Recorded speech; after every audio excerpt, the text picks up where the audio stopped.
The Great Gatsby by F. Scott Fitzgerald. Chapter 1. In my younger and more vulnerable years, my father gave me some advice that I've been turning over in my mind ever since. Whenever you feel like criticizing anyone, he told me, just remember that all the people in this world haven't had the advantages that you've had. He didn't say any more.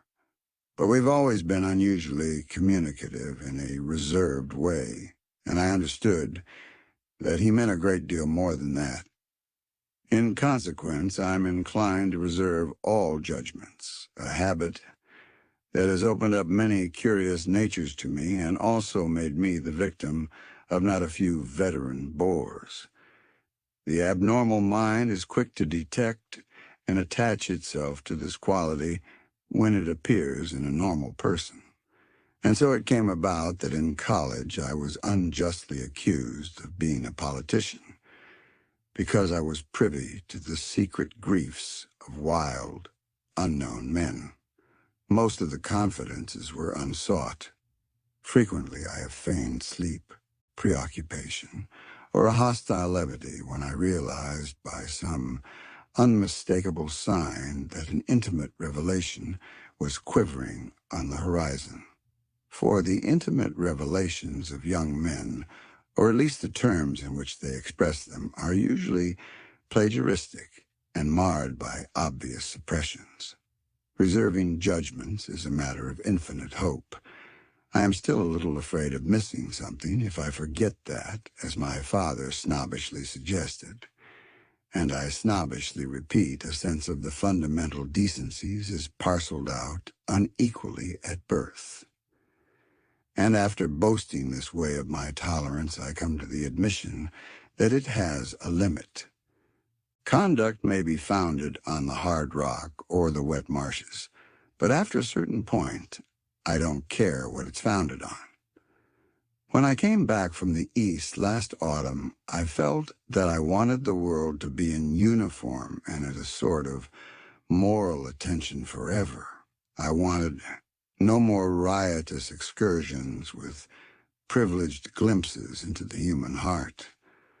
Only Gatsby, the man who gives his name to this book, was exempt from my reaction.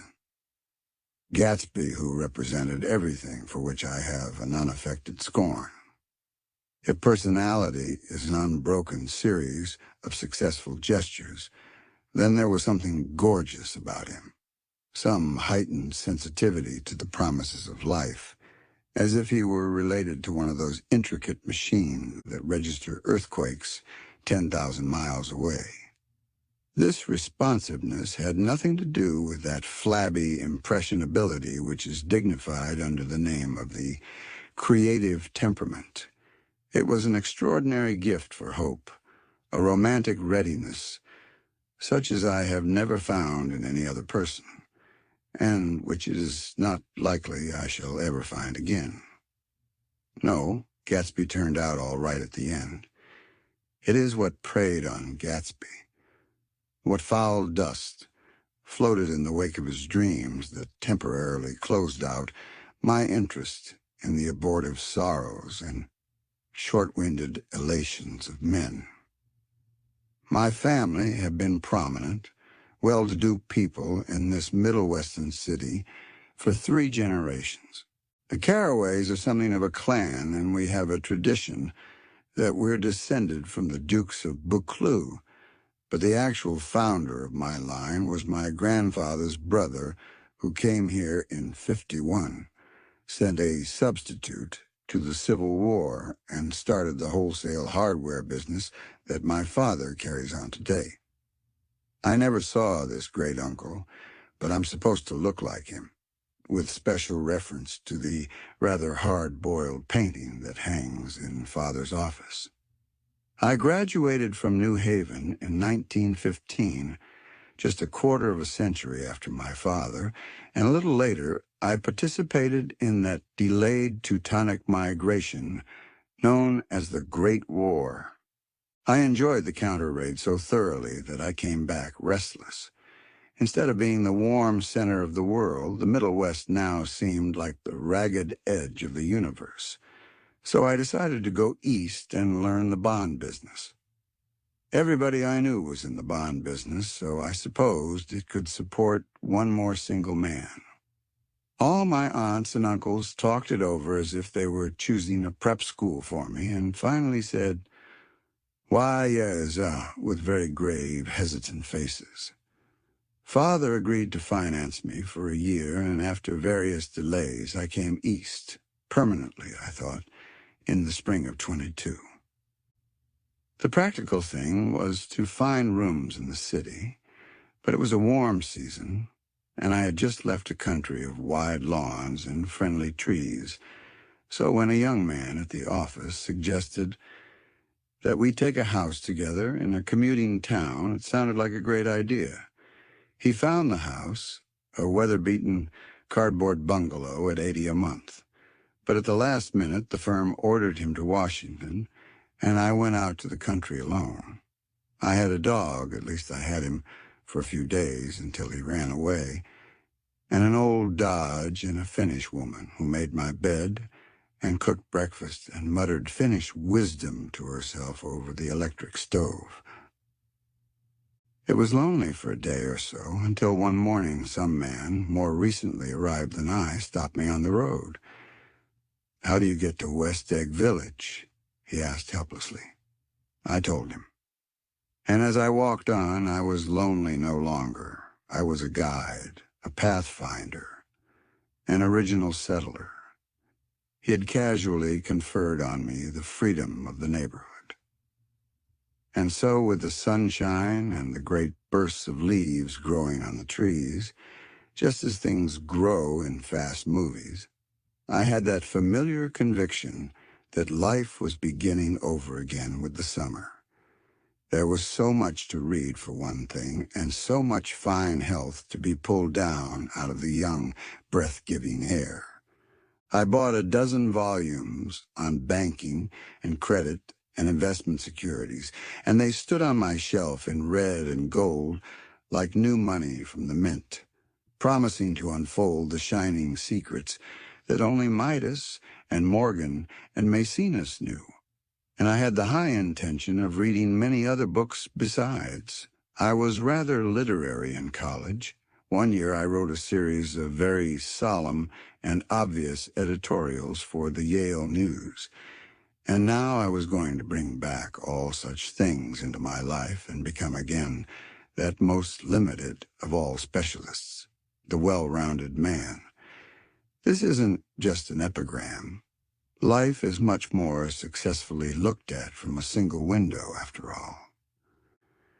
It was a matter of chance that I should have rented a house in one of the strangest communities in North America. It was on that slender, riotous island which extends itself due east of New York, and where there are, among other natural curiosities, two unusual formations of land. 20 miles from the city, a pair of enormous eggs, identical in contour, and separated only by a courtesy bay, jut out into the most domesticated body of salt water in the Western Hemisphere, the great wet barnyard of Long Island Sound. They are not perfect ovals like the egg in the Columbus story. They are both crushed flat at the contact end. But their physical resemblance must be a source of perpetual confusion to the gulls that fly overhead. To the wingless, a more arresting phenomenon is their dissimilarity in every particular except shape and size. I lived at West Egg, the less fashionable of the two, though this is a most superficial tag to express the bizarre and not a little sinister contrast between them. My house was at the very tip of the egg, only 50 yards from the Sound, and squeezed between two huge places that rented for $12,000 or $15,000 a season. The one on my right was a colossal affair by any standard. It was a factual imitation of some Hôtel de Ville in Normandy, with a tower on one side, spanking new under a thin beard of raw ivy, and a marble swimming pool and more than 40 acres of lawn and garden. It was Gatsby's mansion. Or rather, as I didn't know Mr. Gatsby, it was a mansion inhabited by a gentleman of that name. My own house was an eyesore, but it was a small eyesore, and it had been overlooked, so I had a view of the water, a partial view of my neighbor's lawn, and the consoling proximity of millionaires, all for $80 a month. Across the Courtesy Bay, the white palaces of fashionable East Egg glittered along the water, and the history of the summer really begins on the evening I drove over there to have dinner with the Tom Buchanans. Daisy was my second cousin once removed, and I'd known Tom in college. And just after the war, I spent 2 days with them in Chicago. Her husband, among various physical accomplishments, had been one of the most powerful ends that ever played football at New Haven. A national figure, in a way. One of those men who reach such an acute, limited excellence at 21 that everything afterwards savors of anticlimax. His family were enormously wealthy. Even in college, his freedom with money was a matter for reproach.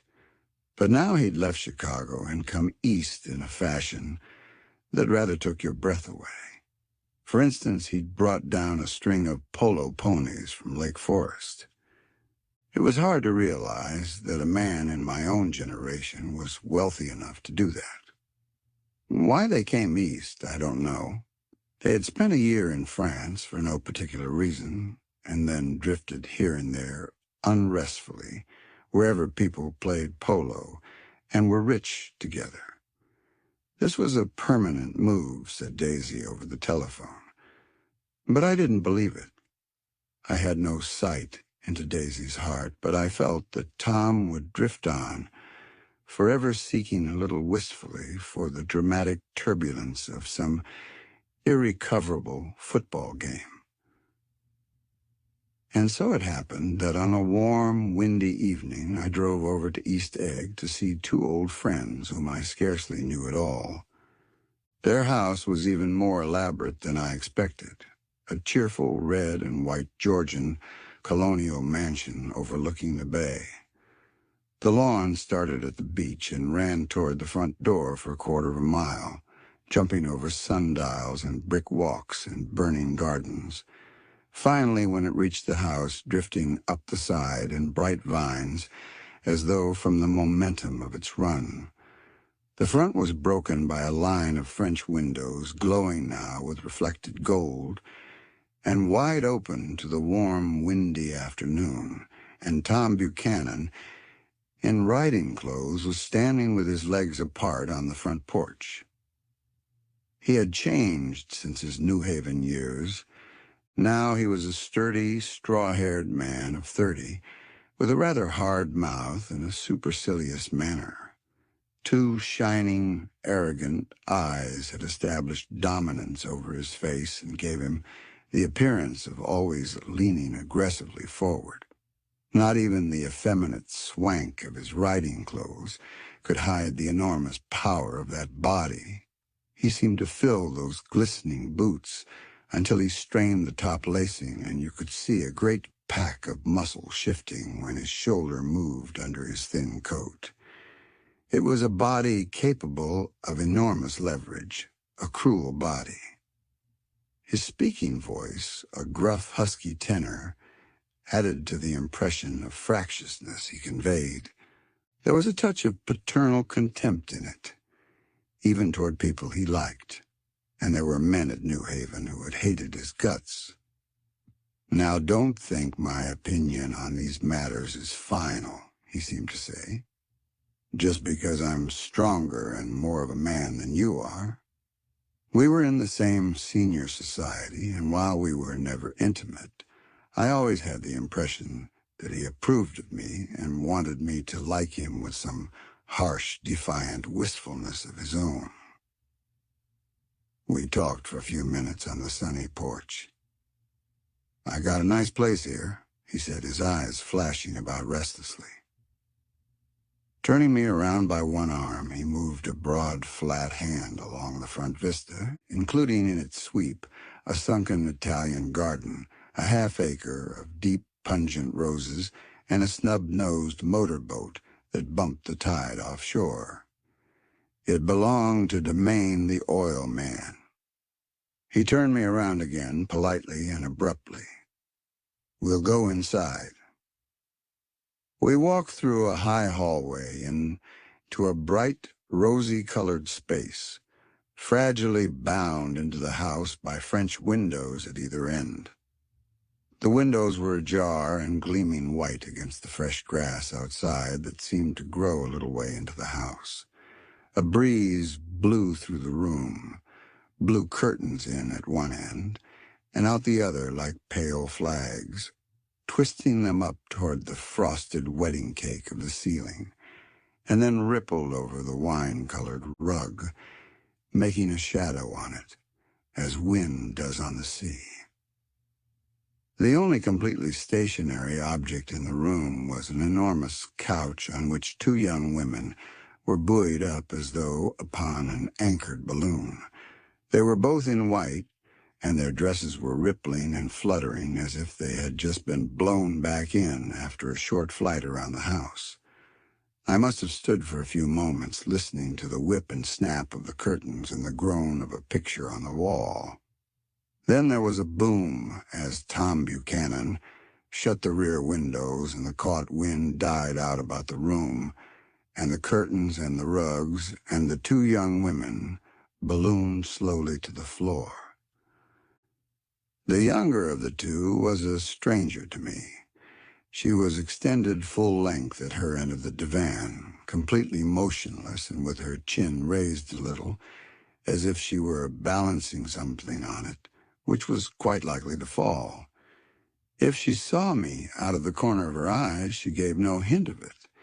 Indeed, I was almost surprised into murmuring an apology for having disturbed her by coming in. The other girl, Daisy, made an attempt to rise. She leaned slightly forward with a conscientious expression. Then she laughed, an absurd, charming little laugh, and I laughed too and came forward into the room. "I'm paralyzed with happiness." She laughed again as if she said something very witty, and held my hand for a moment, looking up into my face, promising that there was no one in the world she so much wanted to see. That was a way she had. She hinted in a murmur that the surname of the balancing girl was Baker. I've heard it said that Daisy's murmur was only to make people lean toward her, an irrelevant criticism that made it no less charming. At any rate, Miss Baker's lips fluttered. She nodded at me almost imperceptibly, and then quickly tipped her head back again. The object she was balancing had obviously tottered a little and given her something of a fright. Again, a sort of apology arose to my lips. Almost any exhibition of complete self-sufficiency draws a stunned tribute from me. I looked back at my cousin, who began to ask me questions in her low, thrilling voice. It was the kind of voice that the ear follows up and down as if each speech is an arrangement of notes that will never be played again.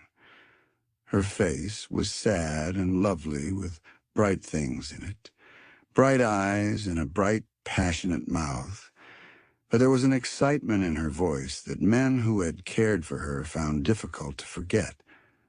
A singing compulsion, a whispered, "Listen," a promise that she had done gay, exciting things just a while since, and that there were gay, exciting things hovering in the next hour.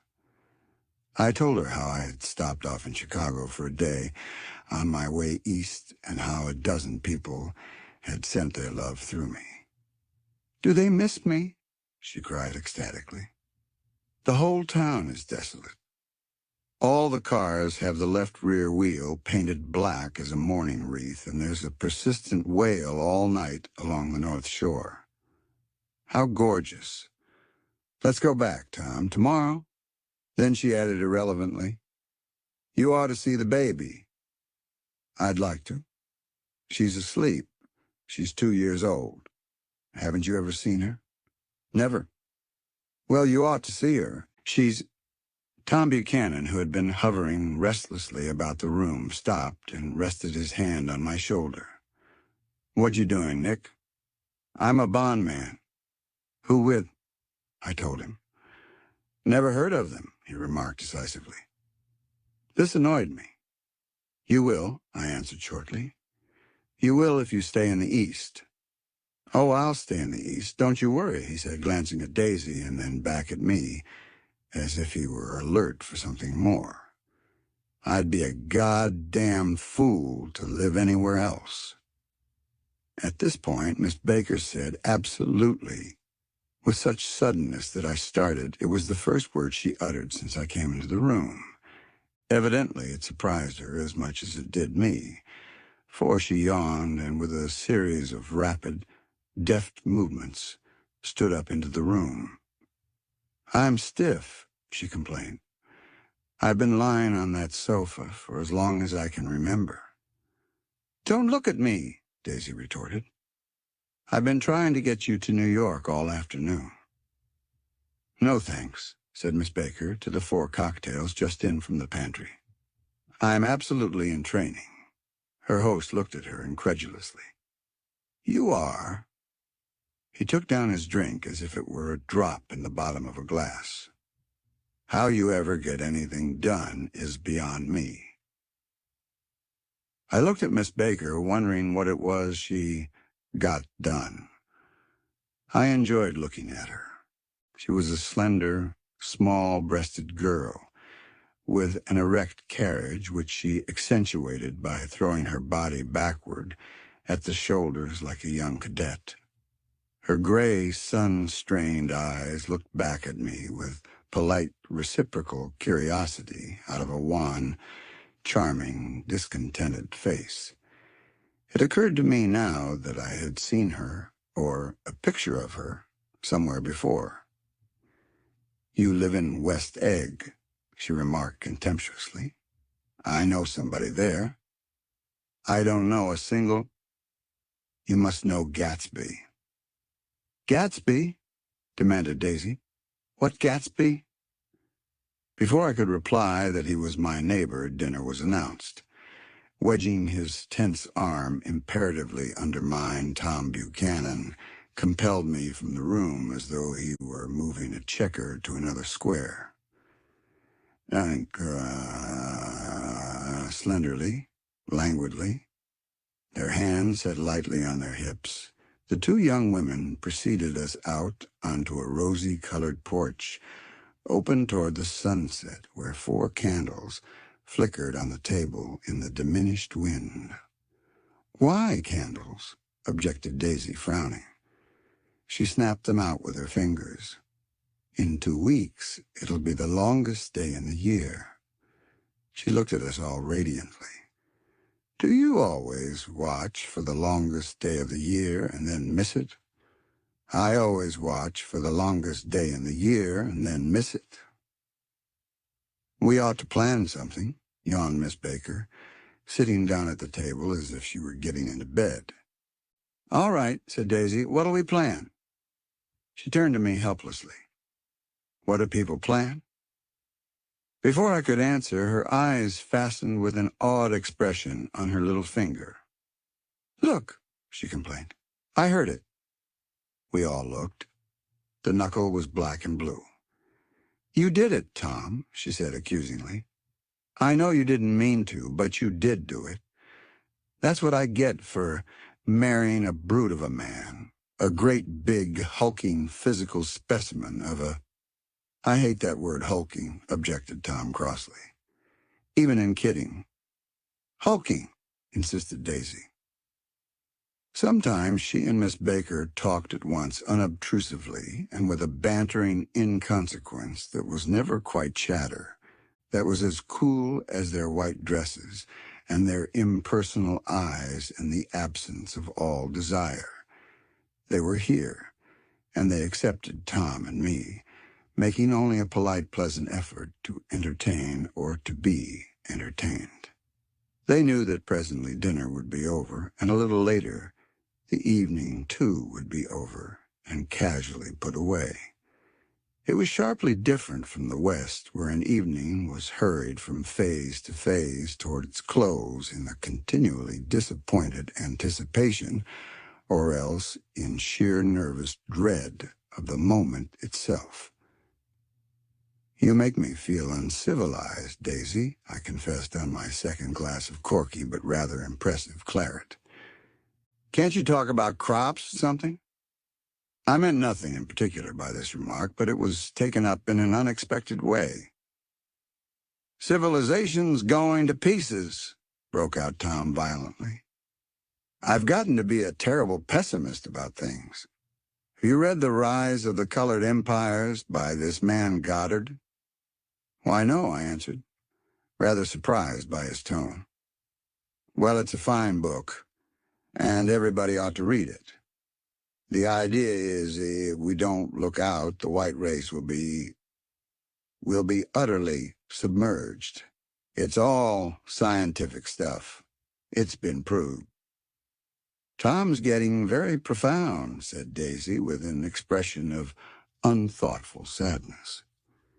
"He reads deep books with long words in them." What was that word?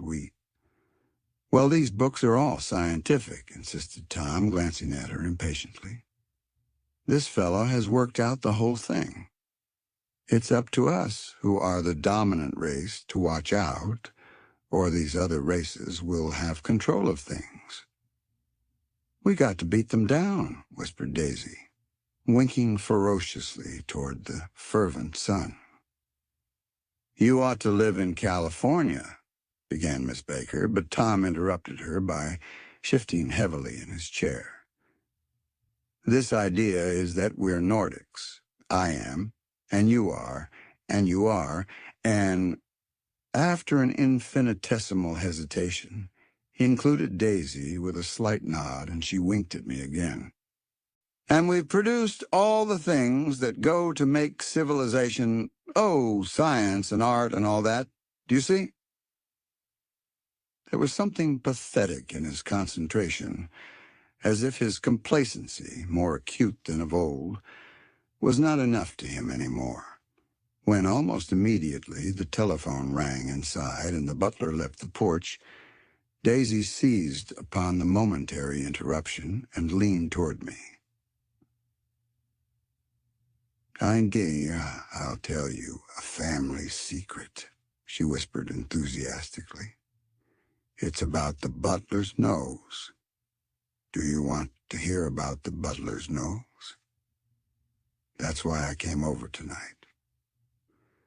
Well, he wasn't always a butler. He used to be the silver polisher for some people in New York that had a silver service for 200 people. He had to polish it from morning till night, until finally it began to affect his nose." "Things went from bad to worse," suggested Miss Baker. "Yes. Things went from bad to worse until finally he had to give up his position." For a moment the last sunshine fell with romantic affection upon her glowing face. Her voice compelled me forward breathlessly as I listened.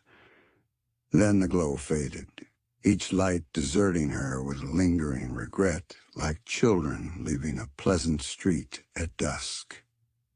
The butler came back and murmured something close to Tom's ear, whereupon Tom frowned, pushed back his chair, and without a word went inside. As if his absence quickened something within her, Daisy leaned forward again, her voice glowing and singing. "I love to see you at my table, Nick. You remind me of a rose, an absolute rose. Doesn't he?" She turned to Miss Baker for confirmation. "An absolute rose?" This was untrue. I am not even faintly like a rose. She was only extemporizing, but a stirring warmth flowed from her, as if her heart was trying to come out to you, concealed in one of those breathless, thrilling words. Then suddenly she threw her napkin on the table and excused herself and went into the house. Miss Baker and I exchanged a short glance, consciously devoid of meaning. I was about to speak when she sat up alertly and said shh in a warning voice. A subdued, impassioned murmur was audible in the room beyond, and Miss Baker leaned forward, unashamed, trying to hear. The murmur trembled on the verge of coherence, sank down, mounted excitedly, and then ceased altogether. "This Mr. Gatsby you spoke of is my neighbor," I said. "Don't talk. I want to hear what happens." "Is something happening?" I inquired innocently. "You mean to say you don't know?" said Miss Baker, honestly surprised. "I thought everybody knew." "I don't." "Why," she said hesitantly, "Tom's got some woman in New York." "Got some woman?" I repeated blankly. Miss Baker nodded. "She might have the decency not to telephone him at dinner time.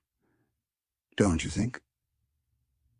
Almost before I had grasped her meaning, there was the flutter of a dress and the crunch of leather boots, and Tom and Daisy were back at the table.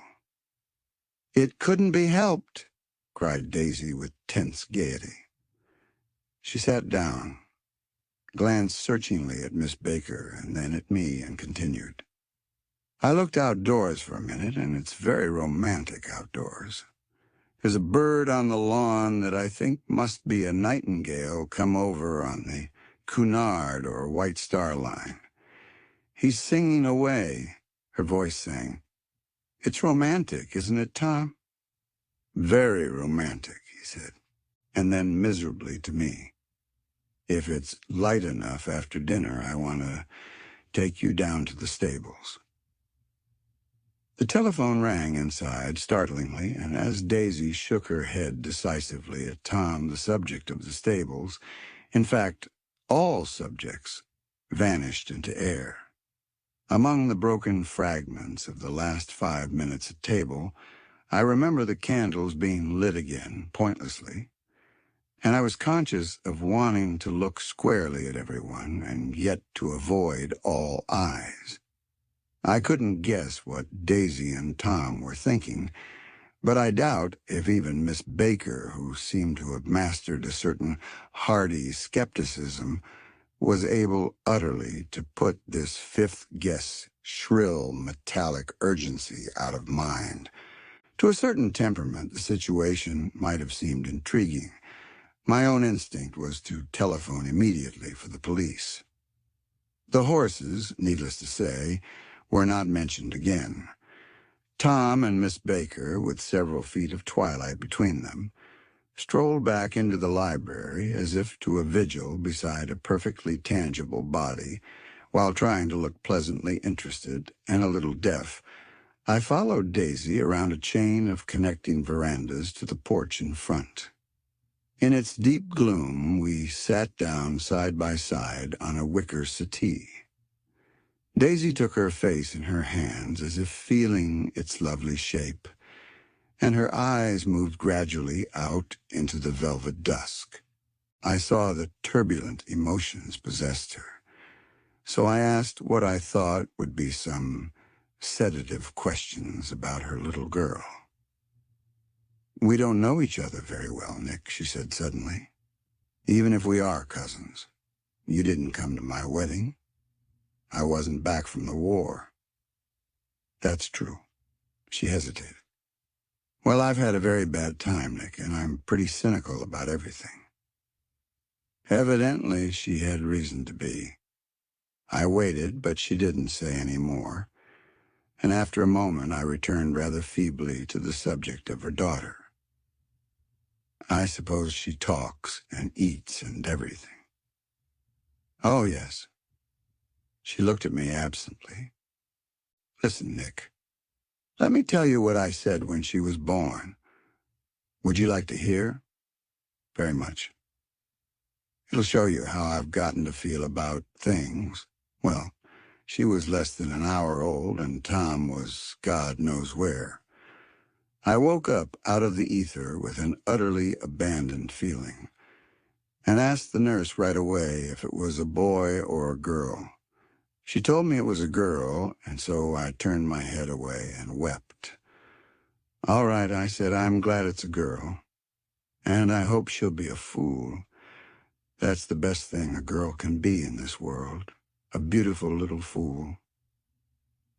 "You see, I think everything's terrible anyhow," she went on in a convinced way.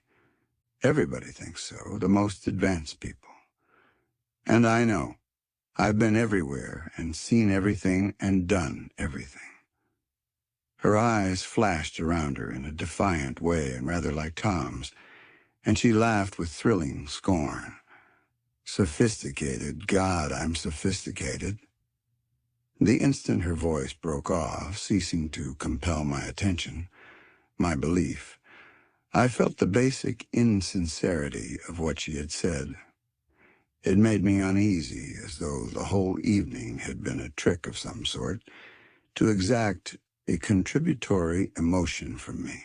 I waited, and sure enough, in a moment she looked at me with an absolute smirk on her lovely face, as if she had asserted her membership in a rather distinguished secret society to which she and Tom belonged. Inside, the crimson room bloomed with light. Tom and Miss Baker sat at either end of the long couch, and she read aloud to him from the Saturday Evening Post, the words murmurous and uninflected, running together in a soothing tune. The lamplight, bright on his boots and dull on the autumn leaf yellow of her hair, glinted along the paper as she turned a page with a flutter of slender muscles in her arms. When we came in, she held us silent for a moment with a lifted hand. "To be continued," she said, tossing the magazine on the table, "in our very next issue." Her body asserted itself with a restless movement of her knee, and she stood up. 10 o'clock, she remarked, apparently finding the time on the ceiling. "Time for this good girl to go to bed." "Jordan's going to play in the tournament tomorrow," explained Daisy. "Over at Westchester." "Oh, you're Jordan Baker." I knew now why her face was familiar. His pleasing, contemptuous expression had looked out at me from many rotogravure pictures of the sporting life at Asheville and Hot Springs and Palm Beach. I had heard some story of her, too, a critical, unpleasant story, but what it was I had forgotten long ago. "Good night," she said softly. "Wake me at 8, won't you?" "If you'll get up." "I will. Good night, Mr. Carraway. See you anon." "Of course you will," confirmed Daisy. "In fact, I think I'll arrange a marriage. Come over often, Nick, and I'll sort of, fling you together. Lock you up accidentally in linen closets and push you out to sea in a boat and all that sort of thing." "Good night," called Miss Baker from the stairs. "I haven't heard a word." "She's a nice girl," said Tom after a moment. "They oughtn't to let her run around the country this way." "Who oughtn't to?" inquired Daisy coldly. "Her family. Her family is one aunt, about 1,000 years old. Besides, Nick's going to look after her, aren't you, Nick? She's going to spend lots of weekends out here this summer. I think the home influence will be very good for her." Daisy and Tom looked at each other for a moment in silence. "Is she from New York?" I asked quickly. "From Louisville. Our white girlhood was passed together there. Our beautiful white—" "Did you give Nick a little heart-to-heart talk on the veranda?" demanded Tom suddenly. "Did I?" She looked at me. "I can't seem to remember, but I think we talked about the Nordic race. Yes, I'm sure we did." sort of crept up on us, and first thing you know, "Don't believe everything you hear, Nick," he advised me. I said lightly that I had heard nothing at all, and a few minutes later I got up to go home. They came to the door with me and stood side by side in a cheerful square of light. As I started my motor, Daisy peremptorily called, "Wait! I forgot to ask you something, and it's important. We heard you were engaged to a girl out west."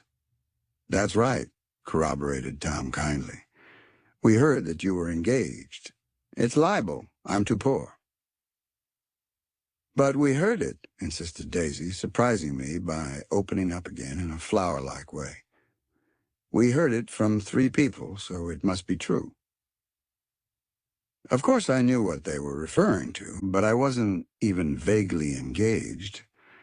The fact that gossip had published the banns was one of the reasons I had come east. You can't stop going with an old friend on account of rumors, and on the other hand, I had no intention of being rumored into marriage. Their interest rather touched me and made them less remotely rich. Nevertheless, I was confused and a little disgusted as I drove away. It seemed to me that the thing for Daisy to do was to rush out of the house, child in arms. But apparently there were no such intentions in her head. As for Tom, the fact that he had some woman in New York was really less surprising than that he had been depressed by a book. Something was making him nibble at the edge of stale ideas, as if his sturdy physical egotism no longer nourished his peremptory heart. Already it was deep summer on roadhouse roofs and in front of wayside garages where new red gas pumps hid out in pools of light. And when I reached my estate at West Egg, I ran the car under its shed and sat for a while on an abandoned grass roller in the yard. The wind had blown off, leaving a loud, bright night with wings beating in the trees and a persistent organ sound as the full bellows of the earth blew the frogs full of life. The silhouette of a moving cat wavered across the moonlight, and turning my head to watch it, I saw that I was not alone. 50 feet away, a figure had emerged from the shadow of my neighbor's mansion and was standing with his hands in his pockets regarding the silver pepper of the stars. Something in his leisurely movements and the secure position of his feet upon the lawn suggested that it was Mr. Gatsby himself, come out to determine what share was his of our local heavens. I decided to call to him. Miss Baker had mentioned him at dinner, and that would do for an introduction. But I didn't call to him, for he gave a sudden intimation that he was content to be alone. He stretched out his arms toward the dark water in a curious way. And far as I was from him, I could have sworn he was trembling. Involuntarily, I glanced seaward and distinguished nothing except a single green light, minute and far away, that might have been the end of a dock. When I looked once more for Gatsby, he had vanished, and I was alone again in the unquiet darkness. Chapter 2. About halfway between West Egg and New York, the motor road hastily joins the railroad and runs beside it for a quarter of a mile so as to shrink away from a certain desolate area of land.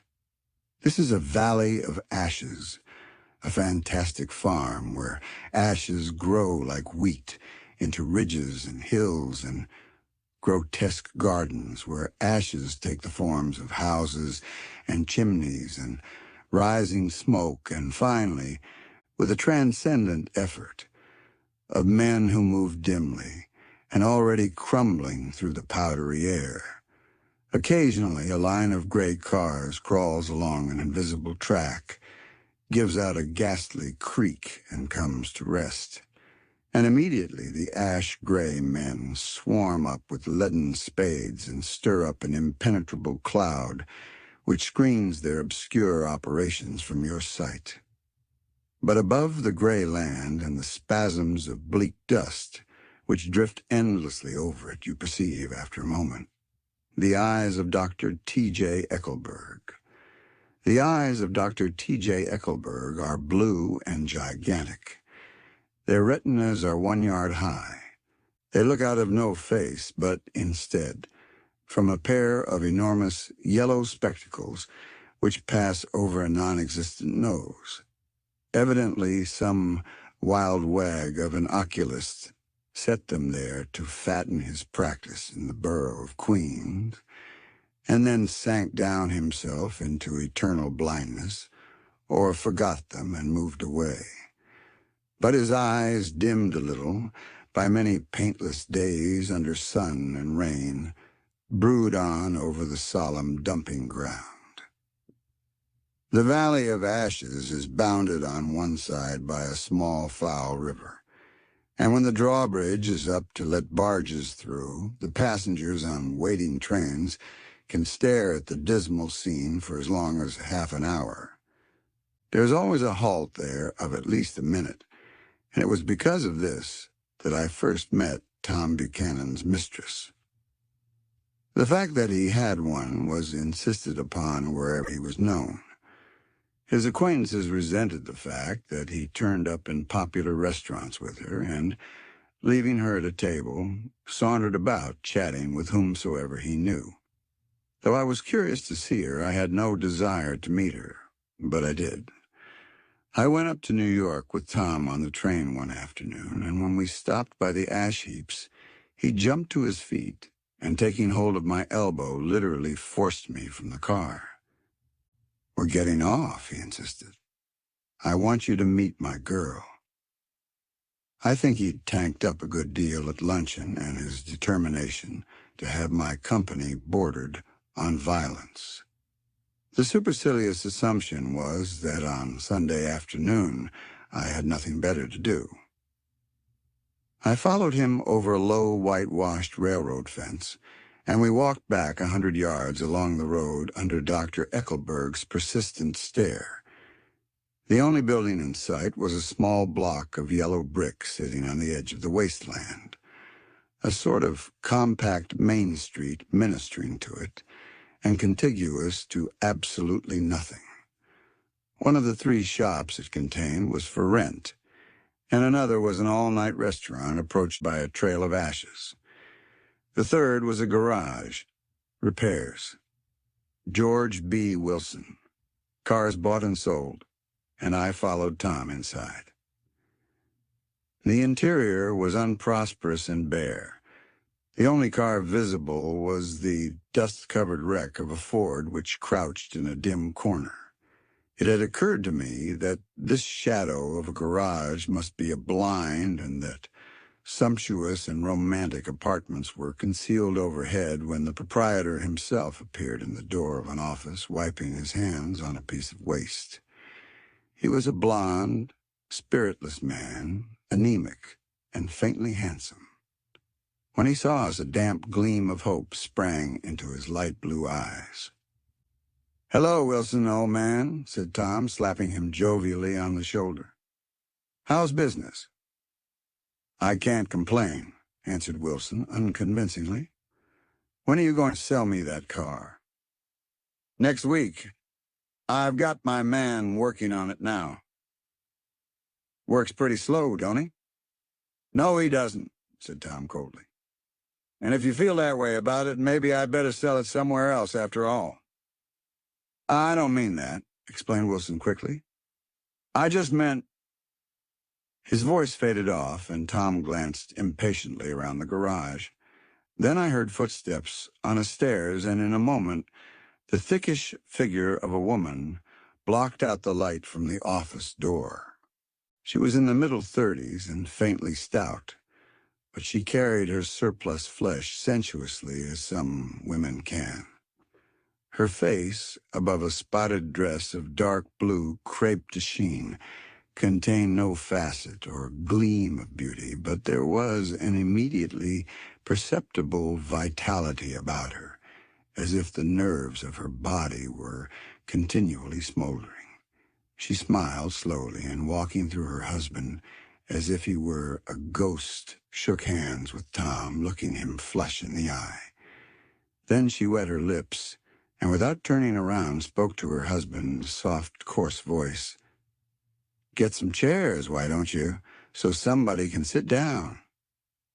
"Oh, sure," agreed Wilson hurriedly and went toward the little office, mingling immediately with the cement color of the walls. A white ashen dust veiled his dark suit and his pale hair as it veiled everything in the vicinity, except his wife, who moved close to Tom.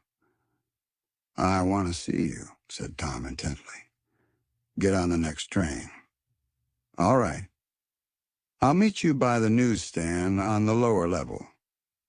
She nodded and moved away from him just as George Wilson emerged with 2 chairs from his office door. We waited for her down the road and out of sight. It was a few days before the 4th of July, and a gray, scrawny Italian child was setting torpedoes in a row along the railroad track. "Terrible place, isn't it?" said Tom, exchanging a frown with Dr. Eckelberg. "Awful. It does her good to get away." "Doesn't her husband object?" "Wilson? He thinks she goes to see her sister in New York. He's so dumb he doesn't know he's alive." So Tom Buchanan and his girl and I went up together to New York. Or not quite together, for Mrs. Wilson sat discreetly in another car. Tom deferred that much to the sensibilities of those East Eggers who might be on the train. She had changed her dress to a brown-figured muslin, which stretched tight over her rather wide hips, as Tom helped her to the platform in New York. At the newsstand, she bought a copy of Town Tattle and a moving picture magazine, and in the station drugstore, some cold cream and a small flask of perfume. Upstairs in the solemn, echoing drive, she let 4 taxicabs drive away before she selected a new one, lavender-colored with gray upholstery, and in this we slid out from the mass of the station into the glowing sunshine. But immediately she turned sharply from the window and, leaning forward, tapped on the front glass. I want to get one of those dogs," she said earnestly. "I want to get one for the apartment. They're nice to have, a dog." We backed up to a gray old man who bore an absurd resemblance to John D. Rockefeller. In a basket swung from his neck cowered a dozen very recent puppies of an indeterminate breed. "What kind are they?" asked Mrs. Wilson eagerly as he came to the taxi window. "All kinds. What kind do you want, lady?" "I'd like to get one of those police dogs. I don't suppose you got that kind?" The man peered doubtfully into the basket, plunged in his hand, and drew one up, wriggling by the back of the neck. "That's no police dog," said Tom. "No, it's not exactly a police dog," said the man with disappointment in his voice. "It's more of an Airedale." He passed his hand over the brown wash rag of a back. "Look at that coat. Some coat. That's a dog that'll never bother you with catching cold."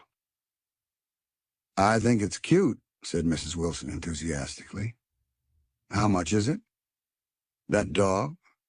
He looked at it admiringly. "That dog will cost you $10. The Airedale. Undoubtedly there was an Airedale concerned in it somewhere, though its feet were startlingly white. Changed hands and settled down into Mrs. Wilson's lap, where she fondled the weatherproof coat with rapture. "Is it a boy or a girl?" she asked delicately. "That dog? That dog's a boy." "It's a bitch," said Tom decisively. "Here's your money. Go and buy 10 more dogs with it." We drove over to Fifth Avenue, so warm and soft, almost pastoral, on the summer Sunday afternoon that I wouldn't have been surprised to see a great flock of white sheep turn the corner. "Hold on," I said. "I have to leave you here." "No, you don't," interposed Tom quickly. "Myrtle will be hurt if you don't come up to the apartment. Won't you, Myrtle?" "Come on," she urged. "I'll telephone my sister, Catherine. She's said to be very beautiful by people who ought to know." "Well, I'd like to, but—" We went on, cutting back again over the park toward the West Hundreds. At 158th Street, the cab stopped at one slice in a long white cake of apartment houses. Throwing a regal homecoming glance around the neighborhood, Mrs. Wilson gathered up her dog and her other purchases and went haughtily in. "I'm going to have the McKees come up," she announced as we rose in the elevator. "And of course, I got to call up my sister, too." The apartment was on the top floor, a small living room, a small dining room, a small bedroom, and a bath. The living room was crowded to the doors with a set of tapestried furniture, entirely too large for it, so that to move about was to stumble continually over scenes of ladies swinging in the gardens of Versailles. The only picture was an over-enlarged photograph, apparently a hen sitting on a blurred rock. Looked at from a distance, however, the hen resolved itself into a bonnet, and the countenance of a stout old lady beamed down into the room. Several old copies of Town Tattle lay on the table, together with a copy of Simon Called Peter, and some of the small scandal magazines of Broadway. Mrs. Wilson was first concerned with the dog. A reluctant elevator boy went for a box full of straw and some milk, to which he added on his own initiative a tin of large hard dog biscuits, one of which decomposed apathetically in the saucer of milk all afternoon. Meanwhile, Tom brought out a bottle of whiskey from a locked bureau door. "I have been drunk just twice in my life, and the second time was that afternoon, so everything that happened has a dim, hazy cast over it, although until after 8 o'clock the apartment was full of cheerful sun." Sitting on Tom's lap, Mrs. Wilson called up several people on the telephone.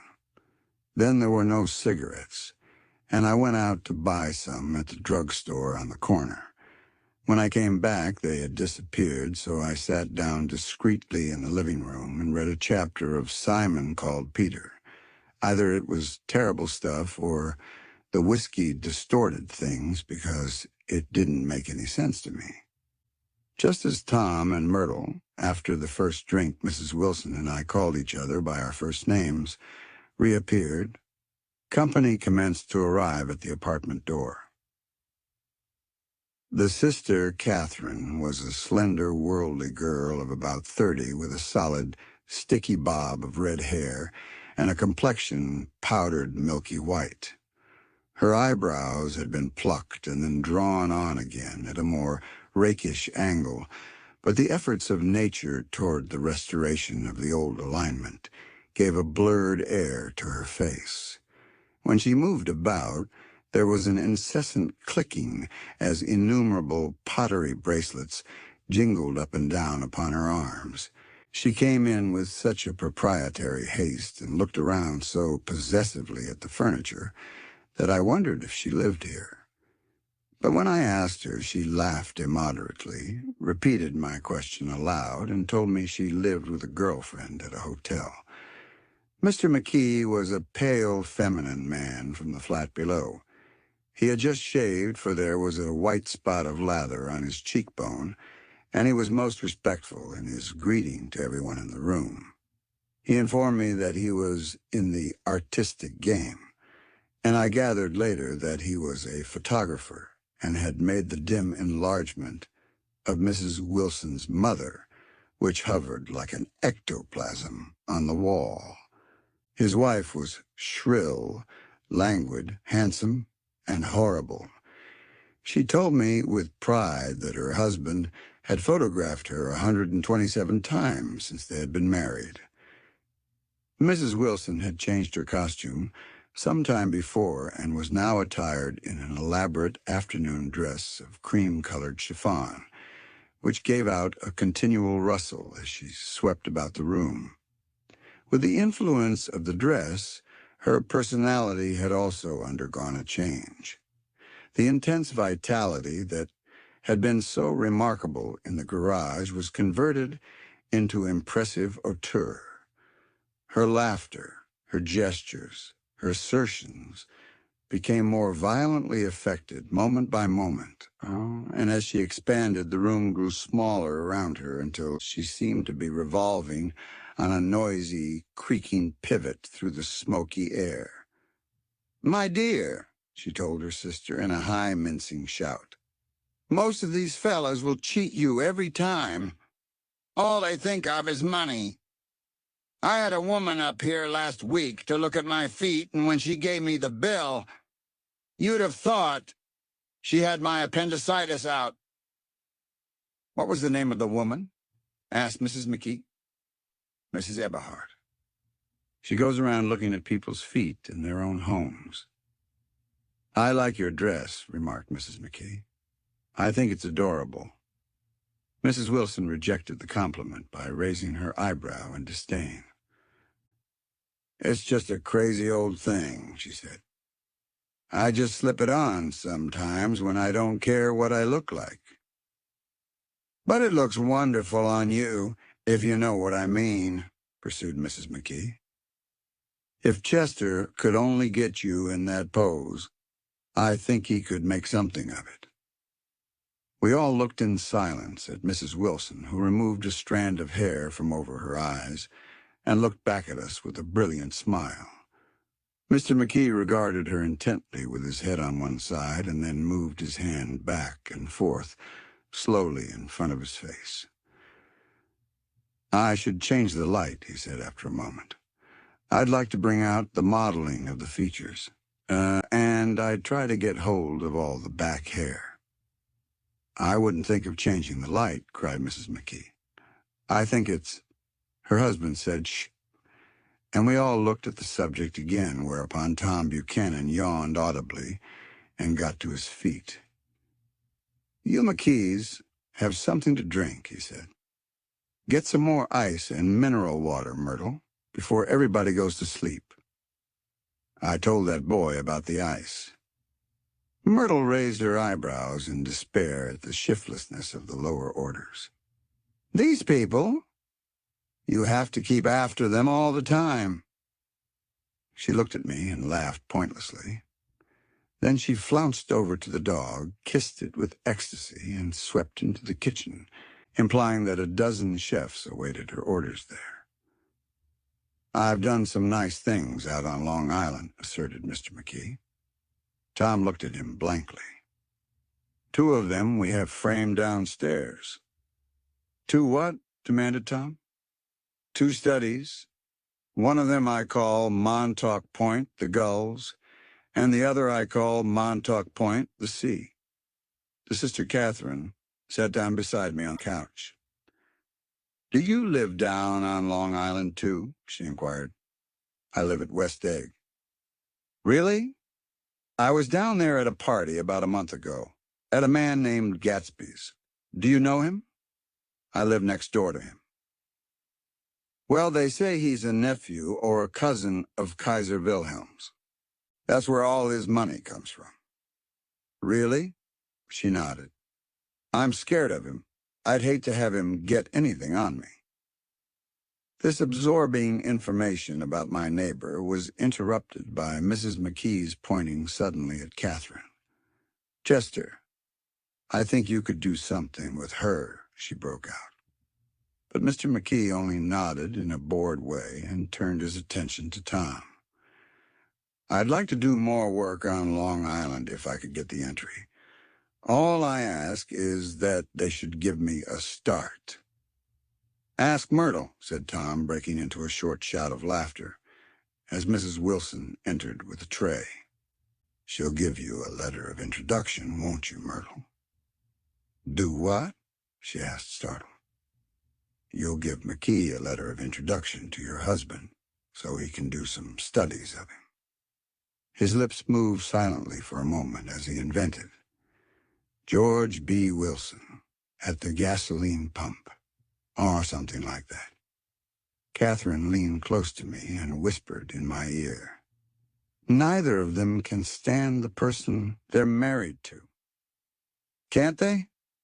"Can't stand them." She looked at Myrtle and then at Tom. "What I say is, why go on living with them if they can't stand them? If I was them, I'd get a divorce and get married to each other right away." "Doesn't she like Wilson either?" The answer to this was unexpected. It came from Myrtle, who had overheard the question, and it was violent and obscene. "You see?" cried Catherine triumphantly. She lowered her voice again. "It's really his wife that's keeping them apart. She's a Catholic, and they don't believe in divorce." Daisy was not a Catholic, and I was a little shocked at the elaborateness of the lie. "When they do get married," continued Catherine, "they're going west to live for a while until it blows over. It'd be more discreet to go to Europe." "Oh, do you like Europe?" she exclaimed surprisingly. "I just got back from Monte Carlo." "Really?" "Just last year. I went over there with another girl." "Stay long?" "No, we just went to Monte Carlo and back. We went by way of Marseille. We had over $1,200 when we started, but we got gypped out of it all in 2 days in the private rooms. We had an awful time getting back, I can tell you. God, how I hated that town." The late afternoon sky bloomed in the window for a moment like the blue honey of the Mediterranean. Then the shrill voice of Mrs. McKee called me back into the room. "I almost made a mistake, too," she declared vigorously. "I almost married a little kike who'd been after me for years. I knew he was below me. Everybody kept saying to me, 'Lucille, that man's way below you.' But if I hadn't met Chester, he'd have got me sure." "Yes, but listen," said Myrtle Wilson, nodding her head up and down. "At least you didn't marry him." "I know I didn't." "Well, I married him," said Myrtle ambiguously. "And that's the difference between your case and mine." "Why did you, Myrtle?" demanded Catherine. "Nobody forced you to." Myrtle considered. "I married him because I thought he was a gentleman," she said finally. "I thought he knew something about breeding, but he wasn't fit to lick my shoe." "You were crazy about him for a while," said Catherine. "Crazy about him?" cried Myrtle incredulously. "Who said I was crazy about him? I never was any more crazy about him than I was about that man there." She pointed suddenly at me, and everyone looked at me accusingly. I tried to show by my expression that I had played no part in her past. "The only crazy I was when I married him. I knew right away I made a mistake. He borrowed somebody's best suit to get married in and never even told me about it. And the man came after it one day when he was out." She looked around to see who was listening. "Oh, is that your suit?" I said. "This is the first I ever heard about it." But I gave it to him, and then I lay down and cried to beat the band all afternoon. "She really ought to get away from him," resumed Catherine to me. "They've been living over that garage for 11 years, and Tom's the first sweetie she ever had." The bottle of whiskey, a second one, was now in constant demand by all present, excepting Catherine, who felt just as good on nothing at all. Tom rang for the janitor and sent him for some celebrated sandwiches, which were a complete supper in themselves. I wanted to get out and walk eastward toward the park through the soft twilight, but each time I tried to go, I became entangled in some wild, strident argument which pulled me back, as if with ropes, into my chair. Yet high over the city, our line of yellow windows must have contributed their share of human secrecy to the casual watcher in the darkening streets, And I was him too, looking up and wondering. I was within and without, simultaneously enchanted and repelled by the inexhaustible variety of life. Myrtle pulled her chair close to mine, and suddenly her warm breath poured over me the story of her first meeting with Tom. It was on the two little seats facing each other that are always the last ones left on the train. I was going up to New York to see my sister and spend the night. He had on a dress suit and patent leather shoes, and I couldn't keep my eyes off him, but every time he looked at me, I had to pretend to be looking at the advertisement over his head. When we came into the station, he was next to me, and his white shirt front pressed against my arm. And so I told him I'd have to call a policeman, but he knew I lied. I was so excited that when I got into a taxi with him, I didn't hardly know I wasn't getting into a subway train. All I kept thinking about over and over was, "You can't live forever. You can't live forever."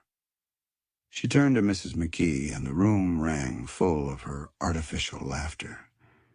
"My dear," she cried, "I'm going to give you this dress as soon as I'm through with it. I've got to get another one tomorrow. I'm going to make a list of all the things I've got to get.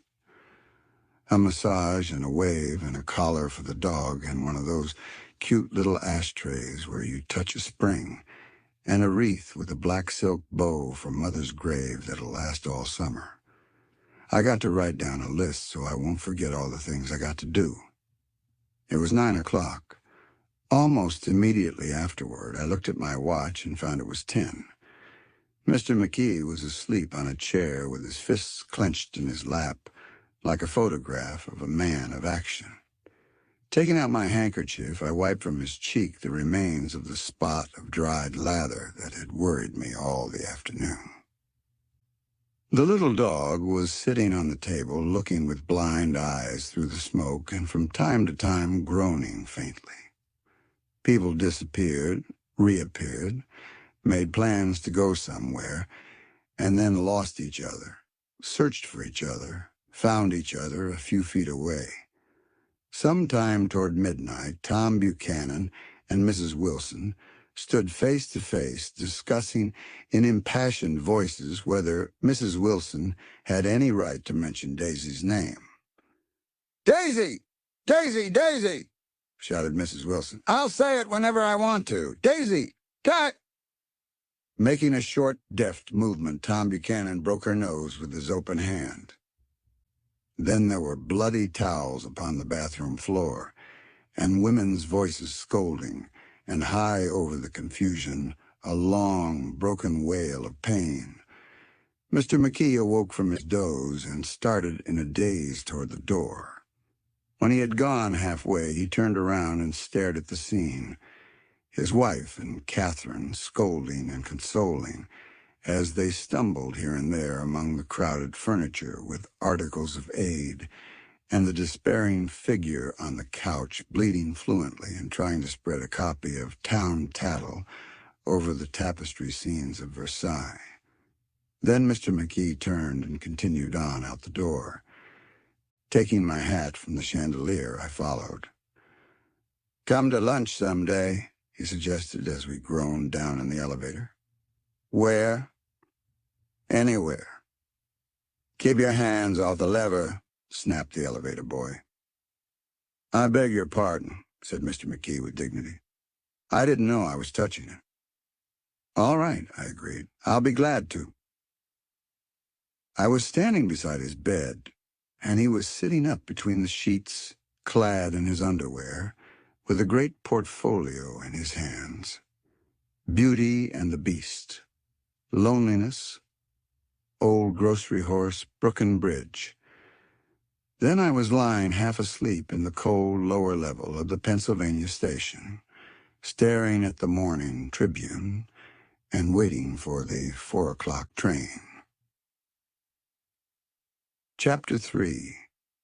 There was music from my neighbor's house through the summer nights. In his blue gardens, men and girls came and went like moths among the whisperings and the champagne and the stars. At high tide in the afternoon, I watched his guests diving from the tower of his raft or taking the sun on the hot sand of his beach, while his two motorboats slit the waters of the Sound, drawing aquaplanes over cataracts of foam. On weekends, his Rolls-Royce became an omnibus, bearing parties to and from the city between 9 in the morning and long past midnight, while his station wagon scampered like a brisk yellow bug to meet all trains. And on Mondays, 8 servants, including an extra gardener, toiled all day with mops and scrubbing brushes and hammers and garden shears, repairing the ravages of the night before. Every Friday, 5 crates of oranges and lemons arrived from a fruiterer in New York. Every Monday, these same oranges and lemons left his back door in a pyramid of pulpless halves. There was a machine in the kitchen which could extract the juice of 200 oranges in half an hour, if a little button was pressed 200 times by a butler's thumb. At least once a fortnight, a corps of caterers came down with several hundred feet of canvas and enough colored lights to make a Christmas tree of Gatsby's enormous garden. On buffet tables, garnished with glistening hors d'oeuvre, spiced baked hams crowded against salads of harlequin designs and pastry pigs and turkeys bewitched to a dark gold. In the main hall, a bar with a real brass rail was set up, and stocked with gins and liquors and with cordials so long forgotten that most of his female guests were too young to know one from another. By 7 o'clock the orchestra has arrived, no thin 5-piece affair, but a whole pitful of oboes and trombones, and saxophones and viols and cornets and piccolos and low and high drums. The last swimmers have come in from the beach now and are dressing upstairs. The cars from New York are parked 5 deep in the drive, and already the halls and salons and verandas are gaudy with primary colors and hair shorn in strange new ways and shawls beyond the dreams of Castile. The bar is in full swing, and floating rounds of cocktails permeate the garden outside until the air is alive with chatter and laughter and casual innuendo, and introductions forgotten on the spot, and enthusiastic meetings between women who never knew each other's names.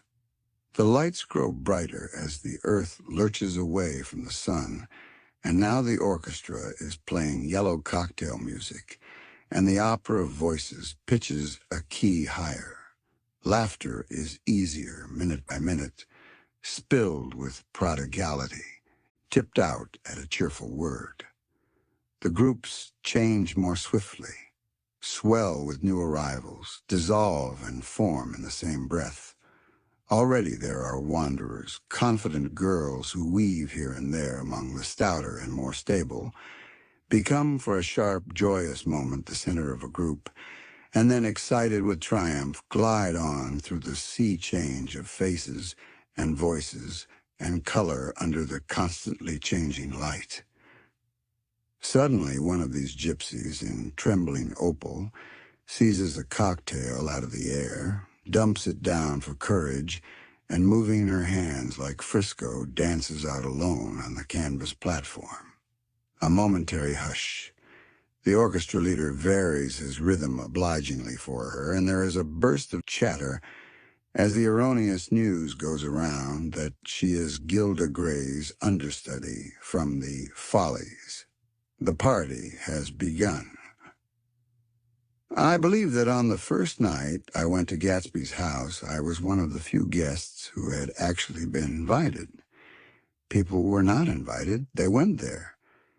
They got into automobiles, which bore them out to Long Island, and somehow they ended up at Gatsby's door.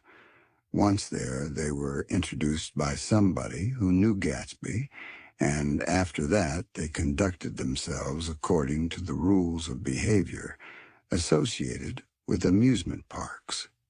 Sometimes they came and went without having met Gatsby at all, came for the party with a simplicity of heart that was its own ticket of admission. I had been actually invited. A chauffeur in a uniform of robin's egg blue crossed my lawn early that Saturday morning with a surprisingly formal note from his employer. The honor would be entirely Gatsby's, it said, if I would attend his little party that night. He had seen me several times and had intended to call on me long before, but a peculiar combination of circumstances had prevented it. Signed J. Gatsby in a majestic hand. Dressed up in white flannels, I went over to his lawn a little after 7 and wandered around rather ill at ease among swirls and eddies of people I didn't know, though here and there was a face I had noticed on the commuting train. I was immediately struck by the number of young Englishmen dotted about, all well-dressed, all looking a little hungry, and all talking in low, earnest voices to solid and prosperous Americans. I was sure that they were selling something, bonds or insurance or automobiles. They were, at least, agonizingly aware of the easy money in the vicinity, and convinced that it was theirs for a few words in the right key.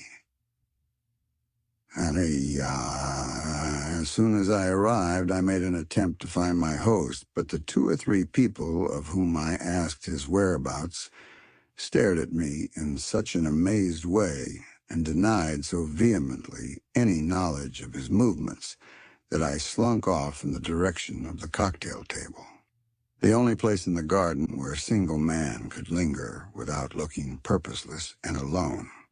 I was on my way to get roaring drunk from sheer embarrassment when Jordan Baker came out of the house and stood at the head of the marble steps, leaning a little backward and looking with contemptuous interest down into the garden. Welcome or not, I found it necessary to attach myself to someone before I should begin to address cordial remarks to the passers-by. "Hello," I roared, advancing toward her. My voice seemed unnaturally loud across the garden. "I thought you might be here," she responded absently as I came up.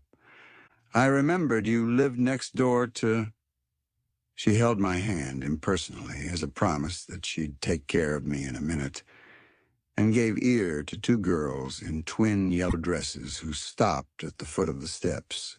"Hello," they cried together. "Sorry you didn't win." That was for the golf tournament. She had lost in the finals the week before. "You don't know who we are," said one of the girls in yellow. "But we met you here about a month ago." "You've dyed your hair since then," remarked Jordan, and I started. But the girls had moved casually on, and her remark was addressed to the premature moon, produced, like the supper, no doubt, out of a caterer's basket.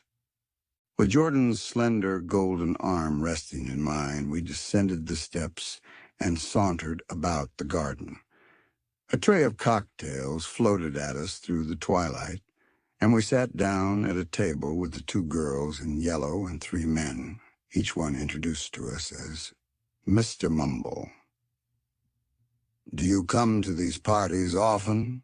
inquired Jordan of the girl beside her. "The last one was the one I met you at," answered the girl in an alert, confident voice. She turned to her companion. "Wasn't it for you, Lucille?" It was for Lucille, too. "I like to come," Lucille said. "I never care what I do, so I always have a good time. When I was here last, I tore my gown on a chair, and he asked me my name and address. Inside of a week, I got a package from Quarrier's with a new evening gown in it." "Did you keep it?" asked Jordan. "Sure I did. I was going to wear it tonight, but it was too big in the bust and had to be altered. It was gas blue with lavender beads. $265. "There's something funny about a fellow that'll do a thing like that," said the other girl eagerly. "He doesn't want any trouble with anybody." "Who doesn't?" I inquired. "Gatsby. Somebody told me." The two girls and Jordan leaned together confidentially. "Somebody told me they thought he killed a man once." A thrill passed over all of us. The three Mr. Mumbles bent forward and listened eagerly. "I don't think it's so much that," argued Lucille skeptically. "It's more that he was a German spy during the war." One of the men nodded in confirmation. "I heard that from a man who knew all about him. Grew up with him in Germany," he assured us positively. "Oh, no," said the first girl. "It couldn't be that because he was in the American Army during the war." As our credulity switched back to her, she leaned forward with enthusiasm. "You look at him sometimes when he thinks nobody's looking at him. I'll bet he killed a man." She narrowed her eyes and shivered. Lucille shivered. We all turned and looked around for Gatsby. It was testimony to the romantic speculation he inspired that there were whispers about him from those who found little that it was necessary to whisper about in this world. The first supper. There would be another one after midnight, was now being served, and Jordan invited me to join her own party, who were spread around a table on the other side of the garden. There were 3 married couples and Jordan's escort. A persistent undergraduate given to violent innuendo, and obviously under the impression that sooner or later Jordan was going to yield him up her person to a greater or lesser degree. Instead of rambling, this party had preserved a dignified homogeneity and assumed to itself the function of representing the staid nobility of the countryside, East Egg condescending to West Egg, and carefully on guard against its spectroscopic gaiety. "Let's get out," whispered Jordan, after somehow wasteful and inappropriate half-hour. "This is much too polite for me." We got up, and she explained that we were going to find the host. I had never met him, she said, and it was making me uneasy. The undergraduate nodded in a cynical, melancholy way. The bar where we glanced first was crowded, but Gatsby was not there. She couldn't find him from the top of the steps, and he wasn't on the veranda. On a chance, we tried an important-looking door and walked into a high Gothic library, paneled with carved English oak, and probably transported complete from some ruin overseas. A stout, middle-aged man with enormous owl-eyed spectacles was sitting somewhat drunk on the edge of a great table, staring with unsteady concentration at the shelves of books. As we entered, he wheeled excitedly around and examined Jordan from head to foot. "What do you think?" he demanded impetuously. "About what?" He waved his hand toward the bookshelves. "About that. As a matter of fact, you needn't bother to ascertain. I ascertained they're real." "The books?" He nodded. "Absolutely real, have pages and everything. I thought they'd be a nice, durable cardboard. Matter of fact, they're absolutely real, pages, and here, let me show you." Taking our skepticism for granted, he rushed to the bookcases and returned with Volume 1 of the Stoddard Lectures. "Say," he cried triumphantly, "it's a bona fide piece of printed matter. It fooled me. This fella's a regular Belasco. It's a triumph. What thoroughness, what realism. Knew when to stop, too, didn't cut the pages. But what do you want? What do you expect?" He snatched the book from me and replaced it hastily on its shelf, muttering that if one brick was removed, the whole library was liable to collapse. "Who brought you?" he demanded. "Or did you just come?" I was brought. Most people were brought. Jordan looked at him alertly, cheerfully, without answering. I was brought by a woman named Roosevelt, he continued. Mrs. Claude Roosevelt. Do you know her? I met her somewhere last night. I've been drunk for about a week now, and I thought it might sober me up to sit in a library. Has it? A little bit, I think. I can't tell yet. I've only been here an hour. Did I tell you about the books? They're real. You told us. We shook hands with him gravely and went back outdoors. There was dancing now on the canvas in the garden, old men pushing young girls backward in eternal, graceless circles, superior couples holding each other tortuously, fashionably, and keeping in the corners, and a great number of single girls dancing individualistically, or relieving the orchestra for a moment of the burden of the banjo or the traps. By midnight, the hilarity had increased. A celebrated tenor had sung in Italian, and a notorious contralto had sung in jazz, and between the numbers, people were doing stunts all over the garden, while happy, vacuous bursts of laughter rose toward the summer sky. A pair of stage twins, who turned out to be the girls in yellow, did a baby act in costume, and champagne was served in glasses bigger than finger bowls.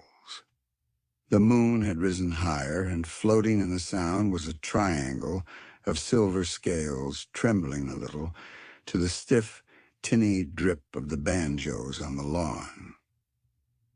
I was still with Jordan Baker. We were sitting at a table with a man of about my age and a rowdy little girl who gave way upon the slightest provocation to uncontrollable laughter. I was enjoying myself now. I had taken 2 finger bowls of champagne, and the scene had changed before my eyes into something significant, elemental, and profound. At a lull in the entertainment, the man looked at me and smiled. "Your face is familiar," he said politely. "Weren't you in the 3rd Division during the war?" "Why, yes. I was in the 9th Machine Gun Battalion. I was in the 7th Infantry until June 1918. I knew I'd seen you somewhere before." We talked for a moment about some wet, gray little villages in France. Evidently, he lived in this vicinity, for he told me that he had just bought a hydroplane and was going to try it out in the morning. "Want to go with me, old sport? Just near the shore along the Sound." "What time?" "Any time that suits you best." It was on the tip of my tongue to ask his name when Jordan looked around and smiled. "Having a gay time now?" she inquired.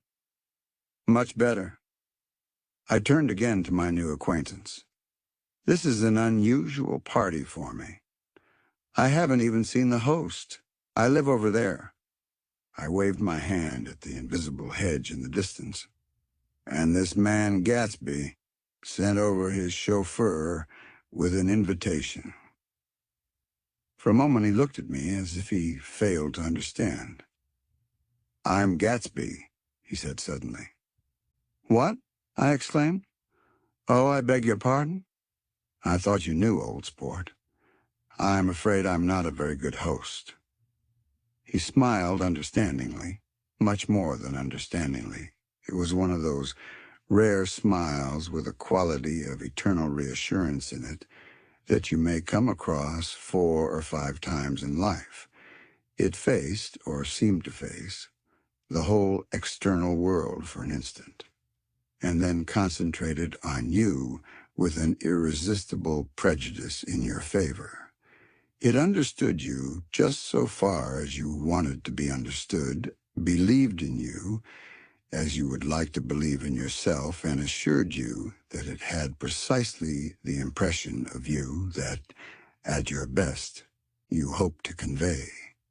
Precisely at that point, it vanished, and I was looking at an elegant young roughneck, a year or two over 30, whose elaborate formality of speech just missed being absurd.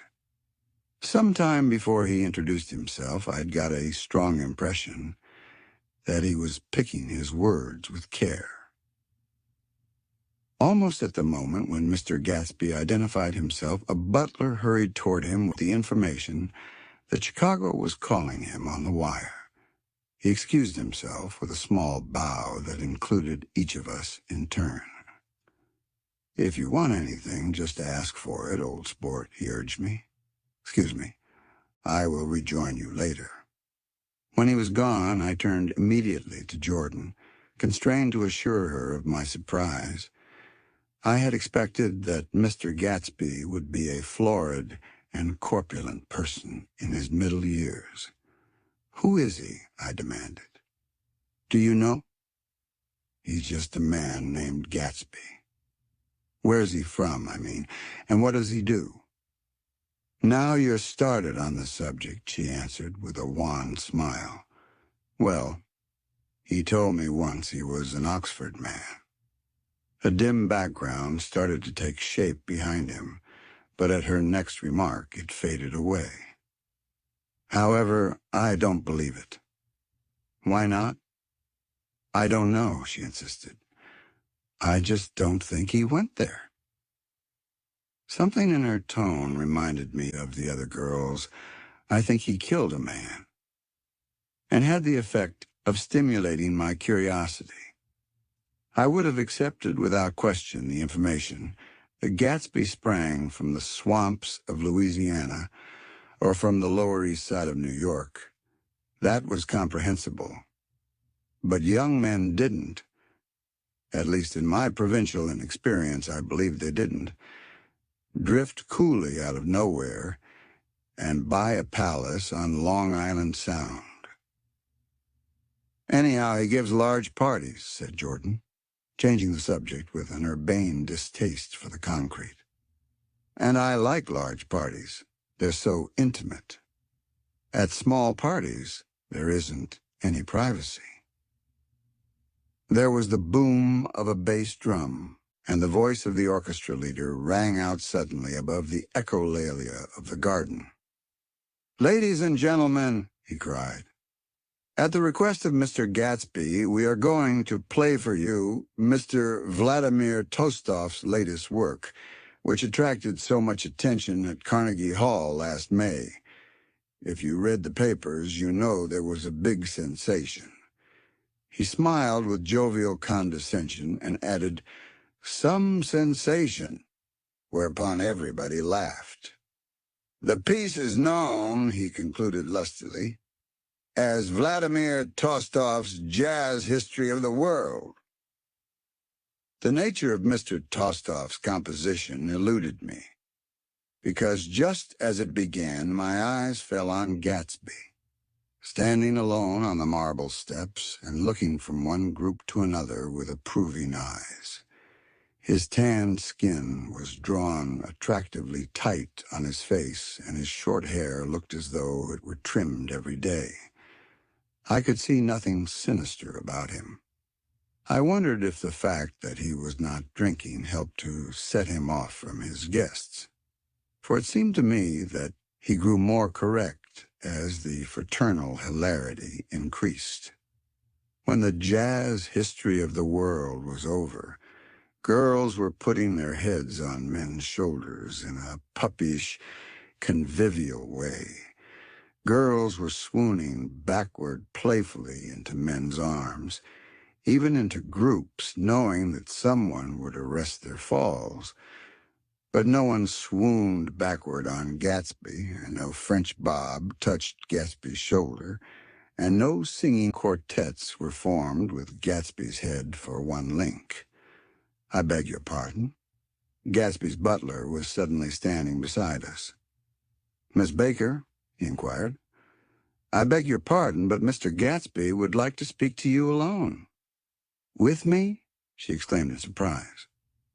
"Yes, madam." She got up slowly, raising her eyebrows at me in astonishment. and followed the butler toward the house. I noticed that she wore her evening dress, all her dresses, like sports clothes.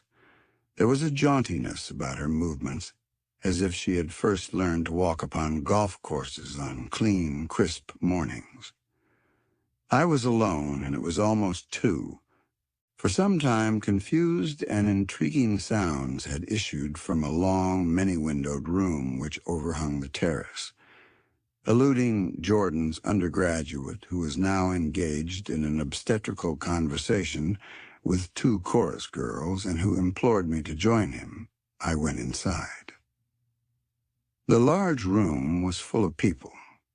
One of the girls in yellow was playing the piano, and beside her stood a tall, red-haired young lady from a famous chorus, engaged in song. She had drunk a quantity of champagne, and during the course of her song she had decided, ineptly, that everything was very, very sad. She was not only singing, she was weeping too. Whenever there was a pause in the song, she filled it with gasping, broken sobs, and then took up the lyric again, a quavering soprano.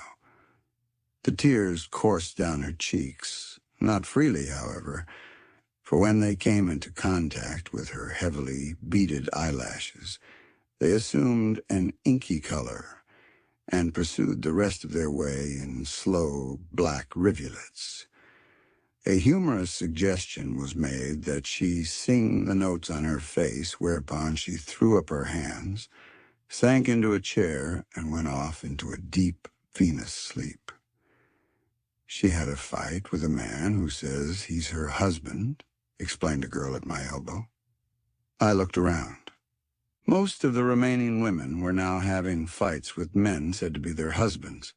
Even Jordan's party, the quartet from East Egg, were rent asunder by dissension.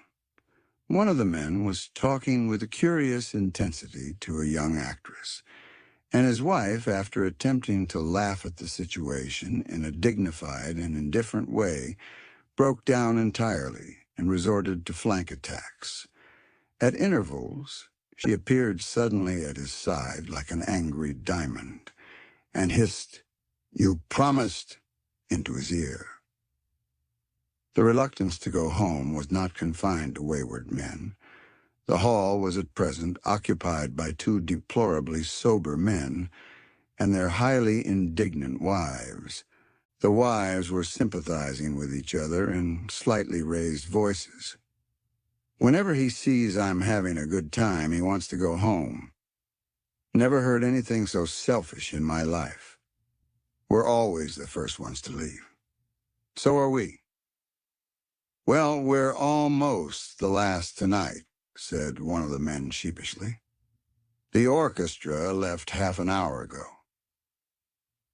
In spite of the wives' agreement that such malevolence was beyond credibility, the dispute ended in a short struggle, and both wives were lifted, kicking, into the night. As I waited for my hat in the hall, the door of the library opened, and Jordan Baker and Gatsby came out together. He was saying some last word to her, but the eagerness in his manner tightened abruptly into formality as several people approached him to say goodbye. Jordan's party were calling impatiently to her from the porch, but she lingered for a moment to shake hands. "I've just heard the most amazing thing," she whispered. "How long were we in there?" "Why, about an hour." "It was simply amazing," she repeated abstractedly. "But I swore I wouldn't tell it, and here I am, tantalizing you." She yawned gracefully in my face. "Please come and see me. Phone book? Under the name of Mrs. Sigourney Howard. My aunt." She was hurrying off as she talked. Her brown hand waved a jaunty salute as she melted into her party at the door. Rather ashamed that on my first appearance I had stayed so late, I joined the last of Gatsby's guests who were clustered around him. I wanted to explain that I'd hunted for him early in the evening and to apologize for not having known him in the garden. "Don't mention it," he enjoined me eagerly. "Don't give it another thought, old sport." The familiar expression held no more familiarity than the hand which reassuringly brushed my shoulder. "And don't forget, we're going up in the hydroplane tomorrow morning at 9 o'clock. Then the butler, behind his shoulder. "Philadelphia wants you on the phone, sir." "All right, in a minute. Tell them I'll be right there. Good night." "Good night. Good night." He smiled, and suddenly there seemed to be a pleasant significance in having been among the last to go, as if he had desired it all the time. "Good night, old sport. Good night." But as I walked down the steps, I saw that the evening was not quite over. 50 feet from the door, a dozen headlights illuminated a bizarre and tumultuous scene. In the ditch beside the road, right side up but violently shorn of one wheel, rested a new coupe which had left Gatsby's drive not 2 minutes before. The sharp jut of a wall accounted for the detachment of the wheel, which was now getting considerable attention from half a dozen curious chauffeurs. However, as they had left their cars blocking the road, a harsh, discordant din from those in the rear had been audible for some time and added to the already violent confusion of the scene. A man in a long duster had dismounted from the wreck and now stood in the middle of the road, looking from the car to the tire and from the tire to the observers in a pleasant, puzzled way. "See," he explained, "it went in the ditch." The fact was infinitely astonishing to him, and I recognized first the unusual quality of wonder and then the man. It was the late patron of Gatsby's library. How'd it happen? He shrugged his shoulders. "I know nothing whatever about mechanics," he said decisively. "But how did it happen? Did you run into the wall?" "Don't ask me," said Owl Eyes, washing his hands of the whole matter. "I know very little about driving, next to nothing. It happened, and that's all I know." "Well, if you're a poor driver, you oughtn't to try driving at night." "But I wasn't even trying," he explained indignantly. "I wasn't even trying." An awed hush fell upon the bystanders. "Do you want to commit suicide? You're lucky it was just a wheel. A bad driver and not even trying." "You don't understand," explained the criminal. "I wasn't driving. There's another man in the car." The shock that followed this declaration found voice in a sustained "ah" as the door of the coupe swung slowly open. The crowd, it was now a crowd, stepped back involuntarily, and when the door had opened wide, there was a ghostly pause. Then, very gradually, part by part, a pale, dangling individual stepped out of the wreck, pawing tentatively at the ground with a large, uncertain dancing shoe. Blinded by the glare of the headlights and confused by the incessant groaning of the horns, the apparition stood swaying for a moment before he perceived the man in the duster. "What's matter?" he inquired calmly. "Did we run out of gas?" "Look!" Half a dozen fingers pointed at the amputated wheel.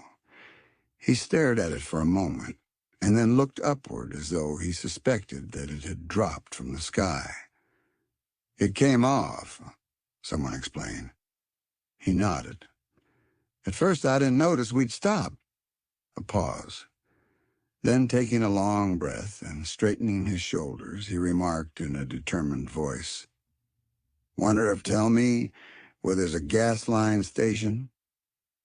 At least a dozen men, some of them little better off than he was, explained to him that wheel and car were no longer joined by any physical bond. "Back out," he suggested after a moment. "Put her in reverse." "But the wheel's off." He hesitated. No harm in trying, he said. The caterwauling horns had reached a crescendo, and I turned away and cut across the lawn toward home. I glanced back once.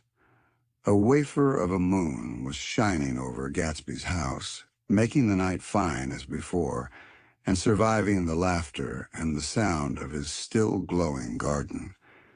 A sudden emptiness seemed to flow now from the windows and the great doors, endowing with complete isolation the figure of the host who stood on the porch, his hand up in a formal gesture of farewell.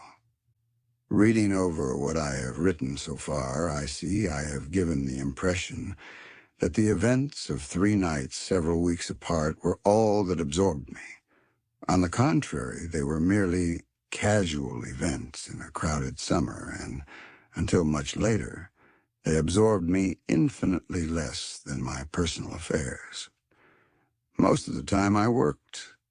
In the early morning, the sun threw my shadow westward as I hurried down the white chasms of lower New York to the Probity Trust. I knew the other clerks and young bond salesmen by their first names and lunched with them in dark, crowded restaurants on little pig sausages and mashed potatoes and coffee. I even had a short affair with a girl who lived in Jersey City and worked in the accounting department. But her brother began throwing mean looks in my direction, so when she went on her vacation in July, I let it blow quietly away. And I took dinner usually at the Yale Club. For some reason, it was the gloomiest event of my day. And then I went upstairs to the library and studied investments and securities for a conscientious hour. There were generally a few rioters around, but they never came into the library, so it was a good place to work. After that, if the night was mellow, I strolled down Madison Avenue, past the old Murray Hill Hotel, and over 33rd Street to the Pennsylvania Station. I began to like New York. The racy, adventurous feel of it at night, and the satisfaction that the constant flicker of men and women and machines gives to the restless eye. I like to walk up Fifth Avenue and pick out romantic women from the crowd and imagine that in a few minutes I was going to enter into their lives and no one would ever know or disapprove. Sometimes in my mind, I followed them to their apartments on the corners of hidden streets, and they turned and smiled back at me before they faded through a door into warm darkness.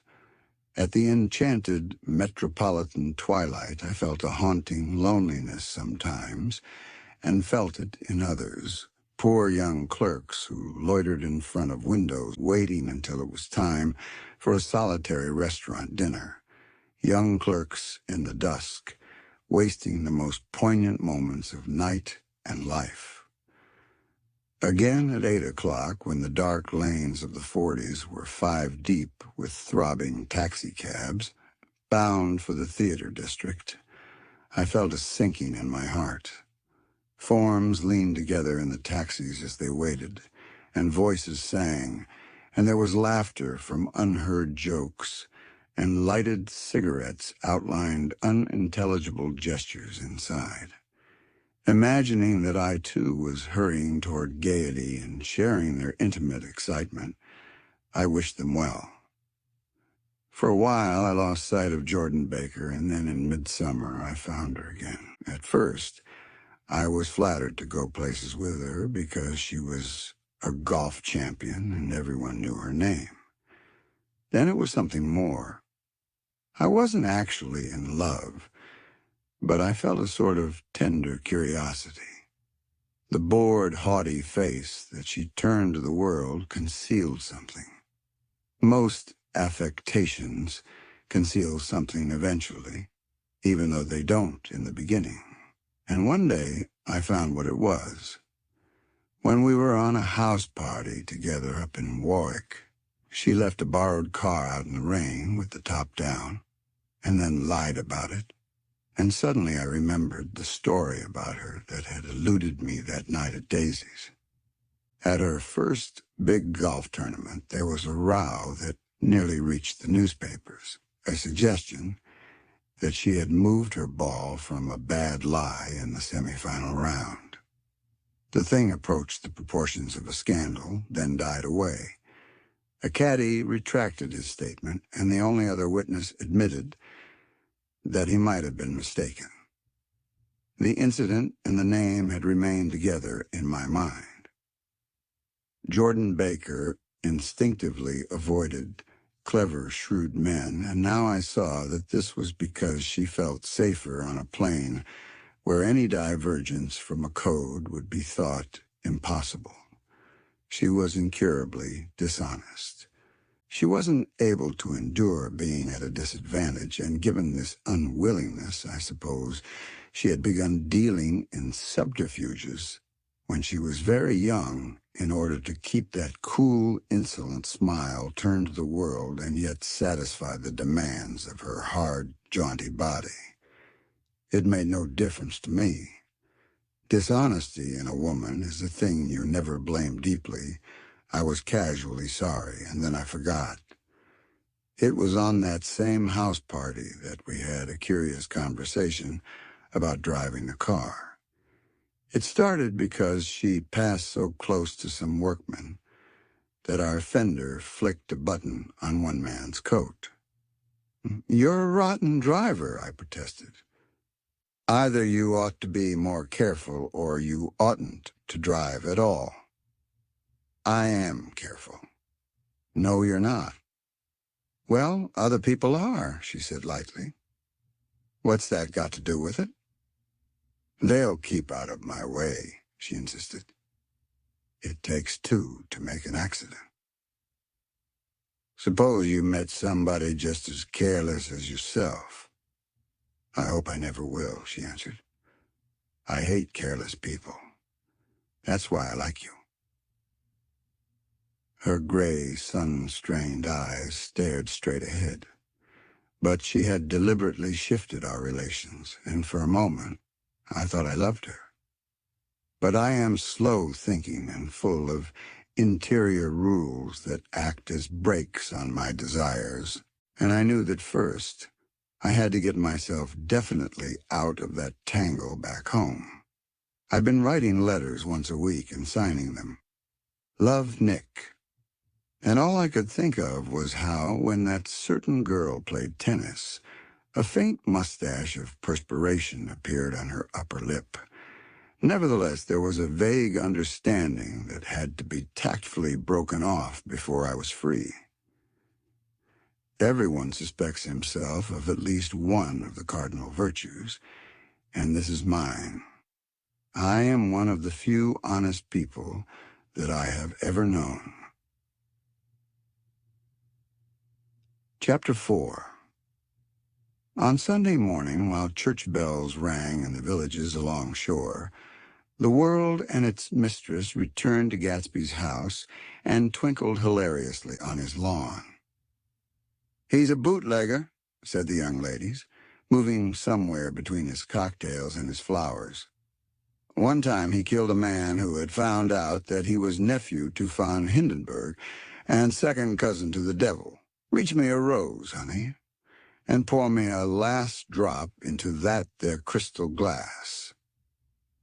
Once I wrote down on the empty spaces of a timetable the names of those who came to Gatsby's house that summer. It is an old timetable now, disintegrating at its folds and headed, "This schedule in effect July 5th, 1922. But I can still read the gray names, and they will give you a better impression than my generalities of those who accepted Gatsby's hospitality and paid him the subtle tribute of knowing nothing whatever about him. From East Egg, then, came the Chester Beckers and the Leaches, and a man named Bunsen, whom I knew at Yale, and Dr. Webster Civet, who was drowned last summer up in Maine, and the Hornbeams and the Willie Voltaires and a whole clan named Blackbuck, who always gathered in a corner and flipped up their noses like goats at whosoever came near, and the Ismays and the Christies, or rather Hubert Auerbach and Mr. Christie's wife, and Edgar Beaver, whose hair, they say, turned cotton white one winter afternoon for no good reason at all. Clarence Endive was from East Egg, as I remember. He came only once, in the white knickerbockers, and had a fight with a bum named Eddie in the garden. From farther out on the island came the Cheadles, and the O.R.P. Schraders, and the Stonewall Jackson Abrams of Georgia, and the Fishguards, and the Ripley Snells. Snell was there 3 days before he went to the penitentiary, so drunk out on the gravel drive that Mrs. Ulysses Sweat's automobile ran over his right hand. The Danceys came too, and S.B. Whitebait, who was well over 60, and Morris A. Flink, and the Hammerheads, and Beluga, the tobacco importer, and Beluga's girls. From West Egg came the Poles and the Mulreadys, and Cecil Roebuck, and Cecil Schoen, and Gulick, the state senator, and Newton Orchid, who controlled films par excellence, and Eckhouse, and Clyde Cohen, and Don S. Schwartze, the son, and Arthur McCarty, all connected with the movies in one way or another, and the Catlips, and the Bembergs, and G. Earl Muldoon, brother to that Muldoon who afterward strangled his wife. Da Fontano, the promoter, came there, and Ed LeGros and James B., Rotgut Ferret and the De Jongs and Ernest Lilly, they came to gamble, and when Ferret wandered into the garden, it meant he was cleaned out, and associate traction would have to fluctuate profitably next day. A man named Klipspringer was there so often and so long that he became known as the Boarder. I doubt if he had any other home. Of theatrical people, there were Gus Ways and Horace O'Donovan, and Lester Meyer and George Duckweed and Francis Bull. Also from New York were the Cromes and the Backhissens and the Denekers and Russell Betty and the Corrigans and the Kellehers and the Dewars and the Scullys and S.W. Belcher and the Smirks and the young Quinns, divorced now, and Henry L. Palmetto, who killed himself by jumping in front of a subway train in Times Square. Benny McClanahan arrived always with 4 girls. They were never quite the same ones in physical person, but they were so identical one with another that it inevitably seemed they had been there before. I have forgotten their names. Jacqueline, I think, or else Consuela, or Gloria, or Judy, or June. And their last names were either the melodious names of flowers and months, or the sterner ones of the great American capitalists, whose cousins, if pressed, they would confess themselves to be.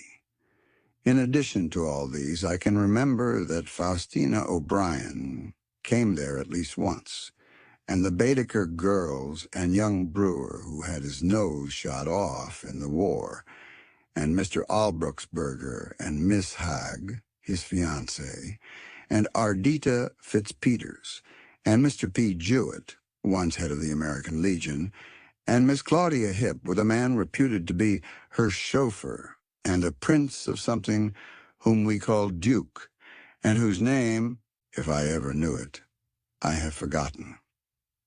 All these people came to Gatsby's house in the summer.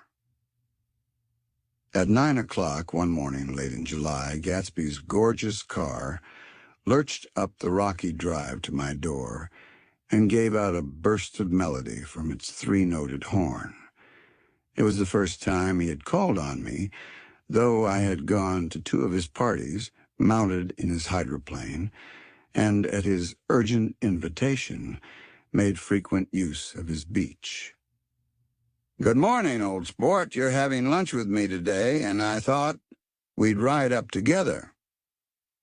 He was balancing himself on the dashboard of his car with that resourcefulness of movement that is so peculiarly American. That comes, I suppose, with the absence of lifting work or rigid sitting in youth, and even more, with the formless grace of our nervous, sporadic games. This quality was continually breaking through his punctilious manner in the shape of restlessness. He was never quite still. There was always a tapping foot somewhere or the impatient opening and closing of a hand. He saw me looking with admiration at his car. "It's pretty, isn't it, old sport?" He jumped off to give me a better view. "Haven't you ever seen it before?" I'd seen it. Everybody had seen it. It was a rich cream color, bright with nickel, swollen here and there in its monstrous length, with triumphant hat boxes and supper boxes and toolboxes, and terraced with a labyrinth of windshields that mirrored a dozen suns. Sitting down behind many layers of glass in a sort of green leather conservatory, we started to town. I had talked with him perhaps half a dozen times in the past month and found, to my disappointment, that he had little to say. So my first impression, that he was a person of some undefined consequence, had gradually faded, and he had become simply the proprietor of an elaborate roadhouse next door. And then came that disconcerting ride. We hadn't reached West Egg Village before Gatsby began leaving his elegant sentences unfinished and slapping himself indecisively on the knee of his caramel-colored suit. "Look here, old sport," he broke out surprisingly. "What's your opinion of me, anyhow?" A little overwhelmed, I began the generalized evasions which that question deserves. "Well, I'm going to tell you something about my life," he interrupted. "I don't want you to get a wrong idea of me from all these stories you hear." So he was aware of the bizarre accusations that flavored conversation in his halls. "I'll tell you God's truth." His right hand suddenly ordered divine retribution to stand by. "I am the son of some wealthy people in the Middle West, all dead now. I was brought up in America, but educated at Oxford because all my ancestors have been educated there for many years. It is a family tradition." He looked at me sideways, and I knew why Jordan Baker had believed he was lying. He hurried the phrase "educated at Oxford," or swallowed it, or choked on it, as though it had bothered him before. And with this doubt, his whole statement fell to pieces. And I wondered if there wasn't something a little sinister about him after all. "What part of the Middle West?" I inquired casually. "San Francisco." "I see. My family all died, and I came into a good deal of money." His voice was solemn, as if the memory of that sudden extinction of a clan still haunted him. For a moment I suspected that he was pulling my leg, but a glance at him convinced me otherwise. "After that, I lived like a young Rajah in all the capitals of Europe, Paris, Venice, Rome, collecting jewels, chiefly rubies, hunting big game, painting a little, things for myself only, and trying to forget something very sad that had happened to me long ago." With an effort, I managed to restrain my incredulous laughter. The very phrases were worn so threadbare that they evoked no image except that of a turbaned character, leaking sawdust at every pore as he pursued a tiger through the Bois de Boulogne. "Then came the war, old sport. It was a great relief, and I tried very hard to die, but I seemed to bear an enchanted life. I accepted a commission as first lieutenant when it began. In the Argonne forest, I took 2 machine-gun detachments so far forward that there was a half-mile gap on either side of us where the infantry couldn't advance. We stayed there 2 days and 2 nights, 130 men with 16 Lewis guns, and when the infantry came up at last, they found the insignia of 3 German divisions among the piles of dead. I was promoted to be a major, and every Allied government gave me a decoration, even Montenegro, little Montenegro, down on the Adriatic Sea. Little Montenegro." He lifted up the words and nodded at them with his smile. The smile comprehended Montenegro's troubled history and sympathized with the brave struggles of the Montenegrin people. It appreciated fully the chain of national circumstances which had elicited this tribute from Montenegro's warm little heart. My incredulity was submerged in fascination now. It was like skimming hastily through a dozen magazines. He reached in his pocket, and a piece of metal slung on a ribbon fell into my palm. That's the one from Montenegro. To my astonishment, the thing had an authentic look. Orderi di Danilo ran the circular legend, Montenegro Nicholas Rex, turn it. Major J. Gatsby. I read, for valor extraordinary. Here's another thing I always carry, a souvenir of Oxford days. It was taken in Trinity Quad. The man on my left is now the Earl of Dorchester. It was a photograph of half a dozen young men in blazers loafing in an archway through which were visible a host of spires. There was Gatsby, looking a little not much younger, with a cricket bat in his hand. Then it was all true. I saw the skins of tigers flaming in his palace on the Grand Canal. I saw him opening a chest of rubies to ease with their crimson-lighted depths the gnawings of his broken heart. "I'm going to make a big request of you today," he said, pocketing his souvenirs with satisfaction. "So I thought you ought to know something about me. I didn't want you to think I was just some nobody. You see, I usually find myself among strangers because I drift here and there trying to forget the sad thing that happened to me." He hesitated. "You'll hear about it this afternoon." "At lunch?" "No, this afternoon. I happen to find out that you're taking Miss Baker to tea." "Do you mean you're in love with Miss Baker?"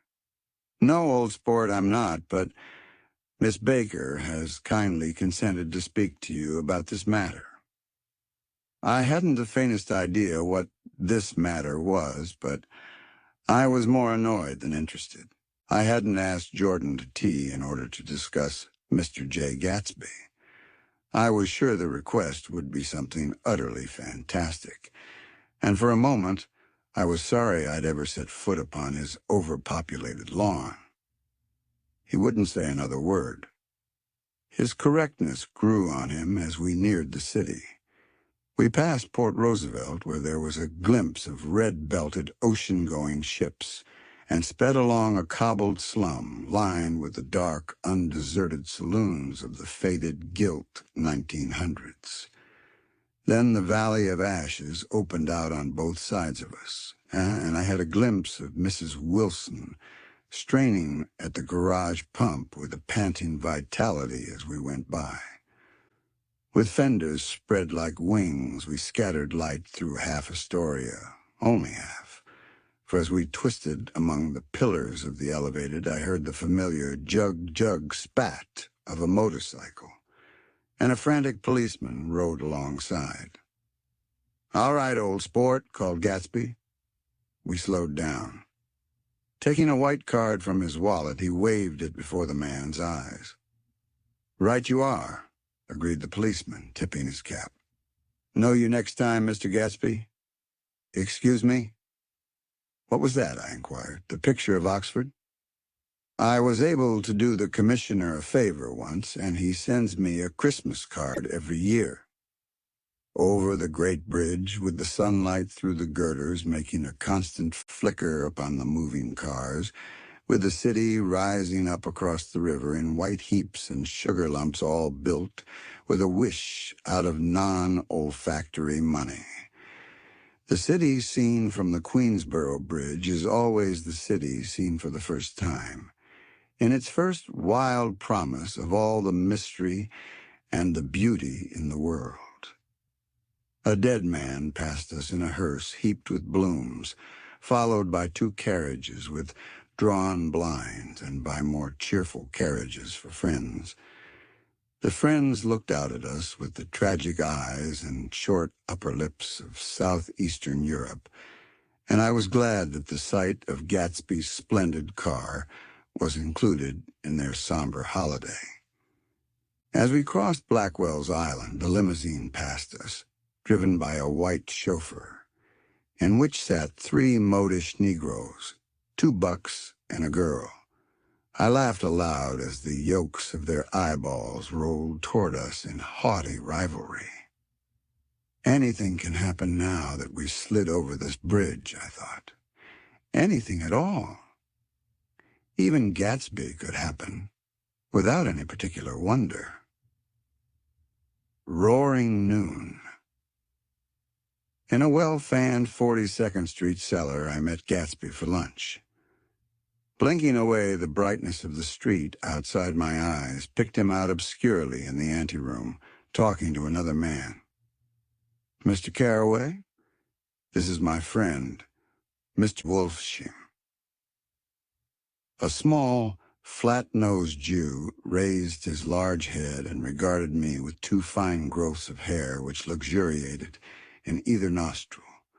After a moment, I discovered his tiny eyes in the half-darkness.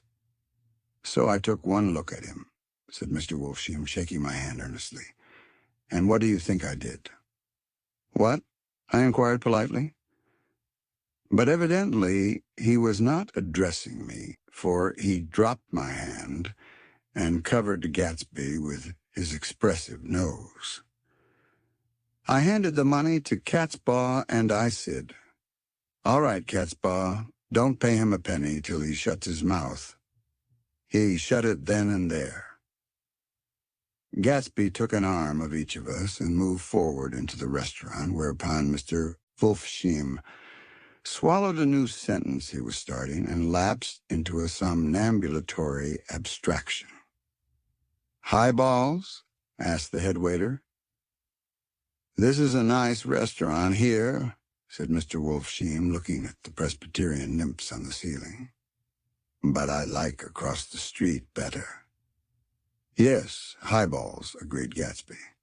And then to Mr. Wolfshim, "It's too hot over there." "Hot and small, yes," said Mr. Wolfshim, "but full of memories." "What place is that?" I asked. "The old Metropole."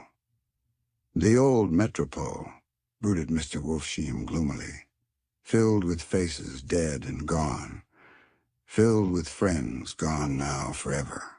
I can't forget so long as I live the night they shot Rosie Rosenthal there. It was 6 of us at the table, and Rosie had eat and drunk a lot all evening. When it was almost morning, the waiter came up to him with a funny look and says, 'Somebody wants to speak to him outside.' 'All right,' says Rosie, and begins to get up, and I pulled him down in his chair.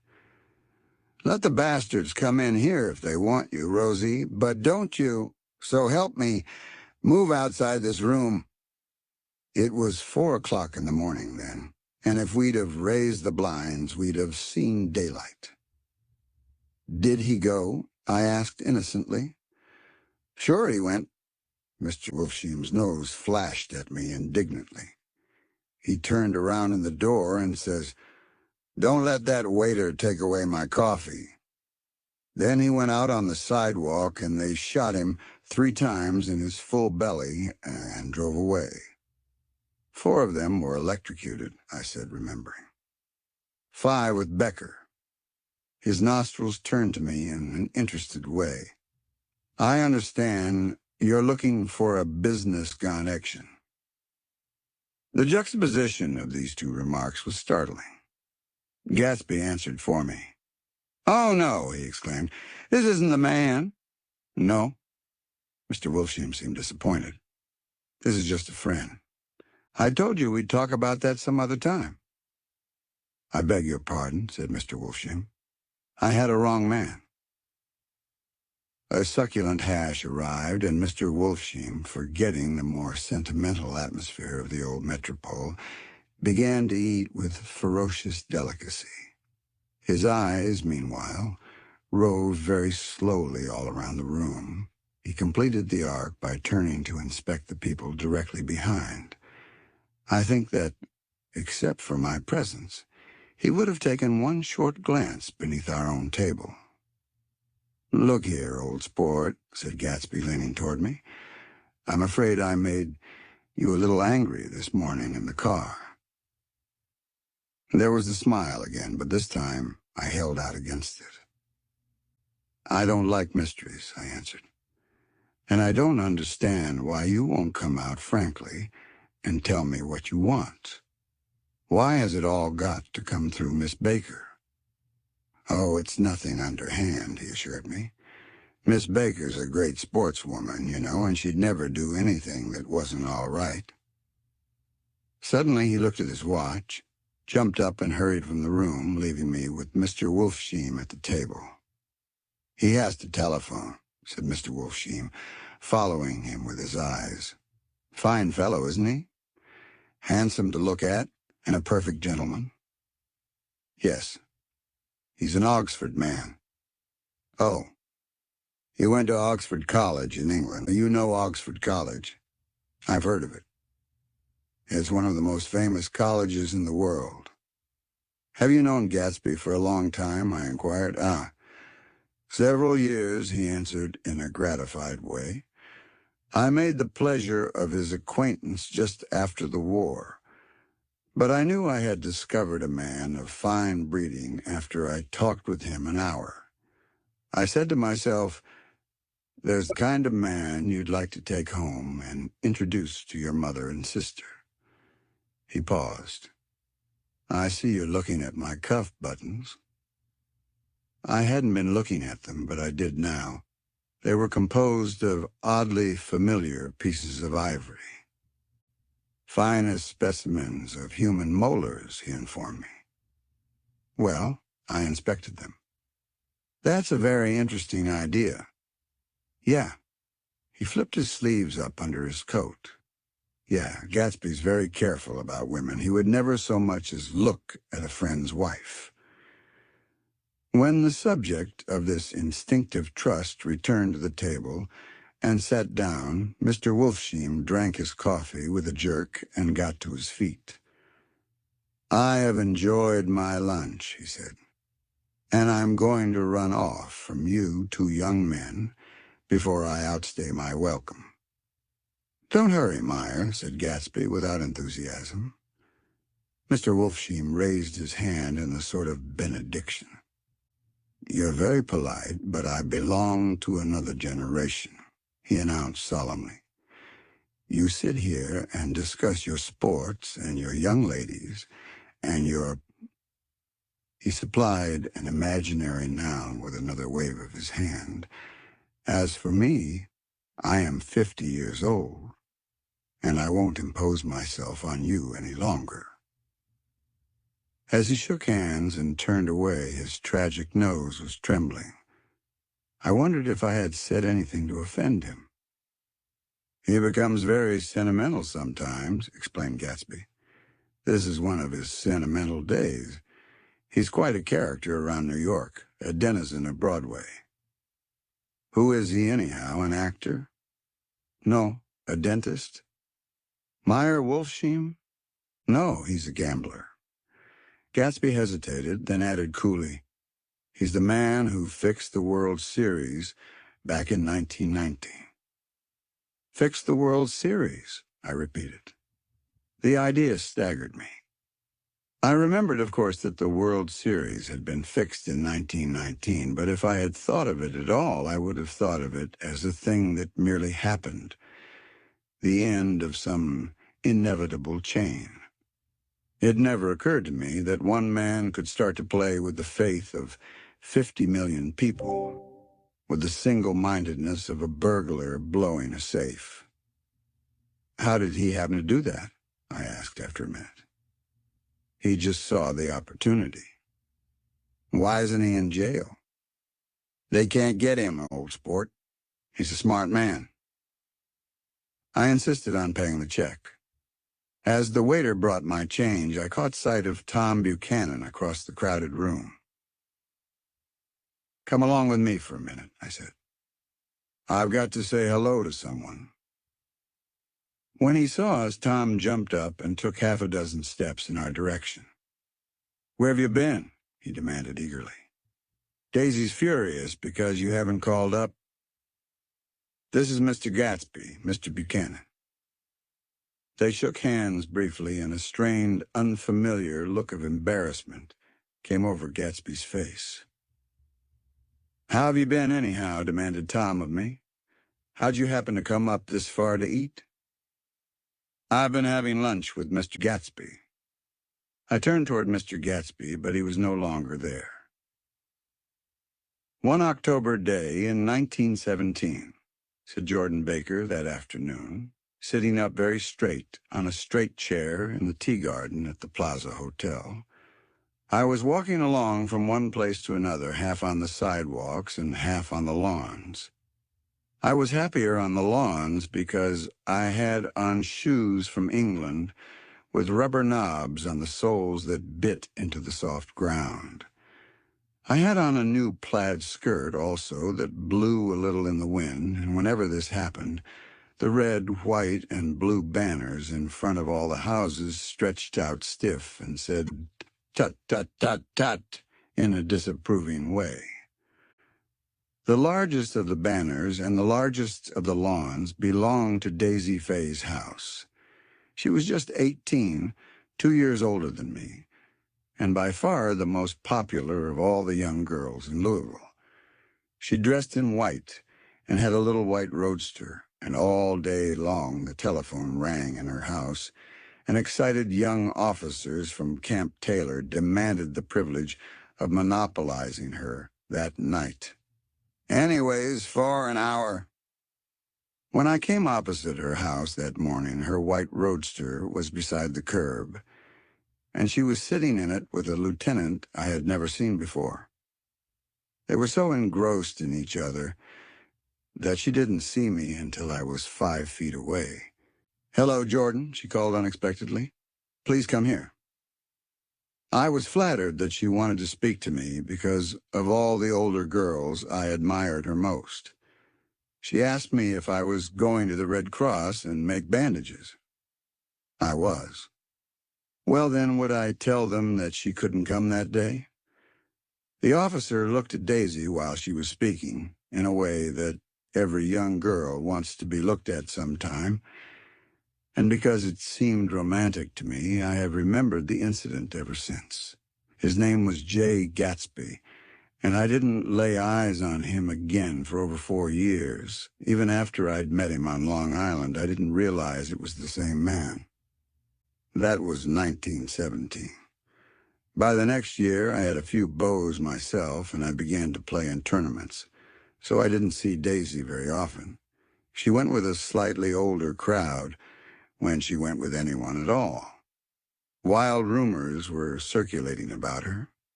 How her mother had found her packing her bag one winter night to go to New York and had said goodbye to a soldier who was going overseas. She was effectually prevented. But she wasn't on speaking terms with her family for several weeks. After that, she didn't play around with the soldiers anymore, but only with a few flat-footed, short-sighted young men in town who couldn't get into the army at all. By the next autumn, she was gay again, gay as ever. She had a debut after the armistice, and in February she was presumably engaged to a man from New Orleans. In June, she married Tom Buchanan of Chicago with more pomp and circumstance than Louisville ever knew before. He came down with 100 people in 4 private cars and hired a whole floor of the Seelbach Hotel, and the day before the wedding, he gave her a string of pearls valued at $350,000. I was bridesmaid. I came into her room half an hour before the bridal dinner and found her lying on her bed as lovely as the June night in her flowered dress, and as drunk as a monkey. She had a bottle of Sauterne in one hand and a letter in the other. "Congratulate me," she muttered. Never had a drink before, but oh, how I do enjoy it. What's the matter, Daisy? I was scared, I can tell you. I'd never seen a girl like that before. Here, dearest. She groped around in a wastebasket she had with her on the bed and pulled out the string of pearls.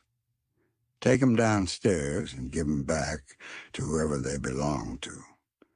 Tell 'em all Daisy's changed her mind. Say Daisy's changed her mind. She began to cry. She cried and cried. I rushed out and found her mother's maid, and we locked the door and got her into a cold bath. She wouldn't let go of the letter. She took it into the tub with her and squeezed it up into a wet ball, and only let me leave it in the soap dish when she saw that it was coming to pieces like snow. But she didn't say another word. We gave her spirits of ammonia and put ice on her forehead and hooked her back into her dress, and half an hour later, when we walked out of the room, the pearls were around her neck, and the incident was over. Next day at 5 o'clock, she married Tom Buchanan without so much as a shiver, and started off on a 3-month trip to the South Seas. I saw them in Santa Barbara when they came back, and I thought I'd never seen a girl so mad about her husband.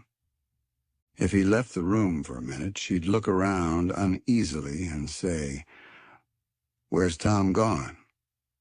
and wear the most abstracted expression until she saw him coming in the door. She used to sit on the sand with his head in her lap by the hour, rubbing her fingers over his eyes and looking at him with unfathomable delight. It was touching to see them together. It made you laugh in a hushed, fascinated way. That was in August. A week after I left Santa Barbara, Tom ran into a wagon on the Ventura Road one night and ripped a front wheel off his car. The girl who was with him got into the papers, too, because her arm was broken. She was one of the chambermaids in the Santa Barbara hotel. The next April, Daisy had her little girl, and they went to France for a year. I saw them one spring in Cannes, and later in Deauville, and then they came back to Chicago to settle down.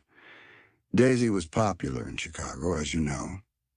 They moved with a fast crowd, all of them young and rich and wild, but she came out with an absolutely perfect reputation.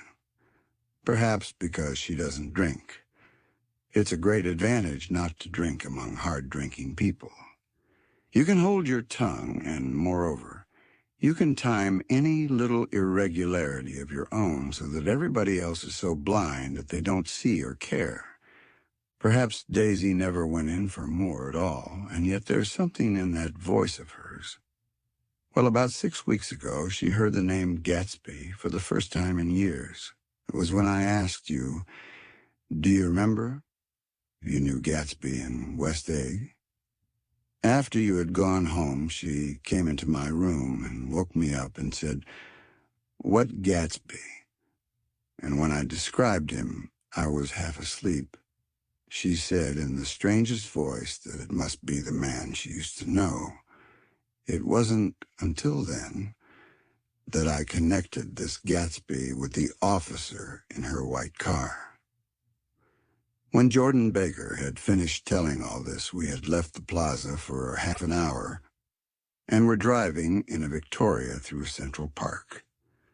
The sun had gone down behind the tall apartments of the movie stars in the West 50s, and the clear voices of girls already gathered like crickets on the grass rose through the hot twilight. "I'm the Sheik of Araby. Your love belongs to me. At night when you are asleep, into your tent I'll creep."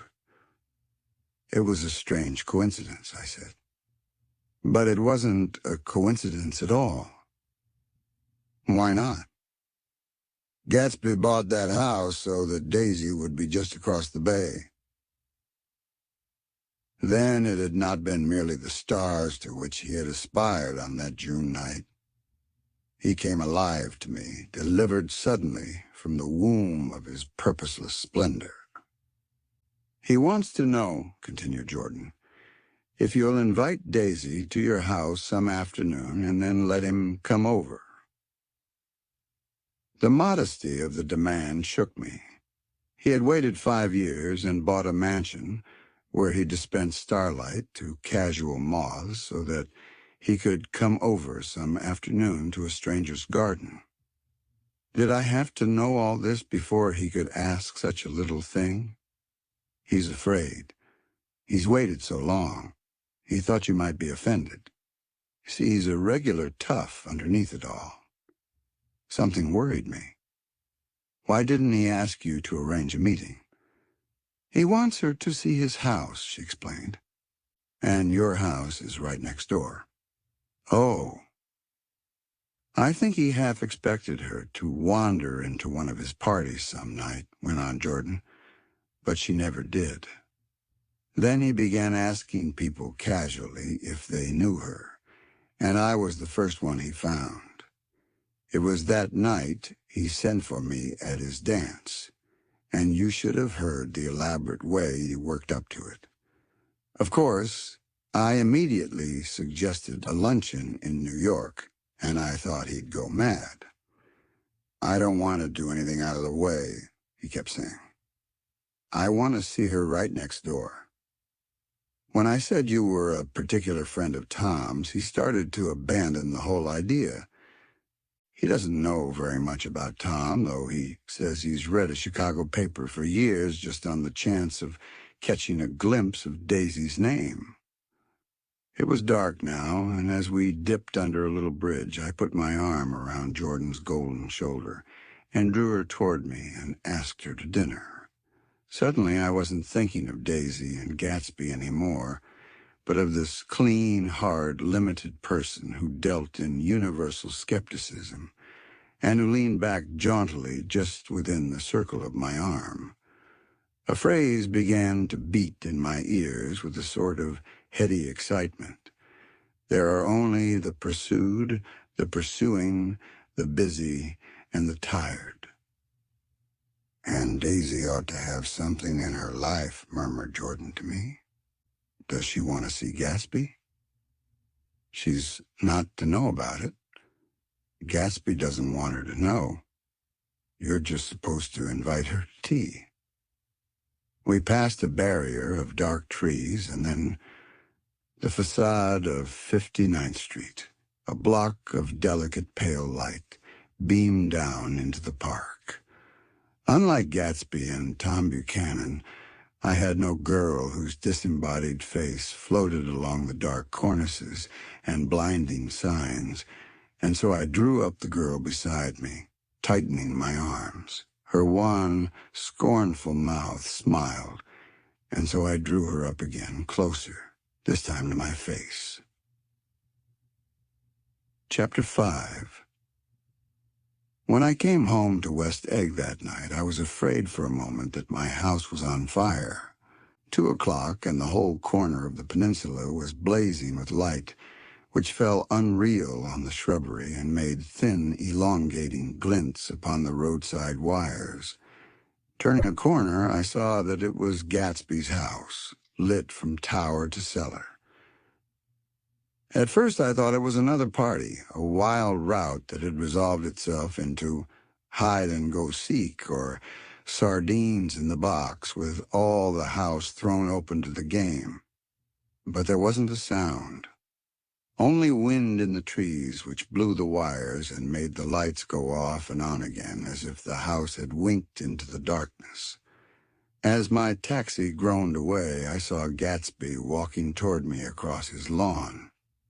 "Your place looks like the World's Fair," I said. "Does it?" He turned his eyes toward it absently. "I have been glancing into some of the rooms. Let's go to Coney Island, old sport." "In my car." "It's too late." "Well, suppose we take a plunge in the swimming pool. I haven't made use of it all summer." "I've got to go to bed." "All right." He waited, looking at me with suppressed eagerness. "I talked with Miss Baker," I said after a moment. I'm going to call up Daisy tomorrow and invite her over here to tea." "Oh, that's all right," he said carelessly. "I don't want to put you to any trouble." "What day would suit you?" "What day would suit you?" He corrected me quickly. "I don't want to put you to any trouble, you see. How about the day after tomorrow?" He considered for a moment, then with reluctance, "I want to get the grass cut," he said. We both looked at the grass. There was a sharp line where my ragged lawn ended, and the darker, well-kept expanse of his began. I suspected that he meant my grass. "There's another little thing," he said uncertainly, and hesitated. "Would you rather put it off for a few days?" I asked. "Oh, it isn't about that. At least—" He fumbled with a series of beginnings. I thought, look here, old sport. You don't make much money, do you?" "Not very much." This seemed to reassure him, and he continued more confidently. "I thought you didn't. If you'll pardon my... You see, I carry on a little business on the side, a sort of sideline, you understand. And I thought that if you don't make very much... You're selling bonds, aren't you, old sport? Trying to... Well, this would interest you. It wouldn't take up much of your time, and you might pick up a nice bit of money. It happens to be a rather confidential sort of thing." I realize now that under different circumstances, that conversation might have been one of the crises of my life.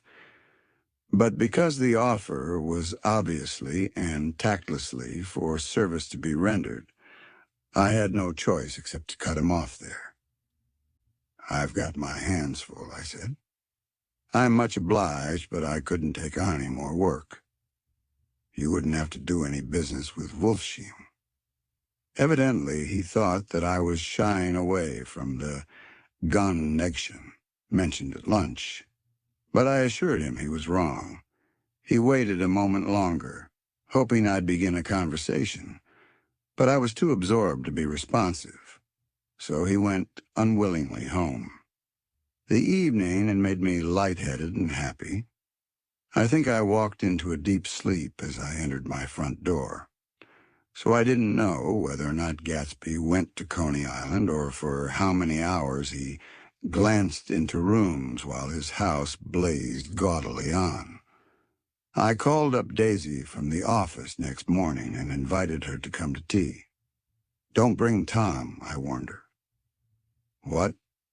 Don't bring Tom?" "Who is Tom?" she asked innocently. The day agreed upon was pouring rain. At 11 o'clock, a man in a raincoat dragging a lawnmower tapped at my front door and said that Mr. Gatsby had sent him over to cut my grass.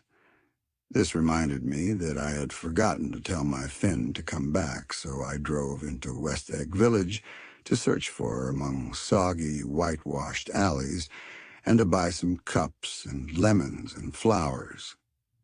The flowers were unnecessary, for at 2 o'clock, a greenhouse arrived from Gatsby's, with innumerable receptacles to contain it. An hour later, the front door opened nervously, and Gatsby, in a white flannel suit, silver shirt, and gold-colored tie, hurried in. He was pale, and there were dark signs of sleeplessness beneath his eyes. "Is everything all right?" he asked immediately. "The grass looks fine, if that's what you mean." "What grass?" he inquired blankly. "Oh, the grass in the yard." He looked out the window at it, but judging from his expression, I don't believe he saw a thing. "Looks very good," he remarked vaguely. "One of the papers said they thought the rain would stop about 4. I think it was the Journal. Have you got everything you need in the shape of tea?" I took him into the pantry, where he looked a little reproachfully at the Finn. Together we scrutinized the 12 lemon cakes from the delicatessen shop. "Will they do?" I asked. Of course, they're fine." And he added hollowly, "Old sport." The rain cooled about 3:30 to a damp mist through which occasional thin drops swam like dew. Gatsby looked with vacant eyes through a copy of Clay's Economics, starting at the finished tread that shook the kitchen floor and peering toward the bleared windows from time to time, as if a series of invisible but alarming happenings were taking place outside. Finally, he got up and informed me in an uncertain voice that he was going home. "Why's that?" "Nobody's coming to tea. It's too late." He looked at his watch as if there was some pressing demand on his time elsewhere. "I can't wait all day." "Don't be silly. It's just 2 minutes to 4. He sat down miserably, as if I had pushed him, and simultaneously there was the sound of a motor turning into my lane. We both jumped up, and a little harrowed myself, I went out into the yard. Under the dripping bare lilac trees, a large open car was coming up the drive. It stopped. Daisy's face, tipped sideways beneath a three-cornered lavender hat, looked out at me with a bright, ecstatic smile. "Is this absolutely where you live, my dearest one?" The exhilarating ripple of her voice was a wild tonic in the rain. I had to follow the sound of it for a moment, up and down, with my ear alone before any words came through. A damp streak of hair lay like a dash of blue paint across her cheek, and her hand was wet with glistening drops as I took it to help her from the car. "Are you in love with me?" she said low in my ear. "Or why did I have to come alone? That's the secret of Castle Rackrent. Tell your chauffeur to go far away and spend an hour. Come back in an hour, Ferdy." Then, in a grave murmur, "His name is Ferdy. Does the gasoline affect his nose?" "I don't think so," she said innocently. "Why?" We went in. To my overwhelming surprise, the living room was deserted. "Well, that's funny," I exclaimed. "What's funny?"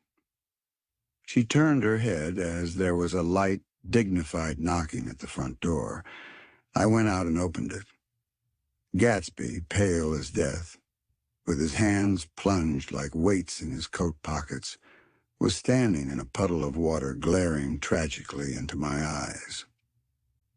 With his hands still in his coat pockets, he stalked by me into the hall, turned sharply as if he were on a wire, and disappeared into the living room. It wasn't a bit funny. Aware of the loud beating of my own heart, I pulled the door to against the increasing rain. For half a minute there wasn't a sound. Then from the living room I heard a sort of choking murmur and part of a laugh followed by Daisy's voice on a clear, artificial note. "I certainly am awfully glad to see you again." A pause. It endured horribly. I had nothing to do in the hall, so I went into the room. Gatsby, his hands still in his pockets, was reclining against the mantelpiece in a strained counterfeit of perfect ease, even of boredom. His head leaned back so far that it rested against the face of a defunct mantelpiece clock, and from this position his distraught eyes stared down at Daisy, who was sitting, frightened but graceful, on the edge of a stiff chair. "Ah, we met before," muttered Gatsby. His eyes glanced momentarily at me, and his lips parted with an abortive attempt at a laugh. Luckily, the clock took this moment to tilt dangerously at the pressure of his head, whereupon he turned and caught it with trembling fingers and set it back in place. Then he sat down rigidly, his elbow on the arm of the sofa and his chin in his hand. "I'm sorry about the clock," he said. My own face had now assumed a deep tropical burn. I couldn't muster up a single commonplace out of the 1,000 in my head. "It's an old clock," I told them idiotically. I think we all believed for a moment that it had smashed in pieces on the floor. "We haven't met for many years," said Daisy, her voice as matter-of-fact as it could ever be. 5 years next November. The automatic quality of Gatsby's answer set us all back at least another minute. I had them both on their feet with the desperate suggestion that they help me make tea in the kitchen when the demoniac Finn brought it in on a tray. Amid the welcome confusion of cups and cakes, a certain physical decency established itself. Gatsby got himself into a shadow, and while Daisy and I talked, looked conscientiously from one to the other of us with tense, unhappy eyes. However, as calmness wasn't an end in itself, I made an excuse at the first possible moment and got to my feet. "Where are you going?" demanded Gatsby in immediate alarm. "I'll be back. I've got to speak to you about something before you go." He followed me wildly into the kitchen, closed the door, and whispered, "Oh, God," in a miserable way. "What's the matter?" "This is a terrible mistake," he said, shaking his head from side to side. "A terrible, terrible mistake. You're just embarrassed, that's all. And luckily," I added, "Daisy's embarrassed too." "She's embarrassed?" he repeated incredulously. "Just as much as you are." "Don't talk so loud." "You're acting like a little boy," I broke out impatiently. "Not only that, but you're rude. Daisy's sitting in there, all alone." He raised his hand to stop my words, looked at me with unforgettable reproach, and opening the door cautiously, went back into the other room. I walked out the back way, just as Gatsby had when he had made his nervous circuit of the house half an hour before, and ran for a huge black knotted tree whose massed leaves made a fabric against the rain. Once more it was pouring in my irregular lawn, well shaved by Gatsby's gardener, abounded in small muddy swamps and prehistoric marshes.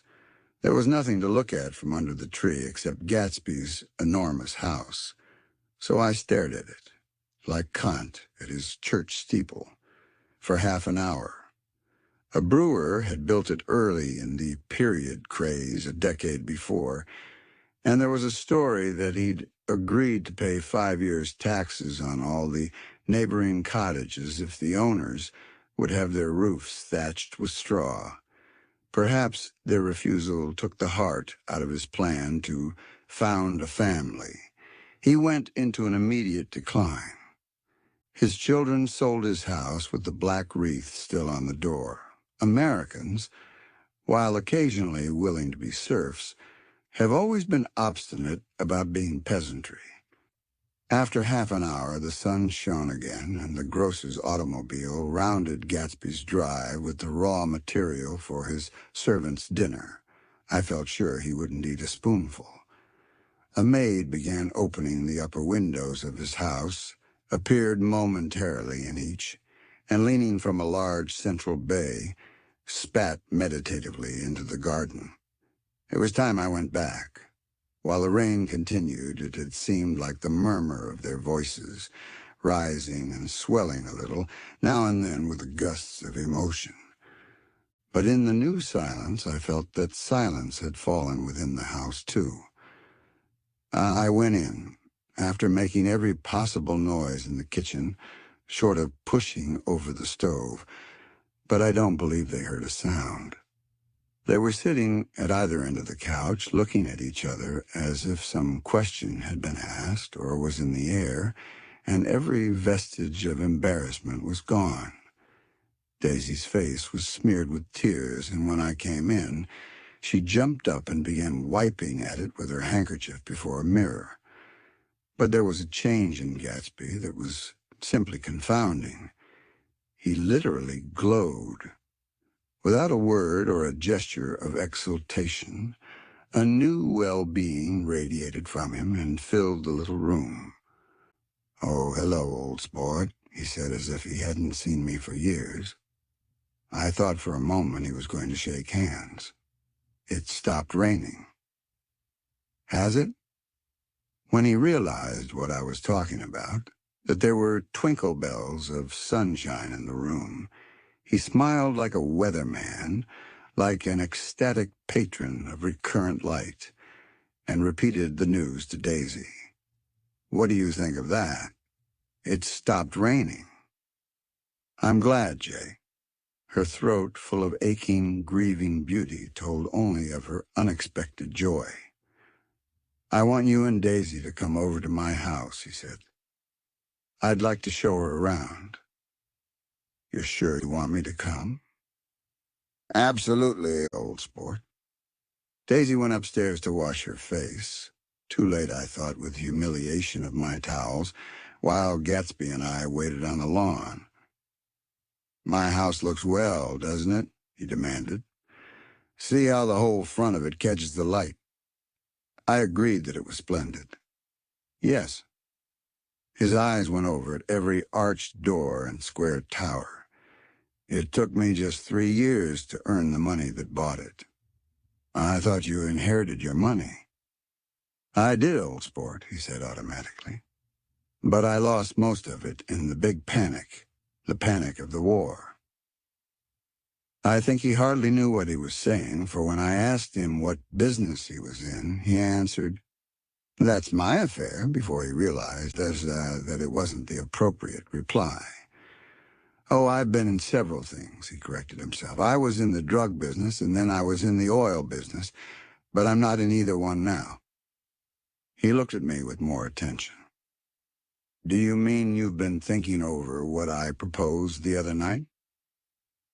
Before I could answer, Daisy came out of the house, and 2 rows of brass buttons on her dress gleamed in the sunlight. That huge place there, she cried, pointing. Do you like it? I love it, but I don't see how you live there all alone. I keep it always full of interesting people, night and day. People who do interesting things. Celebrated people. Instead of taking the shortcut along the Sound, we went down the road and entered by the big postern. With enchanting murmurs, Daisy admired this aspect or that of the feudal silhouette against the sky, admired the gardens, the sparkling odor of jonquils and the frothy odor of hawthorn and plum blossoms, and the pale gold odor of kiss me at the gate. It was strange to reach the marble steps and find no stir of bright dresses in and out the door, and hear no sound but bird voices in the trees. And inside, as we wandered through Marie Antoinette music rooms and restoration salons, I felt that there were guests concealed behind every couch and table, under orders to be breathlessly silent until we had passed through. As Gatsby closed the door of the Merton College library, I could have sworn I heard the owl-eyed man break into ghostly laughter. We went upstairs, through period bedrooms swathed in rose and lavender silk and vivid with new flowers, through dressing rooms and pool rooms and bathrooms with sunken baths, intruding into one chamber where a disheveled man in pajamas was doing liver exercises on the floor. It was Mr. Klipspringer, the boarder. I had seen him wandering hungrily about the beach that morning. Finally, we came to Gatsby's own apartment, a bedroom and a bath, and an Adams study, where we sat down and drank a glass of some chartreuse he took from a cupboard in the wall. He hadn't once ceased looking at Daisy, and I think he revalued everything in his house according to the measure of response it drew from her well-loved eyes. Sometimes, too, he stared around at his possessions in a dazed way, as though, in her actual and astounding presence, none of it was any longer real. Once he nearly toppled down a flight of stairs. His bedroom was the simplest room of all, except where the dresser was garnished with a toilet set, of pure dull gold. Daisy took the brush with delight and smoothed her hair, whereupon Gatsby sat down and shaded his eyes and began to laugh. "It's the funniest thing, old sport," he said hilariously. "I can't, when I tried it." He had passed visibly through 2 states and was entering upon a third. After his embarrassment and his unreasoning joy, he was consumed with wonder at her presence. He had been full of the idea so long, dreamed it right through to the end, waited with his teeth set, so to speak, at an inconceivable pitch of intensity. Now, in the reaction, he was running down like an overwound clock. Recovering himself in a minute, he opened for us 2 hulking patent cabinets, which held his masked suits and dressing gowns and ties, and his shirts piled like bricks in stacks a dozen high. "I've got a man in England who buys me clothes. He sends over a selection of things at the beginning of each season, spring and fall." He took out a pile of shirts and began throwing them, one by one, before us, shirts of sheer linen and thick silk and fine flannel, which lost their folds as they fell and covered the table in many-colored disarray. While we admired, he brought more, and the soft, rich heap mounted higher. Shirts with stripes and scrolls and plaids in coral and apple green and lavender, and faint orange with monograms of Indian blue. Suddenly, with a strange sound, Daisy bent her head into the shirts and began to cry stormily. "They're such beautiful shirts," she sobbed, her voice muffled in the thick folds.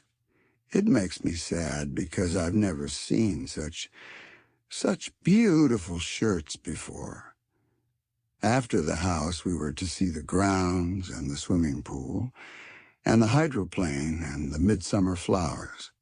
But outside Gatsby's window it began to rain again, so we stood in a row looking at the corrugated surface of the Sound. "If it wasn't for the mist, we could see your home across the bay," said Gatsby. "You always have a green light that burns all night at the end of your dock." Daisy put her arm through his abruptly, but he seemed absorbed in what he had just said. Possibly it had occurred to him that the colossal significance of that light had now vanished forever. Compared to the great distance that had separated him from Daisy, it had seemed very near to her, almost touching her. It had seemed as close as a star to the moon. Now it was again a green light on a dock. His count of enchanted objects had diminished by 1.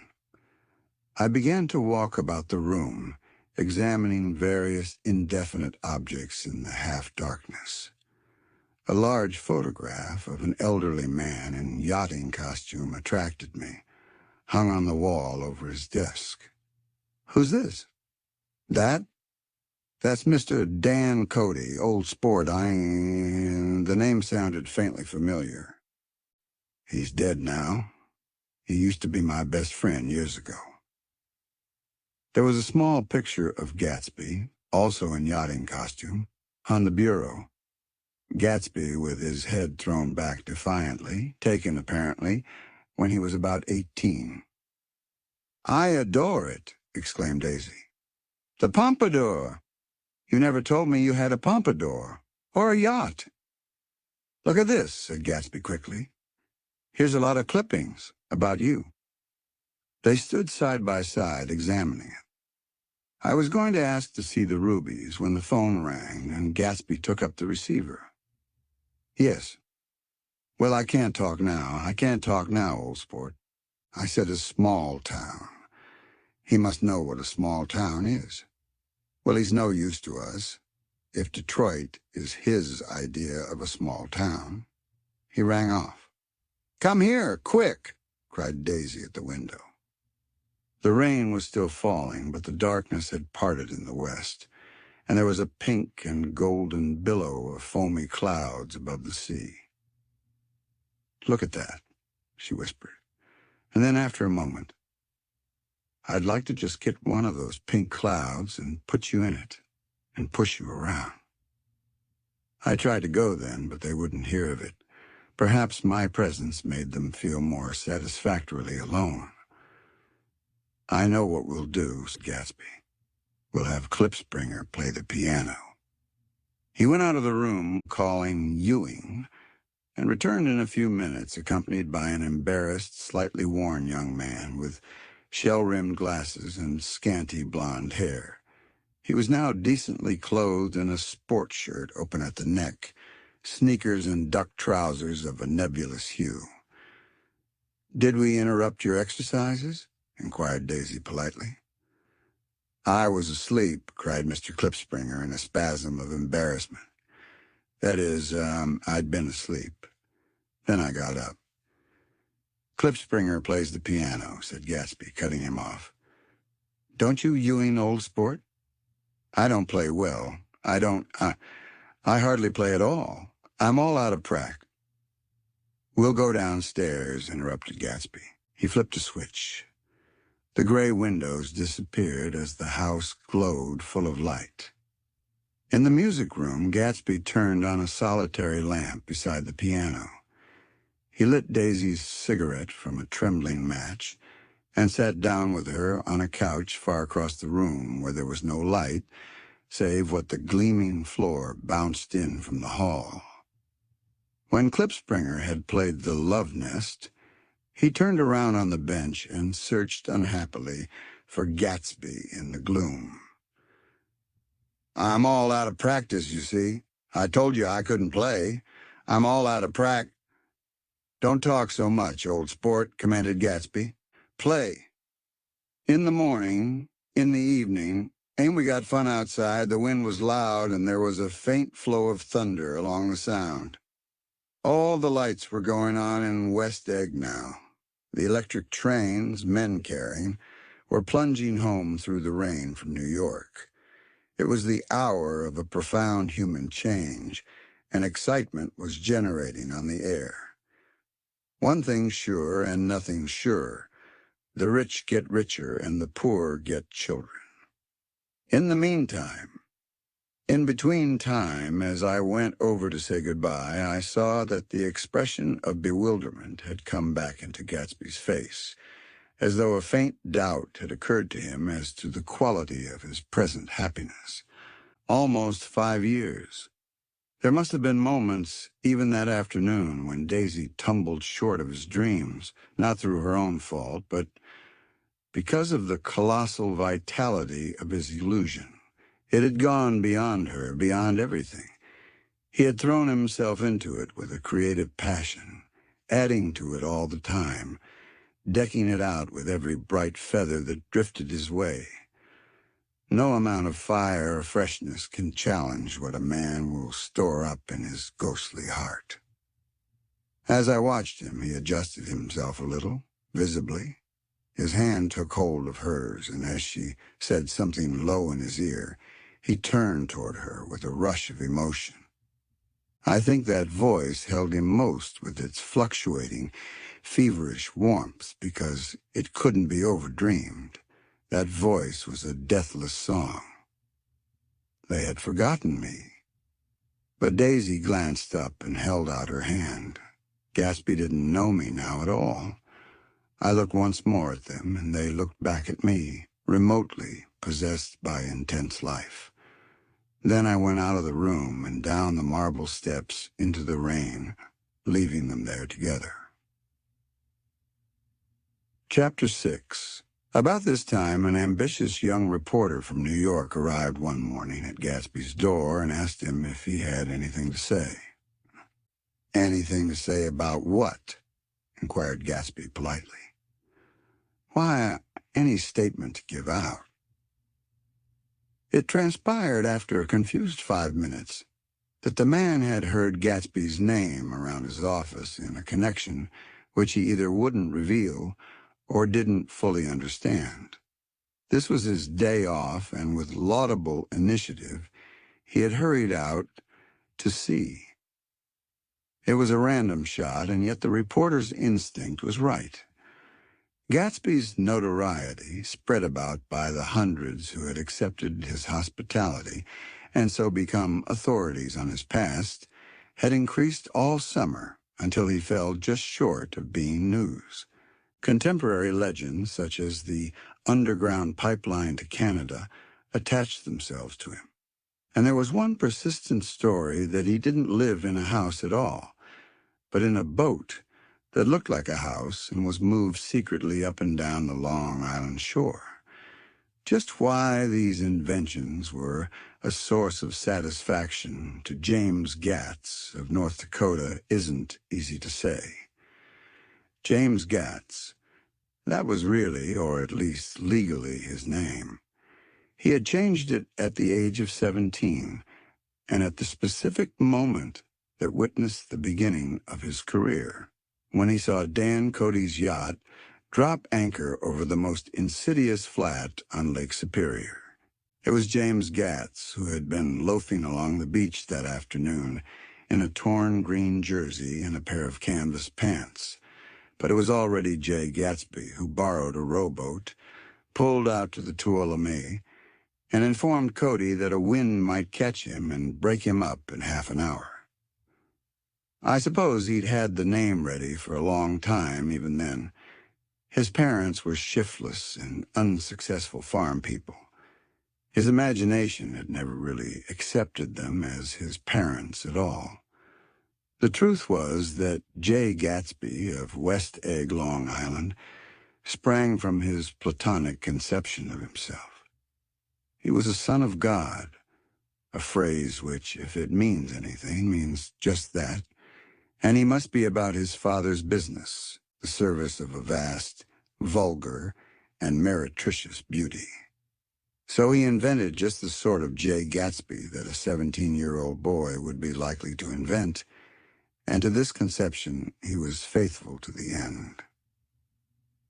For over a year he had been beating his way along the south shore of Lake Superior as a clam digger and a salmon fisher, or in any other capacity that brought him food and bed. His brown, hardening body lived naturally through the half-fierce, half-lazy work of the bracing days. He knew women early, and since they spoiled him, he became contemptuous of them, of young virgins, because they were ignorant, of the others because they were hysterical about things which, in his overwhelming self-absorption, he took for granted. But his heart was in a constant, turbulent riot. The most grotesque and fantastic conceits haunted him in his bed at night. A universe of ineffable gaudiness spun itself out in his brain while the clock ticked on the washstand and the moon soaked with wet light his tangled clothes upon the floor. Each night he added to the pattern of his fancies until drowsiness closed down upon some vivid scene with an oblivious embrace. For a while these reveries provided an outlet for his imagination. They were a satisfactory hint of the unreality of reality, a promise that the rock of the world was founded securely on a fairy's wing. An instinct toward his future glory had led him, some months before, to the small Lutheran college of St. Olaf in southern Minnesota. He stayed there 2 weeks, dismayed at its ferocious indifference to the drums of his destiny, to destiny itself, and despising the janitor's work with which he was to pay his way through. Then he drifted back to Lake Superior, and he was still searching for something to do on the day that Dan Cody's yacht dropped anchor in the shallows along shore. Cody was 50 years old then, a product of the Nevada silver fields, of the Yukon, of every rush for metal since '75. The transactions in Montana copper that made him many times a millionaire found him physically robust, but on the verge of soft-mindedness, and, suspecting this, an infinite number of women tried to separate him from his money. The none too savory ramifications by which Ella Kay, the newspaper woman, played Madame de Maintenon to his weakness and sent him to sea in a yacht were common knowledge to the turgid journalism of 1902. He had been coasting along all too hospitable shores for 5 years when he turned up as James Gats's destiny at Little Girl Bay. To the young Gats, resting on his oars and looking up at the railed deck, the yacht represented all the beauty and glamour in the world. I suppose he smiled at Cody. He had probably discovered that people liked him when he smiled. At any rate, Cody asked him a few questions. One of them elicited the brand-new name, and found that he was quick and extravagantly ambitious. A few days later, he took him to Duluth and bought him a blue coat, 6 pair of white duck trousers, and a yachting cap. And when the Tuolumne left for the West Indies and the Barbary Coast, Gatsby left too. He was employed in a vague personal capacity. While he remained with Cody, he was in turn steward, mate, skipper, secretary, and even jailer. For Dan Cody sober knew what lavish doings Dan Cody drunk might soon be about, and he provided for such contingencies by reposing more and more trust in Gatsby. The arrangement lasted 5 years, during which the boat went 3 times around the continent. It might have lasted indefinitely, except for the fact that Ella Kay came on board one night in Boston, and a week later Dan Cody inhospitably died. I remember the portrait of him up in Gatsby's bedroom, a gray, florid man with a hard, empty face. The pioneer debauchee who, during one phase of American life, brought back to the eastern seaboard the savage violence of the frontier brothel and saloon. It was indirectly due to Cody that Gatsby drank so little. Sometimes, in the course of gay parties, women used to rub champagne into his hair. For himself, he formed the habit of letting liquor alone. And it was from Cody that he inherited money, a legacy of $25,000. He didn't get it. He never understood the legal device that was used against him, but what remained of the millions went intact to Ella Kay. He was left with a singularly appropriate education. The vague contour of J. Gatsby had filled out to the substantiality of a man. He told me all this very much later, but I put it down here with the idea of exploding those first wild rumors about his antecedents, which weren't even faintly true. Moreover, he told it to me at a time of confusion, when I had reached the point of believing everything and nothing about him. So I take advantage of this short halt, while Gatsby, so to speak, caught his breath, to clear this set of misconceptions away. Oh, it was a halt, too, in my association with his affairs. For several weeks, I didn't see him or hear his voice on the phone. Mostly, I was in New York, trotting around with Jordan and trying to ingratiate myself with her senile aunt. But finally, I went over to his house one Sunday afternoon. I hadn't been there 2 minutes when somebody brought Tom Buchanan in for a drink. I was startled, naturally, but the really surprising thing was that it hadn't happened before. They were a party of 3 on horseback. Tom and a man named Sloan and a pretty woman in a brown riding habit who had been there previously. "I'm delighted to see you," said Gatsby, standing on his porch. "I'm delighted that you dropped in." As though they cared. "Sit right down. Have a cigarette or a cigar?" He walked around the room quickly, ringing bells. "I'll have something to drink for you in just a minute." He was profoundly affected by the fact that Tom was there. But he would be uneasy anyhow until he had given them something, realizing in a vague way that that was all they came for. Mr. Sloane wanted nothing. Lemonade? No, thanks. Little champagne? Nothing at all, thanks. I'm sorry. Did you have a nice ride? Very good roads around here. I suppose the automobiles? Yeah. Moved by an irresistible impulse, Gatsby turned to Tom, who had accepted the introduction as a stranger. I believe we've met somewhere before, Mr. Buchanan. Oh, yes, said Tom, gruffly polite, but obviously not remembering. So we did. I remember very well. About 2 weeks ago. That's right. You were with Nick here. I know your wife, continued Gatsby almost aggressively. That's so? Tom turned to me. You live near here, Nick. Next door. That's so? Mr. Sloane didn't enter into the conversation, but lounged back haughtily in his chair. The woman said nothing either, until unexpectedly, after 2 highballs, she became cordial. We'll all come over to your next party, Mr. Gatsby, she suggested. What do you say? Certainly. I'd be delighted to have you. Be very nice, said Mr. Sloane without gratitude. Well, think ought to be starting home. Please don't hurry, Gatsby urged them. He had control of himself now, and he wanted to see more of Tom.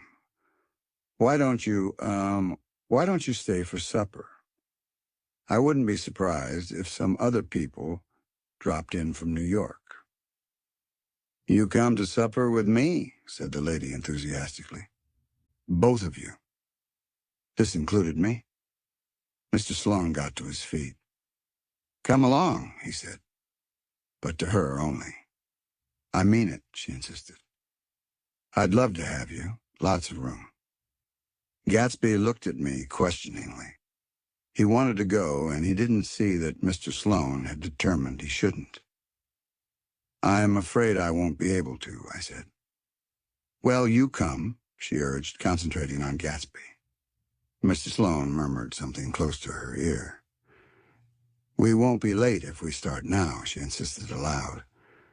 I haven't got a horse, said Gatsby. I used to ride in the army, but I've never bought a horse. I'll have to follow you in my car. Excuse me for just a minute. The rest of us walked out on the porch where Sloane and the lady began an impassioned conversation aside. My God, I believe the man's coming, said Tom. Doesn't he know she doesn't want him? She says she does want him. She has a big dinner party, and he won't know a soul there. He frowned. I wonder where in the devil he met Daisy. By God, I may be old-fashioned in my ideas, but women run around too much these days to suit me. They meet all kinds of crazy fish. Suddenly, Mr. Sloane and the lady walked down the steps and mounted their horses. Come on, said Mr. Sloane to Tom. We're late. We got to go. And then to me. Tell him we couldn't wait, will you? Tom and I shook hands, the rest of us exchanged a cool nod, and they trotted quickly down the drive, disappearing under the August foliage just as Gatsby, with hat and light overcoat in hand, came out the front door. Tom was evidently perturbed at Daisy's running around alone, for on the following Saturday night, he came with her to Gatsby's party. Perhaps his presence gave the evening its peculiar quality of oppressiveness. It stands out in my memory from Gatsby's other parties that summer. There were the same people, or at least the same sort of people, the same profusion of champagne, the same many-colored, many-keyed commotion, but I felt an unpleasantness in the air, a pervading harshness that hadn't been there before.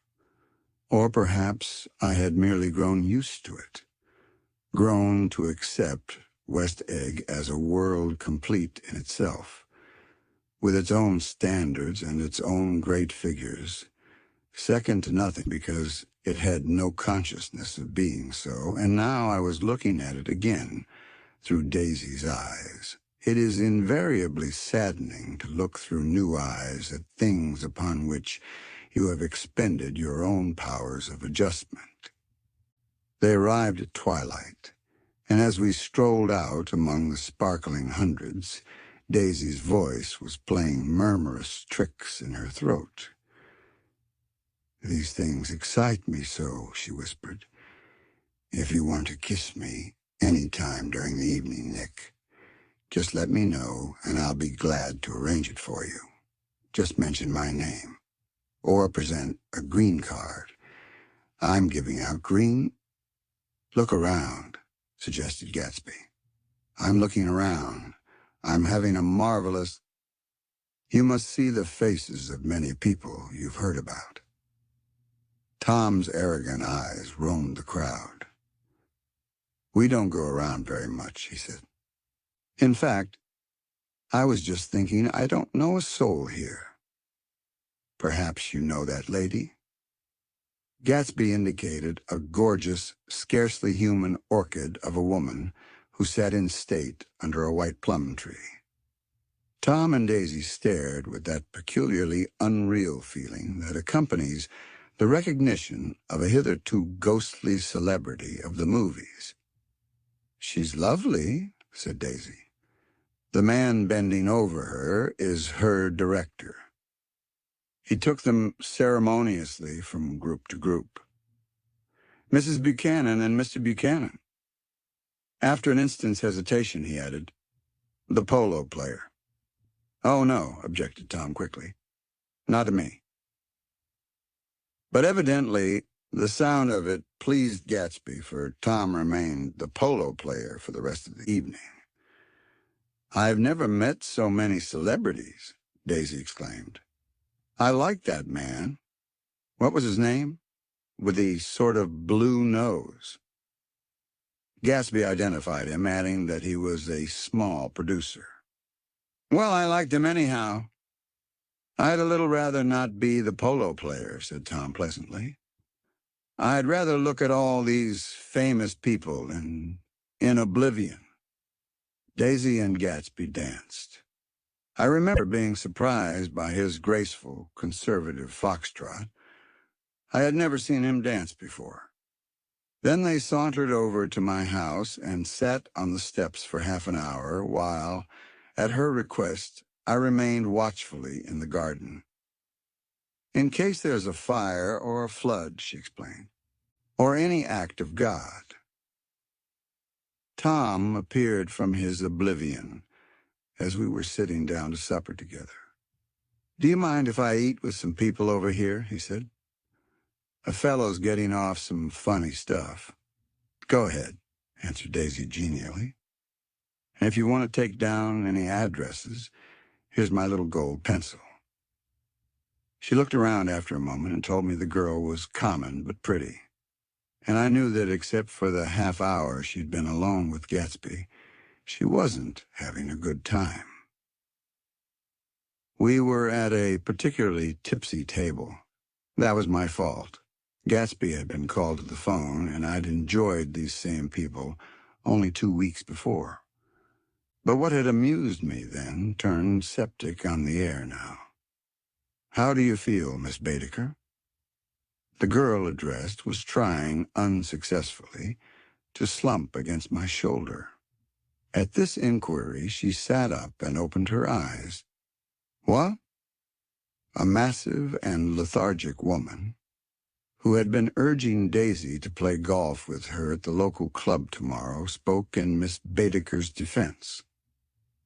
"Oh, she's all right now. When she's had 5 or 6 cocktails, she always starts screaming like that.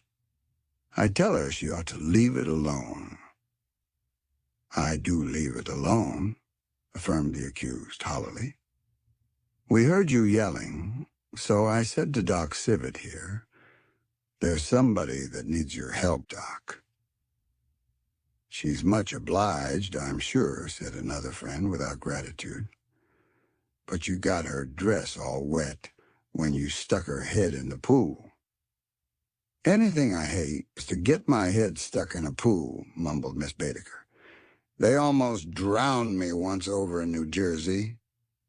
Then you ought to leave it alone, countered Dr. Sibbett. Speak for yourself, cried Miss Baedeker violently. Your hand shakes. I wouldn't let you operate on me. It was like that. Almost the last thing I remember was standing with Daisy and watching the moving picture director and his star. They were still under the white plum tree, and their faces were touching except for a pale, thin ray of moonlight between. It occurred to me that he had been very slowly bending toward her all evening to attain this proximity, and even while I watched, I saw him stoop one ultimate degree and kiss at her cheek. I like her, said Daisy. I think she's lovely. But the rest offended her, and inarguably, because it wasn't a gesture but an emotion. She was appalled by West Egg, this unprecedented place that Broadway had begotten upon a Long Island fishing village, appalled by its raw vigor that chafed under the old euphemisms, and by the too obtrusive fate that herded its inhabitants along a short cut from nothing to nothing. She saw something awful in the very simplicity she failed to understand. I sat on the front steps with them while they waited for their car. It was dark here in front. Only the bright door sent 10 square feet of light volleying out into the soft black morning. Sometimes a shadow moved against a dressing room blind above, gave way to another shadow, an indefinite procession of shadows who rouged and powdered in an invisible glass. "Who is this Gatsby, anyhow?" demanded Tom suddenly. "Some big bootlegger?" "Where'd you hear that?" I inquired. "I didn't hear it. I imagined it. A lot of these newly rich people are just big bootleggers, you know." "Not Gatsby," I said shortly. He was silent for a moment. The pebbles of the drive crunched under his feet. "Well, he certainly must have strained himself to get this menagerie together." A breeze stirred the gray haze of Daisy's fur collar. "At least they're more interesting than the people we know," she said with an effort. "You didn't look so interested." "Well, I was." Tom laughed and turned to me. "Did you notice Daisy's face when that girl asked her to put her under a cold shower?" Daisy began to sing with the music in a husky, rhythmic whisper, bringing out a meaning in each word that it had never had before and would never have again. When the melody rose, her voice broke up sweetly, following it, in a way contralto voices have, and each change tipped out a little of her warm human magic upon the air. "Lots of people come who haven't been invited," she said suddenly. "That girl hadn't been invited. They simply forced their way in, and he's too polite to object." "I'd like to know who he is and what he does," insisted Tom. "And I think I'll make a point of finding out." "I can tell you right now," she answered. "He owned some drugstores, a lot of drugstores. He built them up himself." The dilatory limousine came rolling up the drive. "Good night, Nick," said Daisy. Her glance left me and sought the lighted top of the steps where 3 o'clock in the morning, a neat, sad little waltz of that year, was drifting out the open door. After all, in the very casualness of Gatsby's party, there were romantic possibilities totally absent from her world. What was it up there in the song that seemed to be calling her back inside? What would happen now in the dim, incalculable hours? Perhaps some unbelievable guest would arrive, a person infinitely rare and to be marveled at, some authentically radiant young girl who, with one fresh glance at Gatsby, one moment of magical encounter, would blot out those 5 years of unwavering devotion. I stayed late that night. Gatsby asked me to wait until he was free, and I lingered in the garden until the inevitable swimming party had run up, chilled and exalted, from the black beach, until the lights were extinguished in the guest rooms overhead.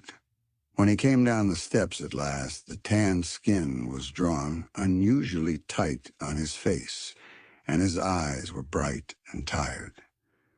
"She didn't like it," he said immediately. "Of course she did." "She didn't like it," he insisted. "She didn't have a good time." He was silent, and I guessed at his unutterable depression. "I feel far away from her," he said. "It's hard to make her understand." "You mean about the dance?" "The dance?" He dismissed all the dances he had given with a snap of his fingers. "Old sport. The dance is unimportant." He wanted nothing less of Daisy than that she should go to Tom and say, "I never loved you."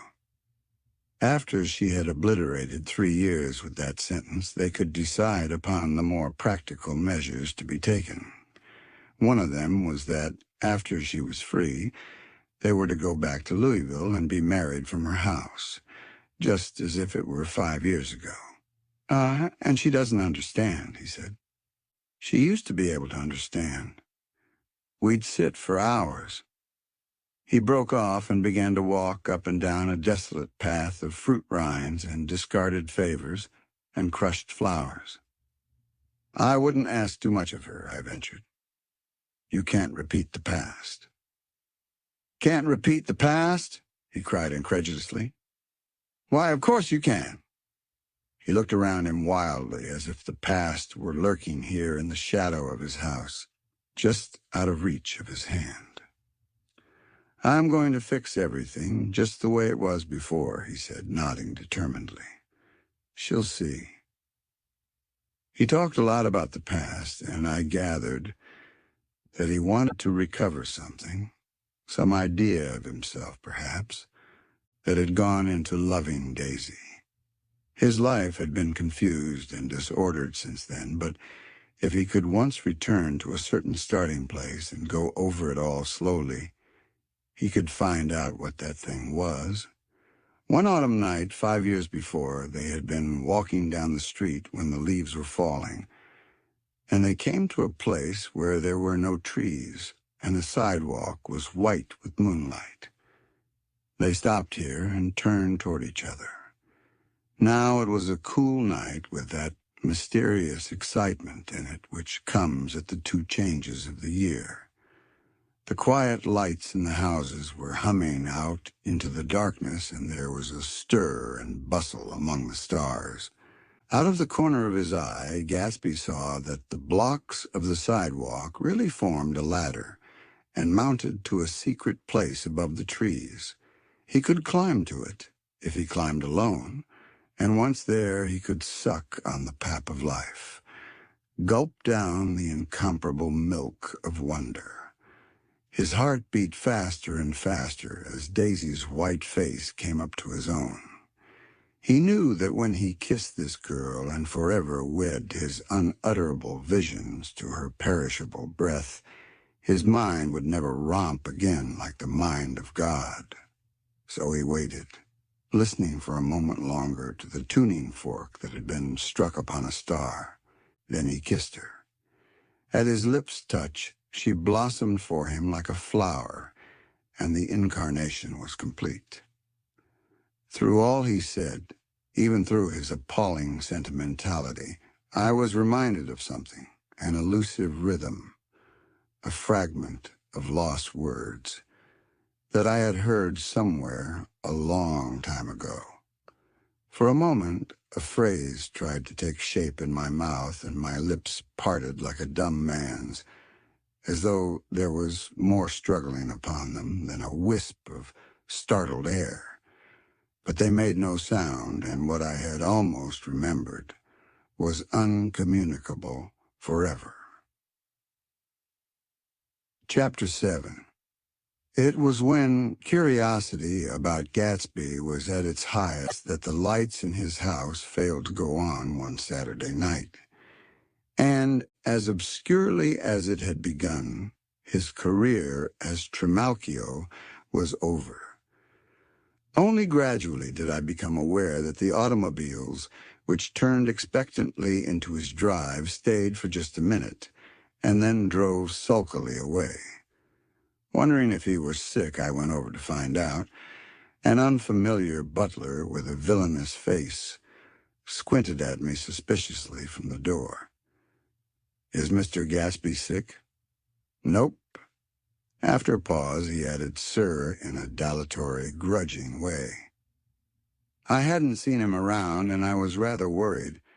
"Tell him Mr. Carroway came over." "Who?" he demanded rudely. "Carroway." "Carroway. All right, I'll tell him." Abruptly, he slammed the door. My Finn informed me that Gatsby had dismissed every servant in his house a week ago and replaced them with half a dozen others who never went into West Egg Village to be bribed by the tradesmen, but ordered moderate supplies over the telephone. The grocery boy reported that the kitchen looked like a pigsty, and the general opinion in the village was that the new people weren't servants at all. Next day, Gatsby called me on the phone. "Going away?" I inquired. "No, old sport. I hear you fired all your servants. I wanted somebody who wouldn't gossip. Daisy comes over quite often in the afternoons." So the whole caravansary had fallen in like a card house at the disapproval in her eyes. There's some people Wolfsheim wanted to do something for. They're all brothers and sisters. They used to run a small hotel. I see. He was calling up at Daisy's request. Would I come to lunch at her house tomorrow? Miss Baker would be there. Half an hour later, Daisy herself telephoned and seemed relieved to find that I was coming. Something was up, and yet I couldn't believe that they would choose this occasion for a scene, especially for the rather harrowing scene that Gatsby had outlined in the garden. The next day was broiling, almost the last, certainly the warmest, of the summer. As my train emerged from the tunnel into sunlight, only the hot whistles of the National Biscuit Company broke the simmering hush at noon. The straw seats of the car hovered on the edge of combustion. The woman next to me perspired delicately for a while into her white shirtwaist, and then, as her newspaper dampened under her fingers, lapsed despairingly into deep heat with a desolate cry. Her pocketbook slapped to the floor. "Oh, my!" she gasped. I picked it up with a weary bend and handed it back to her, holding it at arm's length and by the extreme tip of the corners to indicate that I had no designs upon it. But everyone nearby, including the woman, suspected me just the same. "Hot," said the conductor to familiar faces. "Some weather. Hot. Hot. Hot. Is it hot enough for you? Is it hot? Is it?" My commutation ticket came back to me with a dark stain from his hand. That anyone should care in this heat, whose flushed lips he kissed, whose head made damp the pajama pocket over his heart. Through the hall of the Buchanan's house blew a faint wind, carrying the sound of the telephone bell out to Gatsby and me as we waited at the door. "The master's body!" roared the butler into the mouthpiece. "I'm sorry, madam, but we can't furnish it. It's far too hot to touch this nun." What he really said was, "Yes, yes, I'll see." He set down the receiver and came toward us, glistening slightly, to take our stiff straw hats. "Madam expects you in the salon," he cried, needlessly indicating the direction. In this heat, every extra gesture was an affront to the common store of life. The room, shadowed well with awnings, was dark and cool. Daisy and Jordan lay upon an enormous couch like silver idols, weighing down their own white dresses against the singing breeze of the fans. "We can't move," they said together. Jordan's fingers, powdered white over their tan, rested for a moment in mine. And Mr. Thomas Buchanan, the athlete?" I inquired. Simultaneously, I heard his voice, gruff, muffled, husky, at the hall telephone. Gatsby stood in the center of the crimson carpet and gazed around with fascinated eyes. Daisy watched him and laughed, her sweet, exciting laugh. A tiny gust of powder rose from her bosom into the air. "The rumor is," whispered Jordan, "that that's Tom's girl on the telephone." We were silent. The voice in the hall rose high with annoyance. "Very well, then. I won't sell you the car at all. I'm under no obligations to you at all. And as for your bothering me about it at lunchtime, I won't stand that at all." "Holding down the receiver," said Daisy cynically. "No, he's not," I assured her. "It's a bona fide deal. I happen to know about it." Tom flung open the door, blocked out its space for a moment with his thick body, and hurried into the room. "Mr. Gatsby." He put out his broad, flat hand with well-concealed dislike. "I'm glad to see you, sir. Nick." "Make us a cold drink," cried Daisy. As he left the room again, she got up and went over to Gatsby and pulled his face down, kissing him on the mouth. "You know I love you," she murmured. "You forget there's a lady present," said Jordan. Daisy looked around doubtfully. "You kissed Nick, too." "What a low, vulgar girl." "I don't care," cried Daisy, and began to clog on the brick fireplace. Then she remembered the heat and sat down guiltily on the couch just as a freshly laundered nurse leading a little girl came into the room. "Blessed, precious," she crooned, holding out her arms. "Come to your own mother that loves you." The child, relinquished by the nurse, rushed across the room and rooted shyly into her mother's dress. "The blessed precious. Did Mother get powder on your old yellowy hair? Stand up now and say, 'How-de-do.'" Gatsby and I, in turn, leaned down and took the small, reluctant hand. Afterward, he kept looking at the child with surprise. I don't think he had ever really believed in its existence before. "I got dressed before luncheon," said the child, turning eagerly to Daisy. "That's because your mother wanted to show you off." Her face bent into the single wrinkle of the small white neck. "You dream, you. You absolute little dream." "Yes," admitted the child calmly. "Aunt Jordan's got on a white dress, too. How do you like Mother's friends?" Daisy turned her around so that she faced Gatsby. "Do you think they're pretty?" "Where's Daddy?" "She doesn't look like her father," explained Daisy. "She looks like me. She's got my hair and shape of the face." Daisy sat back upon the couch. The nurse took a step forward and held out her hand. "Come, Pammy." "Goodbye, sweetheart." With a reluctant backward glance, the well-disciplined child held to her nurse's hand and was pulled out the door just as Tom came back, preceding 4 gin rickeys that clicked full of ice. Gatsby took up his drink. "They certainly look cool," he said with visible tension. We drank in long, greedy swallows. "I read somewhere that the sun's getting hotter every year," said Tom genially. "It seems that pretty soon the Earth's going to fall into the sun. Or wait a minute. It's just the opposite. The sun's getting colder every year." "Come outside," he suggested to Gatsby.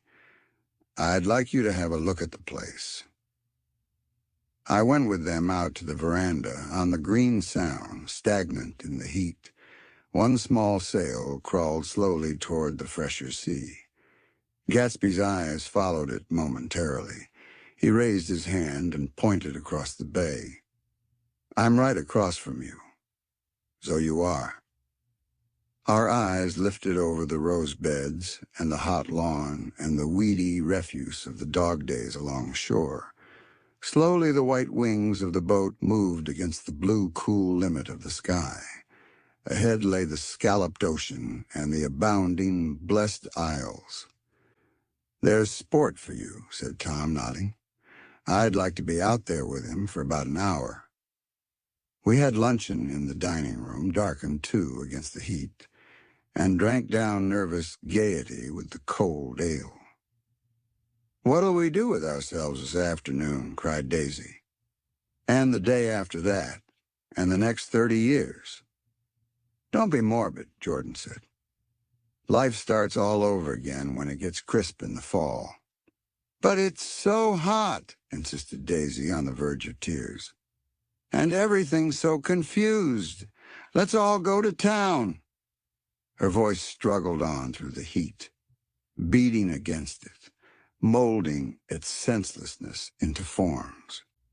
"I've heard of making a garage out of a stable," Tom was saying to Gatsby. "But I'm the first man who ever made a stable out of a garage." "Who wants to go to town?" demanded Daisy insistently. Gatsby's eyes floated toward her. "Ah," she cried. "You look so cool." Their eyes met, and they stared together at each other, alone in space. With an effort, she glanced down at the table. "You always look so cool," she repeated. She had told him that she loved him, and Tom Buchanan saw. He was astounded. His mouth opened a little, and he looked at Gatsby and then back at Daisy as if he had just recognized her as someone he knew a long time ago. "You resemble the advertisement of the man," she went on innocently. "You know the advertisement of the man." "All right," broke in Tom quickly. "I'm perfectly willing to go to town. Come on, we're all going to town." He got up, his eyes still flashing between Gatsby and his wife. No one moved. "Come on." His temper cracked a little. "What's the matter, anyhow? If we're going to town, let's start." His hand, trembling with his effort at self-control, bore to his lips the last of his glass of ale. Daisy's voice got us to our feet and out onto the blazing gravel drive. "Are we just going to go?" she objected. "Like this? Aren't we going to let anyone smoke a cigarette first?" "Everybody smoked all through lunch." "Oh, let's have fun," she begged him. "It's too hot to fuss." He didn't answer. "Have it your own way," she said. "Come on, Jordan." They went upstairs to get ready while we three men stood there shuffling the hot pebbles with our feet. A silver curve of the moon hovered already in the western sky. Gatsby started to speak, changed his mind, but not before Tom wheeled and faced him expectantly. "Have you got your stables here?" asked Gatsby with an effort. "About a quarter of a mile down the road." "Oh," a pause. "I don't see the idea of going to town," broke out Tom savagely. "Women get these notions in their heads." "Shall we take anything to drink?" called Daisy from an upper window. "I'll get some whiskey," answered Tom. He went inside. Gatsby turned to me rigidly. "I can't say anything in his house, old sport." "She's got an indiscreet voice," I remarked. "It's full of—" I hesitated. "Her voice is full of money," he said suddenly. That was it. I'd never understood before. It was full of money. There was the inexhaustible charm that rose and fell in it, the jingle of it, the cymbal's song of it. High in a white palace, the king's daughter, the golden girl. Tom came out of the house, wrapping a quart bottle in a towel, followed by Daisy and Jordan, wearing small, tight hats of metallic cloth and carrying light capes over their arms. "Shall we all go in my car?" suggested Gatsby. He felt the hot green leather of the seat. I ought to have left it in the shade. Is it standard shift? Demanded Tom. Yes. Well, you take my coupe and let me drive your car to town. The suggestion was distasteful to Gatsby. I don't think there's much gas, he objected. Plenty of gas, said Tom boisterously. He looked at the gauge. And if it runs out, I can stop at a drugstore. You can buy anything at a drugstore nowadays. A pause followed this apparently pointless remark.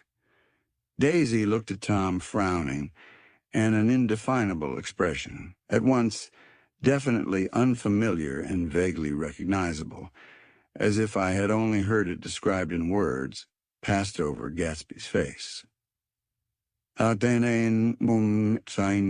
Come on, Daisy, said Tom, pressing her with his hand toward Gatsby's car. I'll take you in this circus wagon. He opened the door, but she moved out from the circle of his arm. You take Nick and Jordan. We'll follow you in the coupe. She walked close to Gatsby, touching his coat with her hand. Jordan and Tom and I got into the front seat of Gatsby's car. Tom pushed the unfamiliar gears tentatively, and we shot off into the oppressive heat, leaving them out of sight behind. Did you see that? Demanded Tom. See what? He looked at me keenly, realizing that Jordan and I must have known all along. You think I'm pretty dumb, don't you? He suggested. Perhaps I am, but I have almost a second sight sometimes that tells me what to do. Maybe you don't believe that, but science... He paused. The immediate contingency overtook him, pulled him back from the edge of the theoretical abyss. I've made a small investigation of this fellow, he continued. I could have gone deeper if I'd known. Do you mean you've been to a medium? Inquired Jordan humorously. What? Confused, he stared at us as we laughed. A medium? About Gatsby? About Gatsby? No, I haven't. I said I'd been making a small investigation of his past. And you found he was an Oxford man, said Jordan helpfully. An Oxford man. He was incredulous. Like hell he is. He wears a pink suit. Nevertheless, he's an Oxford man. Oxford, New Mexico, snorted Tom contemptuously. Or something like that. Listen, Tom, if you're such a snob, why did you invite him to lunch? Demanded Jordan crossly. Daisy invited him. She knew him before we were married. God knows where. We were all irritable now with the fading ale, and, aware of it, we drove for a while in silence. Then, as Dr. T.J. Eckelberg's faded eyes came into sight down the road, I remembered Gatsby's caution about gasoline. We've got enough to get us to town, said Tom. But there's a garage right here, objected Jordan. I don't want to get stalled in this baking heat. Tom threw on both brakes impatiently, and we slid to an abrupt, dusty stop under Wilson's sign. After a moment, the proprietor emerged from the interior of his establishment and gazed hollow-eyed at the car. Let's have some gas, cried Tom roughly. What do you think we stopped for, to admire the view? I'm sick, said Wilson without moving. I've been sick all day. What's the matter? I'm all run down. Well, shall I help myself? Tom demanded. You sounded well enough on the phone. With an effort, Wilson left the shade and support of the doorway and, breathing hard, unscrewed the cap of the tank. In the sunlight, his face was green. I didn't mean to interrupt your lunch, he said. But I need money pretty bad, and I was wondering what you were going to do with your old car. How do you like this one? Inquired Tom. I bought it last week. As a nice yellow one, said Wilson as he strained at the handle. Like to buy it? Big chance. Wilson smiled faintly. No, but I could make some money on the other. What do you want money for all of a sudden? I've been here too long. I want to get away. My wife and I want to go west." "Your wife does?" exclaimed Tom, startled. "She's been talking about it for 10 years. He rested for a moment against the pump, shading his eyes. "And now she's going whether she wants to or not. I'm going to get her away." The coupe flashed by us with a flurry of dust and the flash of a waving hand. "What do I owe you?" demanded Tom harshly. "I just got wised up to something funny the last 2 days," remarked Wilson. "That's why I want to get away. That's why I've been bothering you about the car. What do I owe you?" $1.20. The relentless beating heat was beginning to confuse me, and I had a bad moment there before I realized that so far his suspicions hadn't alighted on Tom. He had discovered that Myrtle had some sort of life apart from him in another world, and the shock had made him physically sick. I stared at him and then at Tom, who had made a parallel discovery less than an hour before, and it occurred to me that there was no difference between men in intelligence or race so profound as the difference between the sick and the well. Wilson was so sick that he looked guilty, unforgivably guilty, as if he had just got some poor girl with child. "I'll let you have that car," said Tom. "I'll send it over tomorrow afternoon." That locality was always vaguely disquieting, even in the broad glare of afternoon, and now I turned my head as though I had been warned of something behind. Over the ash heaps, the giant eyes of Dr. T.J. Eckelberg kept their vigil, but I perceived, after a moment, that other eyes were regarding us with peculiar intensity from less than 20 feet away. In one of the windows over the garage, the curtains had been moved aside a little, and Myrtle Wilson was peering down at the car. So engrossed was she that she had no consciousness of being observed, and one emotion after another crept into her face like objects into a slowly developing picture. Her expression was curiously familiar. It was an expression I had often seen on women's faces, but on Myrtle Wilson's face it seemed purposeless and inexplicable until I realized that her eyes, wide with jealous terror, were fixed not on Tom but on Jordan Baker, whom she took to be his wife. There is no confusion like the confusion of a simple mind, and as we drove away, Tom was feeling the hot whips of panic. His wife and his mistress, until an hour ago secure and inviolate, were slipping precipitately from his control. Instinct made him step on the accelerator with the double purpose of overtaking Daisy and leaving Wilson behind, and we sped along toward Astoria at 50 miles an hour until, among the spidery girders of the elevated, we came in sight of the easy-going blue coupe. "Those big movies around 50th Street are cool," suggested Jordan. "I love New York on summer afternoons when everyone's away. There's something very sensuous about it, overripe, as if all sorts of funny fruits were going to fall into your hands." The word sensuous had the effect of further disquieting Tom, but before he could invent a protest, the coupe came to a stop, and Daisy signaled us to draw up alongside. "Where are we going?" she cried. "How about the movies?" "It's so hot," she complained. "You go. We'll ride around and meet you after."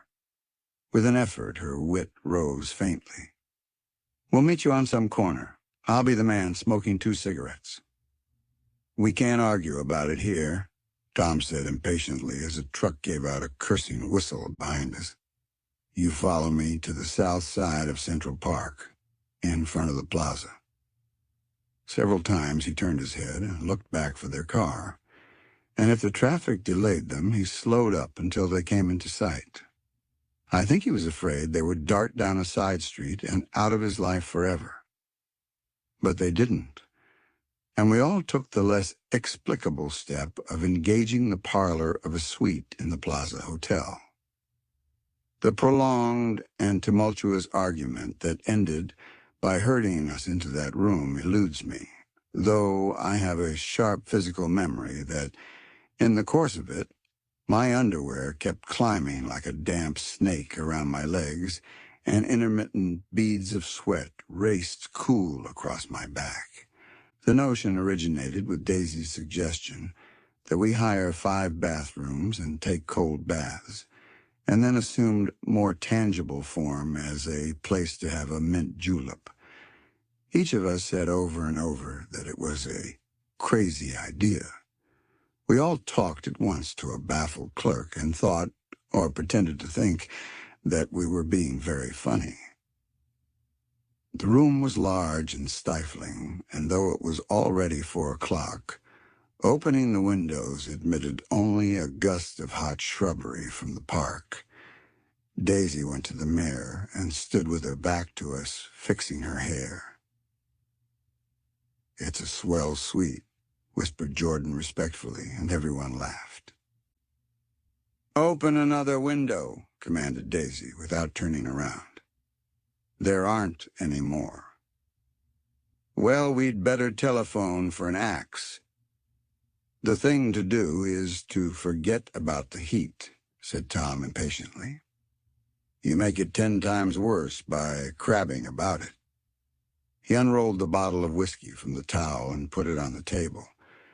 "Why not let her alone, old sport?" remarked Gatsby. "You're the one that wanted to come to town." There was a moment of silence. The telephone book slipped from its nail and splashed to the floor, whereupon Jordan whispered, "Excuse me." But this time no one laughed. "I'll pick it up," I offered. "I've got it." Gatsby examined the parted string, muttered "hum" in an interested way, and tossed the book on a chair. "That's a great expression of yours, isn't it?" said Tom sharply. "What is?" "All this old sport business. Where'd you pick that up?" "Now, see here, Tom," said Daisy, turning around from the mirror. "If you're going to make personal remarks, I won't stay here a minute. Call up and order some ice for the mint julep." As Tom took up the receiver, the compressed heat exploded into sound, and we were listening to the portentous chords of Mendelssohn's Wedding March from the ballroom below. "Imagine marrying anybody in this heat," cried Jordan dismally. "Still, I was married in the middle of June," Daisy remembered. "Louisville in June. Somebody fainted." "Who was it fainted, Tom?" "Biloxi," he answered shortly. "A man named Biloxi. Blocks Biloxi, and he made boxes. That's a fact. And he was from Biloxi, Tennessee." "They carried him into my house," appended Jordan, "because we lived just 2 doors from the church, and he stayed 3 weeks, until Daddy told him he had to get out. The day after he left, Daddy died." After a moment, she added, as if she might have sounded irreverent, "There wasn't any connection." "I used to know a Bill Biloxi from Memphis," I remarked. "That was his cousin. I knew his whole family history before he left. He gave me an aluminum putter that I use today." The music had died down as the ceremony began, and now a long cheer floated in at the window, followed by intermittent cries of "Yay, and finally by a burst of jazz as the dancing began. "We're getting old," said Daisy. "If we were young, we'd rise and dance." "Remember Biloxi," Jordan warned her. "Where'd you know him, Tom?" "Biloxi?" He concentrated with an effort. "I didn't know him. He was a friend of Daisy's." "He was not," she denied. "I'd never seen him before. He came down in the private car." "Well, he said he knew you. He said he was raised in Louisville." Asa Bird brought him around at the last minute and asked if we had room for him. Jordan smiled. He was probably bumming his way home. He told me he was president of your class at Yale. Tom and I looked at each other blankly. Biloxi? First place? We didn't have any president. Gatsby's foot beat a short, restless tattoo, and Tom eyed him suddenly. By the way, Mr. Gatsby, I understand you're an Oxford man. Not exactly. Oh, yes, I understand you went to Oxford. Yes, I went there. A pause. Then Tom's voice, incredulous and insulting. You must have gone there about the time Biloxi went to New Haven. Another pause. A waiter knocked and came in with crushed mint and ice, but the silence was unbroken by his thank you and the soft closing of the door. This tremendous detail was to be cleared up at last. I told you I went there, said Gatsby. I heard you, but I'd like to know when. It was in 1919. I only stayed 5 months. That's why I can't really call myself an Oxford man. Tom glanced around to see if we mirrored his unbelief. But we were all looking at Gatsby. It was an opportunity they gave to some of the officers after the armistice, he continued. We could go to any of the universities in England or France. I wanted to get up and slap him on the back. I had one of those renewals of complete faith in him that I'd experienced before. Daisy rose, smiling faintly, and went to the table. Open the whiskey, Tom, she ordered, and I'll make you a mint julep. Then you won't seem so stupid to yourself. Look at the mint. Wait a minute, snapped Tom. I want to ask Mr. Gatsby one more question. Go on, Gatsby said politely. What kind of a row are you trying to cause in my house anyhow? They were out in the open at last, and Gatsby was content. He isn't causing a row. Daisy looked desperately from one to the other. You're causing a row. Please have a little self-control. Self-control, repeated Tom incredulously. I suppose the latest thing is to sit back and let Mr. Nobody from nowhere make love to your wife. Well, if that's the idea, you can count me out. Nowadays, people begin by sneering at family life and family institutions, and next they'll throw everything overboard and have intermarriage between black and white. Flushed with his impassioned gibberish, he saw himself standing alone on the last barrier of civilization. We're all white here, murmured Jordan. I know I'm not very popular. I don't give big parties. I suppose you've got to make your house into a pigsty in order to have any friends in the modern world. Angry as I was, as we all were, I was tempted to laugh whenever he opened his mouth. The transition from libertine to prig was so complete. I've got something to tell you, old sport, began Gatsby. But Daisy guessed at his intention. Please don't, she interrupted helplessly. Please let's all go home. Why don't we all go home? That's a good idea. I got up. Come on, Tom. Nobody wants a drink. I want to know what Mr. Gatsby has to tell me. Your wife doesn't love you, said Gatsby. She's never loved you. She loves me. You must be crazy, exclaimed Tom automatically. Gatsby sprang to his feet, vivid with excitement. She never loved you, do you hear? He cried. She only married you because I was poor, and she was tired of waiting for me. It was a terrible mistake, but in her heart, she never loved anyone except me.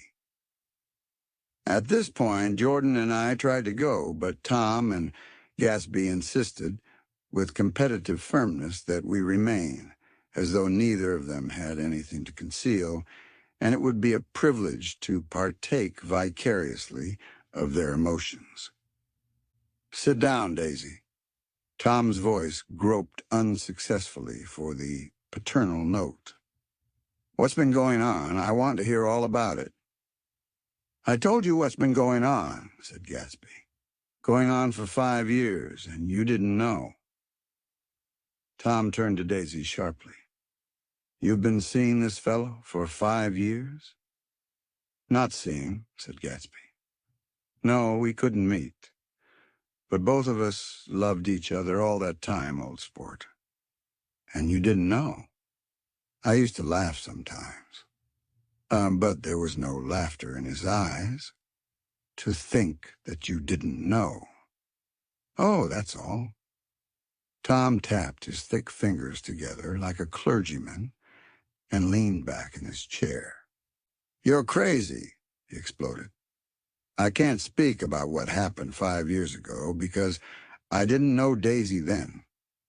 And I'll be damned if I see how you got within a mile of her unless you brought the groceries to the back door.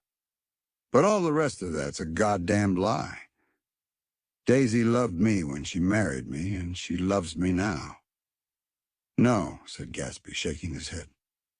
"She does, though. The trouble is that sometimes she gets foolish ideas in her head and doesn't know what she's doing." He nodded sagely. "And what's more, I love Daisy, too.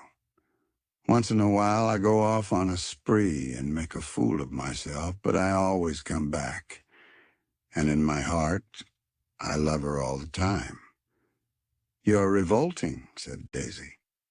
She turned to me, and her voice, dropping an octave lower, filled the room with thrilling scorn. "Do you know why we left Chicago? I'm surprised that they didn't treat you to the story of that little spree." Gatsby walked over and stood beside her. "Daisy, that's all over now," he said earnestly. "It doesn't matter anymore. Just tell him the truth, that you never loved him, and it's all wiped out forever." She looked at him blindly. "Why, how could I love him, possibly? You never loved him?" She hesitated. Her eyes fell on Jordan and me with a sort of appeal, as though she realized at last what she was doing, and as though she had never all along intended doing anything at all. But it was done now. It was too late. "I never loved him," she said with perceptible reluctance. "Not at Kapiolani?" demanded Tom suddenly. "No." From the ballroom beneath, muffled and suffocating chords were drifting up on hot waves of air. "Not that day I carried you down from the punch bowl to keep your shoes dry?" There was a husky tenderness in his tone. "Daisy? Please don't." Her voice was cold, but the rancor was gone from it. She looked at Gatsby. "There, Jay," she said, but her hand, as she tried to light a cigarette, was trembling. Suddenly she threw the cigarette and the burning match on the carpet. "Oh, you want too much," she cried to Gatsby. "I love you now. Isn't that enough? I can't help what's past." She began to sob helplessly. "I did love him once, but I loved you too." Gatsby's eyes opened and closed. "You loved me too?" he repeated. "Even that's a lie," said Tom savagely. "She didn't know you were alive. Why, there are things between Daisy and me that you'll never know, things that neither of us can ever forget." The words seemed to bite physically into Gatsby. "I want to speak to Daisy alone," he insisted. "She's all excited now." "Even alone, I can't say I never loved Tom," she admitted in a pitiful voice. "It wouldn't be true." "Of course it wouldn't," agreed Tom. She turned to her husband. "As if it mattered to you," she said. "Of course it matters. I'm going to take better care of you from now on." "You don't understand," said Gatsby with a touch of panic. "You're not going to take care of her anymore." "I'm not?" Tom opened his eyes wide and laughed. He could afford to control himself now. "Why's that?" "Daisy's leaving you." "Nonsense." "I am, though," she said with a visible effort. "She's not leaving me." Tom's words suddenly leaned down over Gatsby. Certainly not for a common swindler who'd have to steal the ring he put on her finger. "I won't stand this," cried Daisy. "Oh, please, let's get out." "Who are you anyhow?" broke out Tom. "You're one of that bunch that hangs around with Meyer Wolfsheim. That much I happen to know. I've made a little investigation into your affairs, and I'll carry it further tomorrow." "You can suit yourself about that, old sport," said Gatsby steadily. "I found out what your drug stores were." He turned to us and spoke rapidly. "He and this Wolfsheim bought up a lot of side street drug stores here and in Chicago and sold grain alcohol over the counter. That's one of his little stunts. I picked him for a bootlegger the first time I saw him, and I wasn't far wrong." "What about it?" said Gatsby politely. "I guess your friend Walter Chase wasn't too proud to come in on it." "And you left him in the lurch, didn't you? You let him go to jail for a month over in New Jersey. God, you ought to hear Walter on the subject of you. He came to us dead broke. He was very glad to pick up some money, old sport." "Don't you call me old sport," cried Tom. Gatsby said nothing.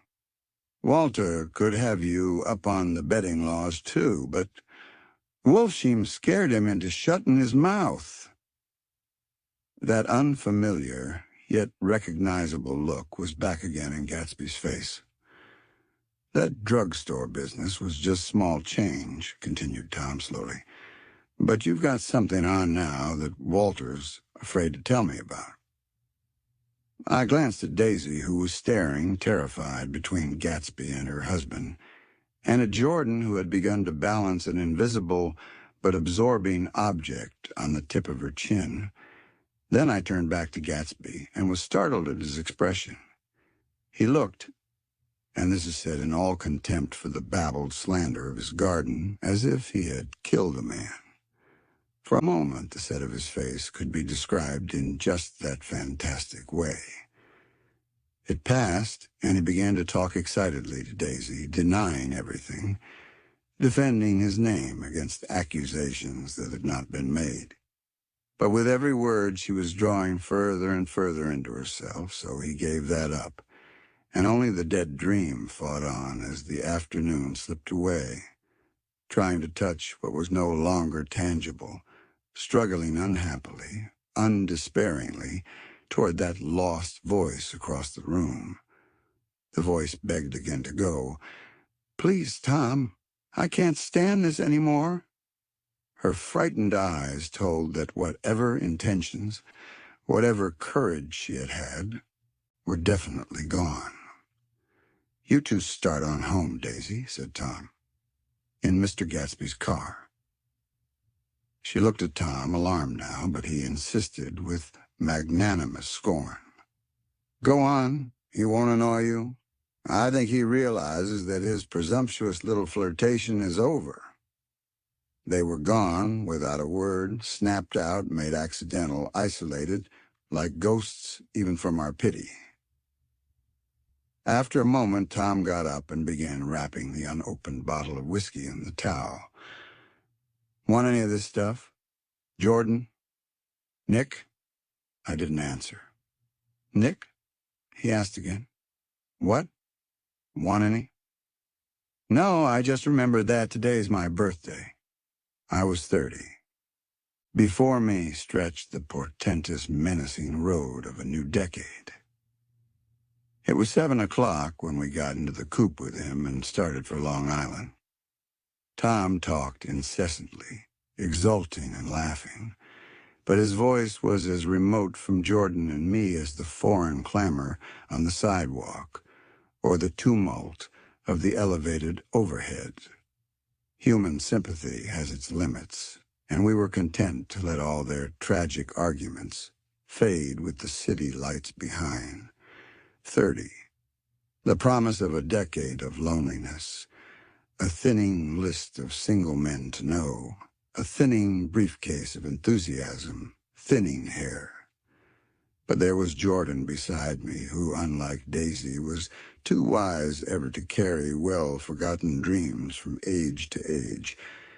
As we passed over the dark bridge, her wan face fell lazily against my coat's shoulder, and the formidable stroke of 30 died away with the reassuring pressure of her hand.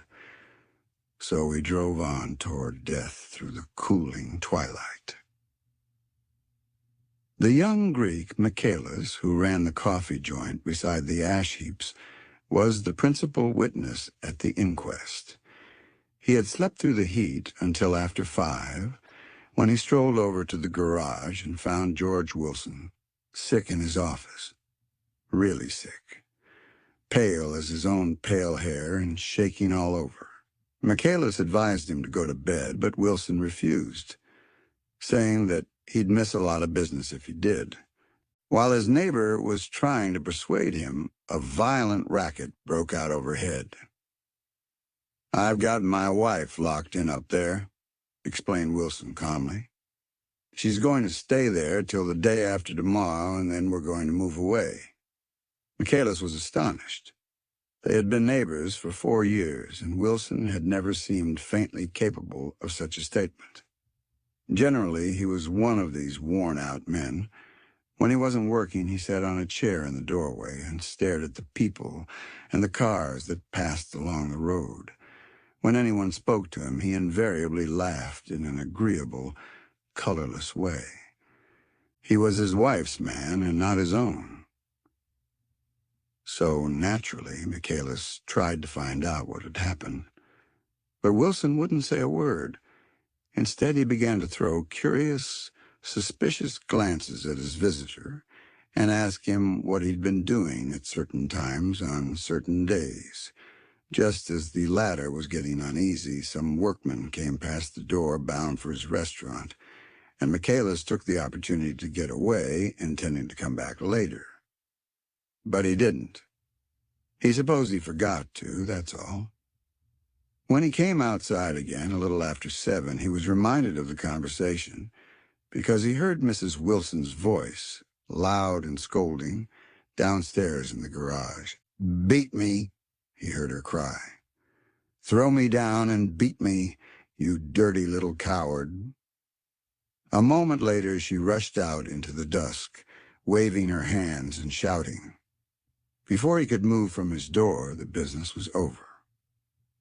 The death car, as the newspapers called it, didn't stop. It came out of the gathering darkness, wavered tragically for a moment, and then disappeared around the next bend. Michaelis wasn't even sure of its color. He told the first policeman that it was light green. The other car, the one going toward New York, came to rest 100 yards beyond, and its driver hurried back to where Myrtle Wilson, her life violently extinguished, knelt in the road and mingled her thick, dark blood with the dust. Michaelis and this man reached her first, but when they had torn open her shirtwaist, still damp with perspiration, they saw that her left breast was swinging loose like a flap, and there was no need to listen for the heart beneath. The mouth was wide open and ripped at the corners as though she had choked a little in giving up the tremendous vitality she had stored so long. We saw the 3 or 4 automobiles and the crowd when we were still some distance away. "Wreck," said Tom. "That's good. Wilson'll have a little business at last." He slowed down, but still without any intention of stopping until, as we came nearer, the hushed, intent faces of the people at the garage door made him automatically put on the brakes. "We'll take a look," he said doubtfully. "Just a look." I became aware now of a hollow, wailing sound which issued incessantly from the garage, a sound which, as we got out of the coupe and walked toward the door, resolved itself into the words, "Oh, my God!" uttered over and over in a gasping moan. "There's some bad trouble here," said Tom excitedly. He reached up on tiptoes and peered over a circle of heads into the garage, which was lit only by a yellow light in a swinging wire basket overhead. Then he made a harsh sound in his throat, and with a violent thrusting movement of his powerful arms pushed his way through. The circle closed up again with a running murmur of expostulation. It was a minute before I could see anything at all. Then new arrivals disarranged the line, and Jordan and I were pushed suddenly inside. Myrtle Wilson's body wrapped in a blanket, and then in another blanket, as though she suffered from a chill in the hot night, lay on a work table by the wall, and Tom, with his back to us, was bending over it, motionless. Next to him stood a motorcycle policeman, taking down names with much sweat and correction in a little book. At first I couldn't find the source of the high, groaning words that echoed clamorously through the bare garage. Then I saw Wilson standing on the raised threshold of his office, swaying back and forth and holding to the doorpost with both hands. Some man was talking to him in a low voice and attempting from time to time to lay a hand on his shoulder, but Wilson neither heard nor saw. His eyes would drop slowly from the swinging light to the laden table by the wall and then jerk back to the light again, and he gave out incessantly his high, horrible call. "Oh, my God! Oh, my God! Oh, God! Oh, my God!" Presently Tom lifted his head with a jerk, and after staring around the garage with glazed eyes, addressed a mumbled, incoherent remark to the policeman. "M.A.V., the policeman was saying.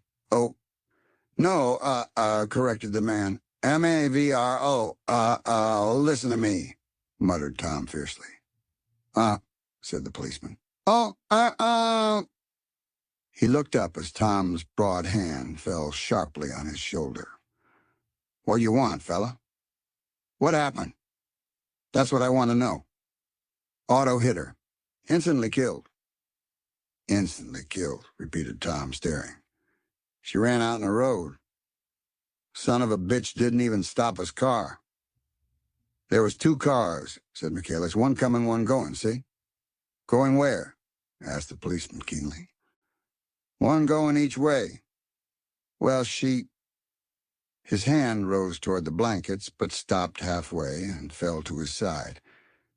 "She ran out there, and the one coming from New York knocked right into her going 30 or 40 miles an hour." "What's the name of this place here?" demanded the officer. "Hasn't got any name." A pale, well-dressed Negro stepped near. "It was a yellow car," he said. "Big yellow car. New." "See the accident?" asked the policeman. "No, but the car passed me down the road, going faster than 40, going 50, 60. Come here and let's have your name. Look out now. I want to get his name." Some words of this conversation must have reached Wilson swaying in the office door, for suddenly a new theme found voice among his gasping cries. "You don't have to tell me what kind of car it was. I know what kind of car it was." Watching Tom, I saw the wad of muscle back of his shoulder tighten under his coat. He walked quickly over to Wilson and, standing in front of him, seized him firmly by the upper arms. "You've got to pull yourself together," he said with soothing gruffness. Wilson's eyes fell upon Tom. He started up on his tiptoes and then would have collapsed to his knees had not Tom held him upright. "Listen," said Tom, shaking him a little. "I just got here a minute ago from New York. I was bringing you that coupe we've been talking about." The yellow car I was driving this afternoon wasn't mine, do you hear? I haven't seen it all afternoon. Only the Negro and I were near enough to hear what he said, but the policeman caught something in the tone and looked over with truculent eyes. "What's all that?" he demanded. "I'm a friend of his." Tom turned his head but kept his hands firm on Wilson's body. "He says he knows the car that did it. It was a yellow car." Some dim impulse moved the policeman to look suspiciously at Tom. "And what color's your car?" "It's a blue car, a coupe." "We've come straight from New York," I said. Someone who had been driving a little behind us confirmed this, and the policeman turned away. "Now, if you'll let me have that name again, correct?" Picking up Wilson like a doll, Tom carried him into the office, set him down in a chair, and came back.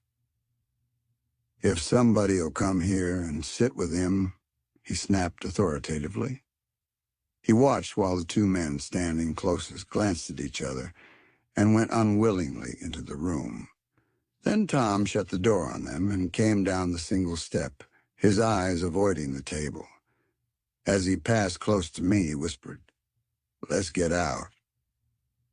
Self-consciously, with his authoritative arms breaking the way, we pushed through the still-gathering crowd, passing a hurried doctor, case in hand, who had been sent for in wild hope half an hour ago.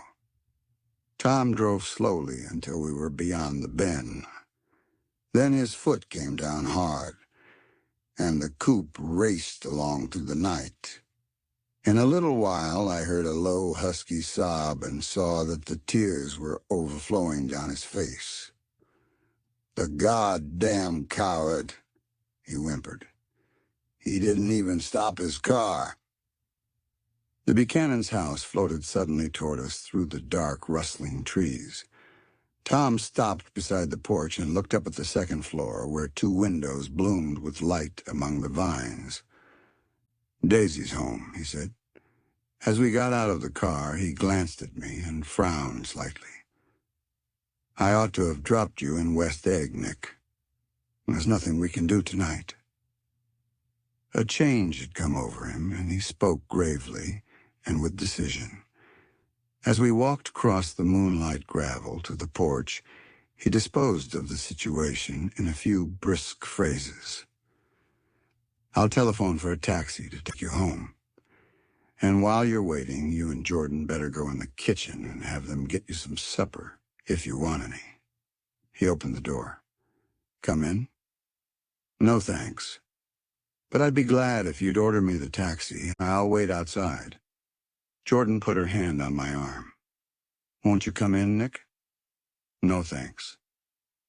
I was feeling a little sick, and I wanted to be alone. But Jordan lingered for a moment more. "It's only 9:30, she said. I'd be damned if I'd go in. I'd had enough of all of them for one day, and suddenly that included Jordan, too. She must have seen something of this in my expression, for she turned abruptly away and ran up the porch steps into the house. I sat down for a few minutes with my head in my hands until I heard the phone taken up inside and the butler's voice calling a taxi. Then I walked slowly down the drive away from the house, intending to wait by the gate. I hadn't gone 20 yards when I heard my name, and Gatsby stepped from between two bushes into the path. I must have felt pretty weird by that time, because I could think of nothing except the luminosity of his pink suit under the moon. "What are you doing?" I inquired. "Just standing here, old sport." Somehow that seemed a despicable occupation. For all I knew, he was going to rob the house in a moment. I wouldn't have been surprised to see sinister faces, the faces of Wolfsheim's people, behind him in the dark shrubbery. "Did you see any trouble on the road?" he asked after a minute. "Yes." He hesitated. "Was she killed?" "Yes." "I thought so. I told Daisy I thought so." It's better that the shock should all come at once. She stood it pretty well. He spoke as if Daisy's reaction was the only thing that mattered.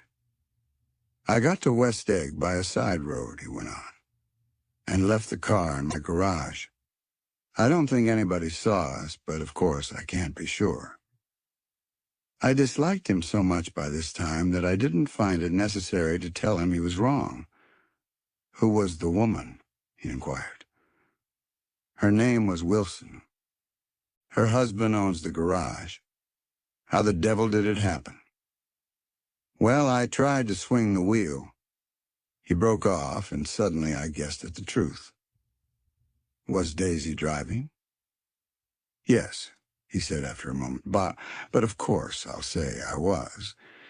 You see, when we left New York, she was very nervous, and she thought it would steady her to drive, and this woman rushed out at us just as we were passing a car coming the other way. It all happened in a minute, but it seemed to me that she wanted to speak to us, thought we were somebody she knew. Well, first, Daisy turned away from the woman toward the other car, and then she lost her nerve and turned back. The second my hand reached the wheel, I felt the shock.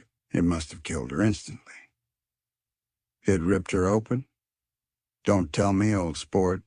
He winced. Anyhow, Daisy stepped on it. I tried to make her stop, but she couldn't, so I pulled on the emergency brake. Then she fell over into my lap, and I drove on. She'll be all right tomorrow, he said presently. I'm just going to wait here and see if he tries to bother her about that unpleasantness this afternoon.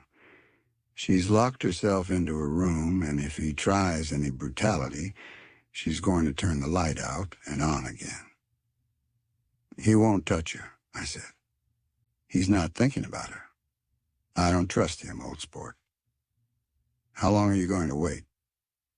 All night if necessary, anyhow till they all go to bed. A new point of view occurred to me. Suppose Tom found out that Daisy had been driving. He might think he saw a connection in it. He might think anything. I looked at the house. There were 2 or 3 bright windows downstairs and a pink glow from Daisy's room on the second floor. You wait here, I said. I'll see if there's any sign of a commotion. I walked back along the border of the lawn, traversed the gravel softly, and tiptoed up the veranda steps. The drawing-room curtains were open, and I saw that the room was empty. Crossing the porch where we had dined that June night 3 months before, I came to a small rectangle of light, which I guessed was the pantry window. The blind was drawn, but I found a rift at the sill. Daisy and Tom were sitting opposite each other at the kitchen table, with a plate of cold fried chicken between them and 2 bottles of ale. He was talking intently across the table at her, and in his earnestness, his hand had fallen upon and covered her own. Once in a while, she looked up at him and nodded in agreement. They weren't happy, and neither of them had touched the chicken or the ale, and yet they weren't unhappy either. There was an unmistakable air of natural intimacy about the picture, and anybody would have said that they were conspiring together. As I tiptoed from the porch, I heard my taxi feeling its way along the dark road toward the house. Gatsby was waiting where I had left him in the drive. Is it all quiet up there? He asked anxiously. Yes, it's all quiet. I hesitated. You better come home and get some sleep. He shook his head. I want to wait here till Daisy goes to bed. Good night, old sport. He put his hands in his coat pockets and turned back eagerly to his scrutiny of the house, as though my presence marred the sacredness of the vigil. So I walked away and left him standing there in the moonlight, watching over nothing. Chapter 8. I couldn't sleep all night. A foghorn was groaning incessantly on the sound. and I tossed half-sick between grotesque reality and savage, frightening dreams. Toward dawn, I heard a taxi go up Gatsby's drive, and immediately I jumped out of bed and began to dress. I felt that I had something to tell him, something to warn him about, and the morning would be too late. Crossing his lawn, I saw that his front door was still open, and he was leaning against the table in the hall, heavy with dejection or sleep. "Nothing happened," he said wanly. I waited, and about 4 o'clock she came to the window and stood there for a minute, and then turned out the light. His house had never seemed so enormous to me as it did that night when we hunted through the great rooms for cigarettes. And we pushed aside curtains that were like pavilions and felt over innumerable feet of dark wall for electric light switches. Once I tumbled with a sort of splash upon the keys of a ghostly piano. There was an inexplicable amount of dust everywhere, and the rooms were musty as though they hadn't been aired for many days. I found the humidor on an unfamiliar table with 2 stale, dry cigarettes inside. Throwing open the French windows of the drawing room, we sat smoking out into the darkness. "You ought to go away," I said. "It's pretty certain they'll trace your car." "Go away now, old sport?" "Go to Atlantic City for a week, or up to Montreal." He wouldn't consider it. He couldn't possibly leave Daisy until he knew what she was going to do. He was clutching at some last hope, and I couldn't bear to shake him free. It was this night that he told me the strange story of his youth with Dan Cody. Told it to me because J. Gatsby had broken up like glass against Tom's hard malice, and the long, secret extravaganza was played out. I think that he would have acknowledged anything now without reserve, but he wanted to talk about Daisy. She was the first nice girl he had ever known. In various unrevealed capacities, he had come in contact with such people, but always with indiscernible barbed wire between. He found her excitingly desirable. He went to her house, at first with other officers from Camp Taylor, then alone. It amazed him. He had never been in such a beautiful house before. But what gave it an air of breathless intensity was that Daisy lived there. It was as casual a thing to her as his tent out at camp was to him.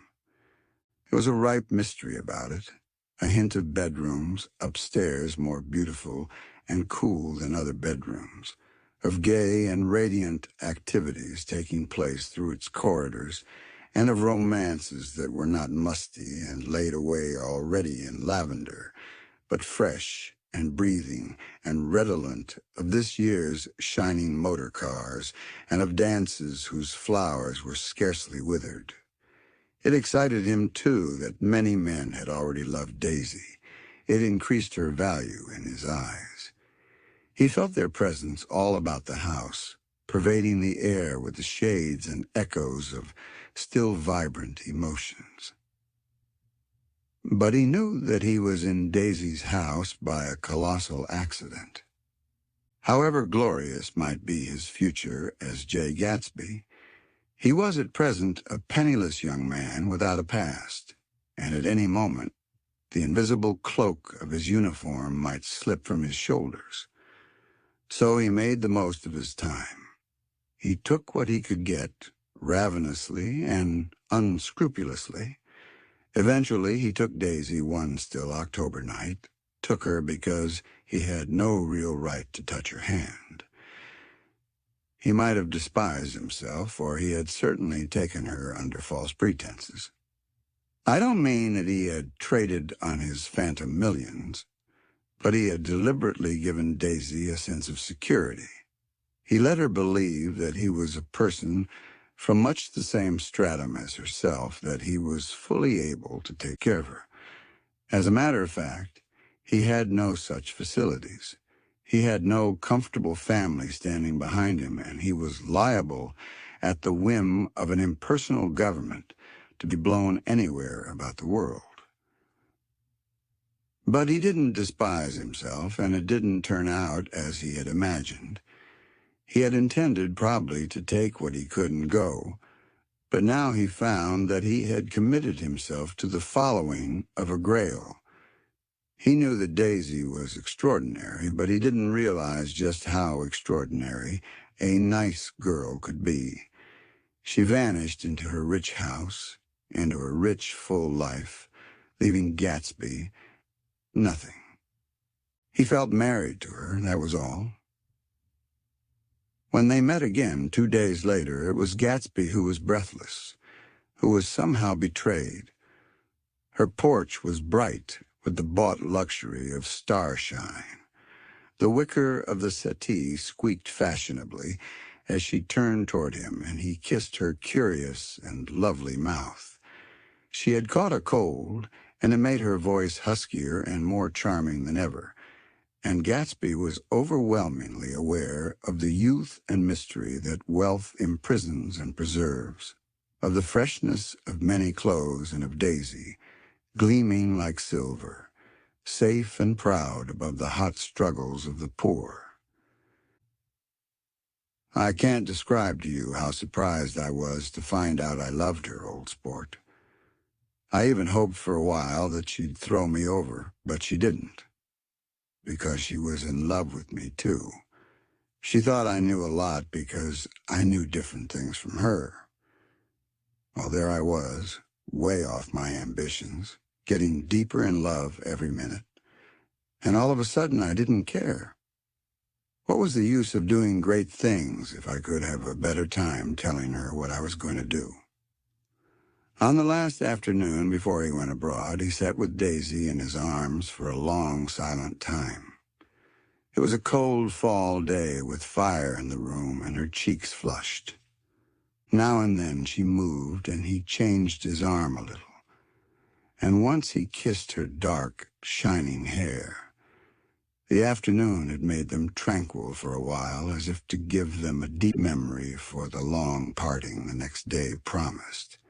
They had never been closer in their month of love, nor communicated more profoundly one with another than when she brushed silent lips against his coat's shoulder, or when he touched the end of her fingers, gently as though she were asleep. He did extraordinarily well in the war.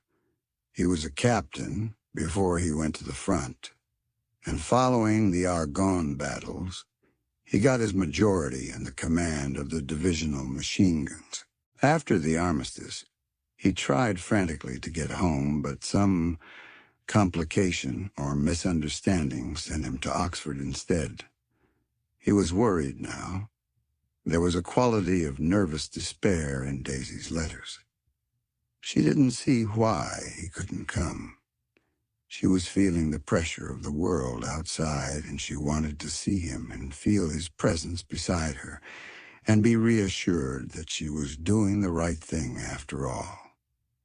For Daisy was young, and her artificial world was redolent of orchids and pleasant, cheerful snobbery, and orchestras which set the rhythm of the year, summing up the sadness and suggestiveness of life in new tunes. All night the saxophones wailed the hopeless comment of the Beale Street blues, while 100 pairs of golden and silver slippers shuffled the shining dust.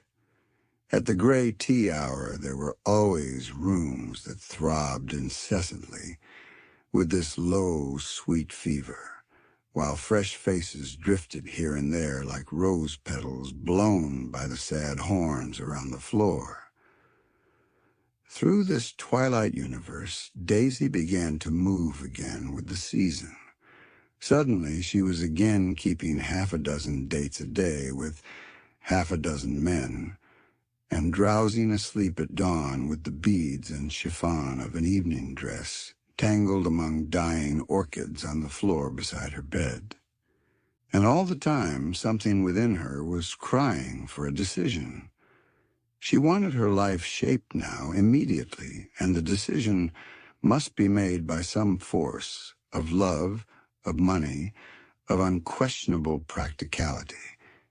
That was close at hand. That force took shape in the middle of spring with the arrival of Tom Buchanan. There was a wholesome bulkiness about his person and his position, and Daisy was flattered. Doubtless there was a certain struggle and a certain relief.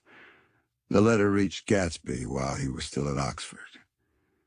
It was dawn now on Long Island, and we went about opening the rest of the windows downstairs, filling the house with gray-turning, gold-turning light. The shadow of a tree fell abruptly across the dew, and ghostly birds began to sing among the blue leaves. There was a slow, pleasant movement in the air, scarcely a wind, promising a cool, lovely day. I don't think she ever loved him. Gatsby turned around from a window and looked at me challengingly. You must remember, old sport, she was very excited this afternoon. He told her those things in a way that frightened her, that made it look as if I was some kind of cheap sharper. And the result was, she hardly knew what she was saying. He sat down gloomily. Of course she might have loved him, just for a minute, when they were first married, and loved me more even then, do you see? Suddenly he came out with a curious remark. In any case, he said, it was just personal. What could you make of that, except to suspect some intensity in his conception of the affair that couldn't be measured? He came back from France when Tom and Daisy were still on their wedding trip and made a miserable but irresistible journey to Louisville on the last of his army pay. He stayed there a week, walking the streets where their footsteps had clicked together through the November night, and revisiting the out-of-the-way places to which they had driven in her white car. Just as Daisy's house had always seemed to him more mysterious and gay than other houses, so his idea of the city itself, even though she was gone from it, was pervaded with a melancholy beauty. He left feeling that if he had searched harder, he might have found her, that he was leaving her behind. The day coach, he was penniless now, was hot. He went out to the open vestibule and sat down on a folding chair, and the station slid away and the backs of unfamiliar buildings moved by. Then out into the spring fields where a yellow trolley raced them for a minute, with people in it who might once have seen the pale magic of her face along the casual street. The track curved, and now it was going away from the sun, which, as it sank lower, seemed to spread itself in benediction over the vanishing city where she had drawn her breath. He stretched out his hand desperately, as if to snatch only a wisp of air, to save a fragment of the spot that she had made lovely for him. But it was all going by too fast now for his blurred eyes, and he knew that he had lost that part of it, the freshest and the best, forever. It was 9 o'clock when we finished breakfast and went out on the porch. The night had made a sharp difference in the weather, and there was an autumn flavor in the air. The gardener, the last one of Gatsby's former servants, came to the foot of the steps. I'm going to drain the pool today, Mr. Gatsby. Leaves will start falling pretty soon, and then there's always trouble with the pipes. Don't do it today, Gatsby answered. He turned to me apologetically. You know, old sport, I've never used that pool all summer. I looked at my watch and stood up. 12 minutes to my train. I didn't want to go to the city. I wasn't worth a decent stroke of work, but it was more than that. I didn't want to leave Gatsby.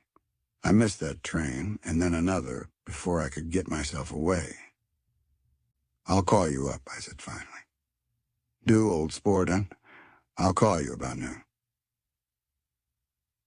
We walked slowly down the steps. I suppose Daisy'll call, too. He looked at me anxiously, as if he hoped I'd corroborate this. I suppose so. Well, goodbye. We shook hands, and I started away. Just before I reached the hedge, I remembered something and turned around. "They're a rotten crowd," I shouted across the lawn. "You're worth the whole damn bunch put together." I've always been glad I said that. It was the only compliment I ever gave him, because I disapproved of him from beginning to end. First he nodded politely, and then his face broke into that radiant and understanding smile, as if we'd been in ecstatic cahoots on that fact all the time. His gorgeous pink rag of a suit made a bright spot of color against the white steps, and I thought of the night when I first came to his ancestral home 3 months before. The lawn and drive had been crowded with the faces of those who guessed at his corruption, and he had stood on those steps, concealing his incorruptible dream as he waved them goodbye. I thanked him for his hospitality. We were always thanking him for that, I and the others. "Goodbye," I called. "I enjoyed breakfast, Gatsby." Up in the city, I tried for a while to list the quotations on an interminable amount of stock.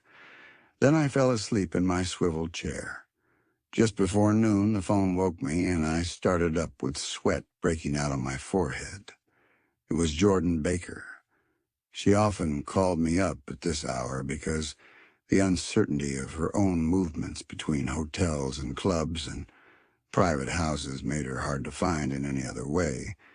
Usually her voice came over the wire as something fresh and cool, as if a divot from a green golf links had come sailing in at the office window. But this morning it seemed harsh and dry. "I've left Daisy's house," she said. "I'm at Hempstead, and I'm going down to Southampton this afternoon." Probably it had been tactful to leave Daisy's house, but the act annoyed me, and her next remark made me rigid. "You weren't so nice to me last night." "How could it have mattered then?" Silence for a moment, then, "However, I want to see you. I want to see you too." "Suppose I don't go to Southampton and come into town this afternoon?" "No, I don't think this afternoon." "Very well. It's impossible this afternoon. We talked like that for a while, and then abruptly we weren't talking any longer. I don't know which of us hung up with a sharp click, but I know I didn't care. I couldn't have talked to her across a tea table that day if I never talked to her again in this world. I called Gatsby's house a few minutes later, but the line was busy.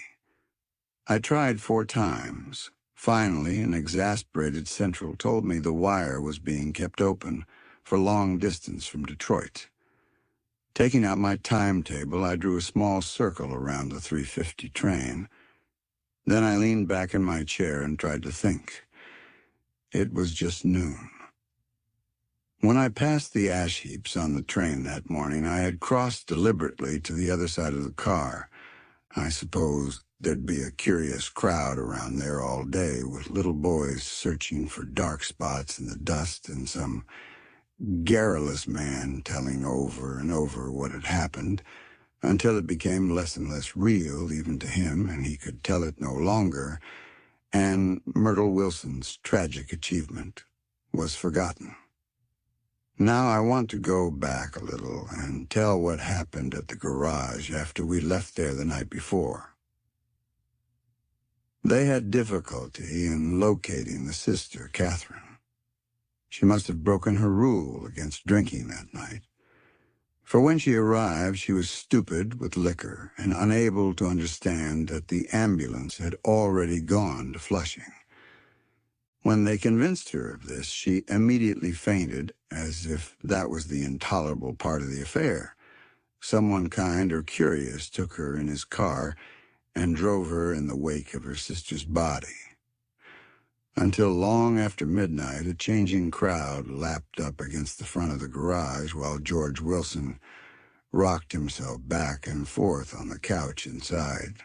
For a while, the door of the office was open, and everyone who came into the garage glanced irresistibly through it. Finally, someone said it was a shame and closed the door. Michaelis and several other men were with him, first 4 or 5 men, later 2 or 3 men. Still later, Michaelis had to ask the last stranger to wait there 15 minutes longer, while he went back to his own place and made a pot of coffee. After that, he stayed there alone with Wilson until dawn. About 3 o'clock, the quality of Wilson's incoherent muttering changed. He grew quieter and began to talk about the yellow car. He announced that he had a way of finding out whom the yellow car belonged to, and then he blurted out that a couple of months ago his wife had come from the city with her face bruised and her nose swollen. But when he heard himself say this, he flinched and began to cry. "Oh, my God!" again in his groaning voice. Michaelis made a clumsy attempt to distract him. "How long have you been married, George? Come on there. Try and sit still a minute and answer my question. How long have you been married?" 12 years. Ever had any children? Come on, George, sit still. I asked you a question. Did you ever have any children?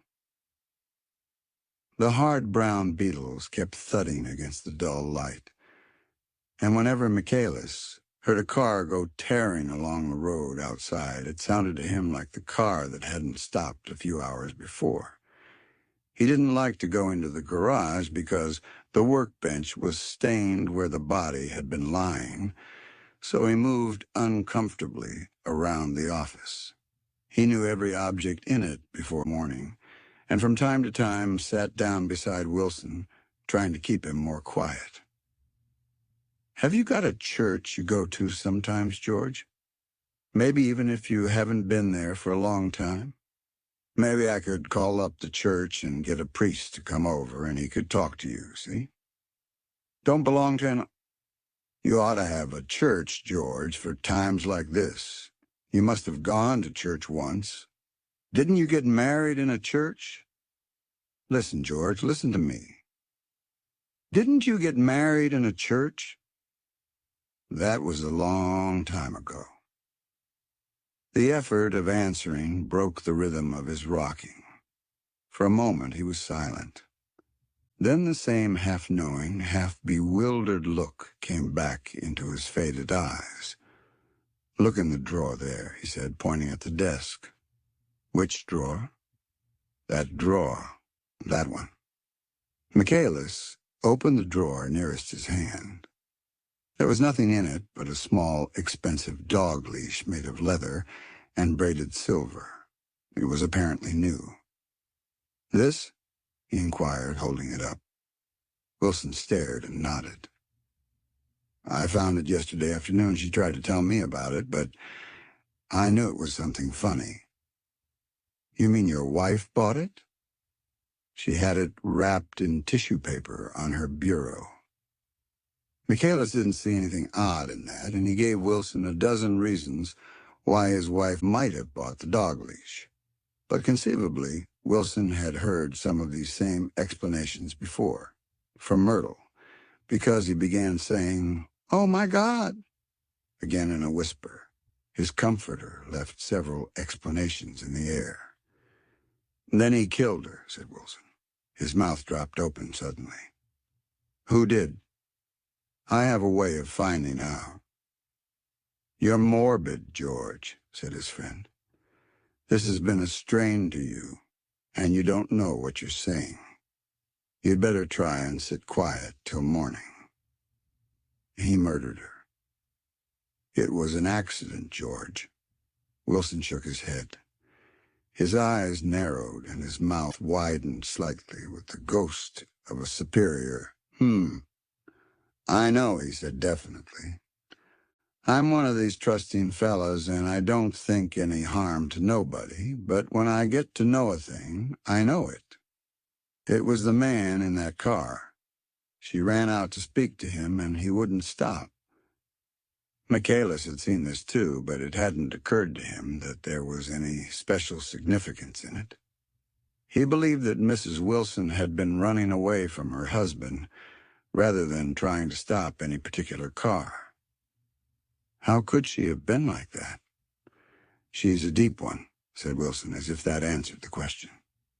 "Uh-huh." He began to rock again, and Michaela stood twisting the leash in his hand. "Maybe you got some friend that I could telephone for, George?" This was a forlorn hope. He was almost sure that Wilson had no friend. There was not enough of him for his wife.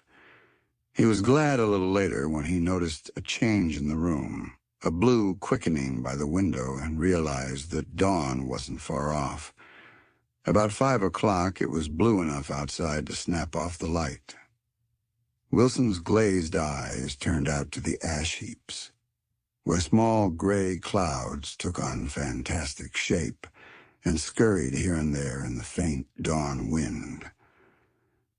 "I spoke to her," he muttered after a long silence. "I told her she might fool me, but she couldn't fool God. I took her to the window." With an effort, he got up and walked to the rear window and leaned with his face pressed against it. "And I said, hey, God knows what you've been doing, everything you've been doing. You may fool me, but you can't fool God." Standing behind him, Michaela saw with a shock that he was looking at the eyes of Dr. T.J. Eckelberg, which had just emerged pale and enormous from the dissolving night. "God sees everything," repeated Wilson. "That's an advertisement," Michaela assured him. Something made him turn away from the window and look back into the room. But Wilson stood there a long time, his face close to the window pane, nodding into the twilight. By 6 o'clock, Michaelis was worn out and grateful for the sound of a car stopping outside. It was one of the watchers of the night before who had promised to come back, so he cooked breakfast for 3, which he and the other man ate together. Wilson was quieter now, and Michaelis went home to sleep. When he awoke 4 hours later and hurried back to the garage, Wilson was gone. His movements, he was on foot all the time, were afterward traced to Port Roosevelt and then to Gads Hill, where he bought a sandwich that he didn't eat and a cup of coffee. He must have been tired and walking slowly, for he didn't reach Gads Hill until noon. Thus far, there was no difficulty in accounting for his time. There were boys who had seen a man acting sort of crazy, and motorists at whom he stared oddly from the side of the road. Then for 3 hours he disappeared from view. The police, on the strength of what he said to Michaelis that he had a way of finding out, supposed that he spent that time going from garage to garage thereabouts, inquiring for a yellow car. On the other hand, no garage man who had seen him ever came forward, and perhaps he had an easier, surer way of finding out what he wanted to know. By 2:30, he was in West Egg, where he asked someone the way to Gatsby's house. So by that time, he knew Gatsby's name. At 2 o'clock, Gatsby put on his bathing suit and left word with the butler that if anyone phoned, word was to be brought to him at the pool. He stopped at the garage for a pneumatic mattress that had amused his guests during the summer, and the chauffeur helped him pump it up. Then he gave instructions that the open car wasn't to be taken out under any circumstances. And this was strange because the front right fender needed repair. Gatsby shouldered the mattress and started for the pool. Once he stopped and shifted it a little, and the chauffeur asked him if he needed help, but he shook his head and in a moment disappeared among the yellowing trees. No telephone message arrived, but the butler went without his sleep and waited for it until 4 o'clock. Until long after there was anyone to give it to if it came. I have an idea that Gatsby himself didn't believe it would come, and perhaps he no longer cared. If that was true, he must have felt that he had lost the old warm world, paid a high price for living too long with a single dream. He must have looked up at an unfamiliar sky through frightening leaves and shivered as he found what a grotesque thing a rose is and how raw the sunlight was upon the scarcely created grass. A new world, material without being real, where poor ghosts, breathing dreams like air, drifted fortuitously about, like that ashen, fantastic figure gliding toward him through the amorphous trees. The chauffeur, he was one of Wolfsheim's protégés, heard the shots. Afterward, he could only say that he hadn't thought anything much about them. I drove from the station directly to Gatsby's house, and my rushing anxiously up the front steps was the first thing that alarmed anyone. But they knew then, I firmly believe. With scarcely a word said, 4 of us, the chauffeur, butler, gardener, and I, hurried down to the pool. There was a faint, barely perceptible movement of the water as the fresh flow from one end urged its way toward the drain at the other. With little ripples that were hardly the shadows of waves, the laden mattress moved irregularly down the pool. A small gust of wind that scarcely corrugated the surface was enough to disturb its accidental course with its accidental burden.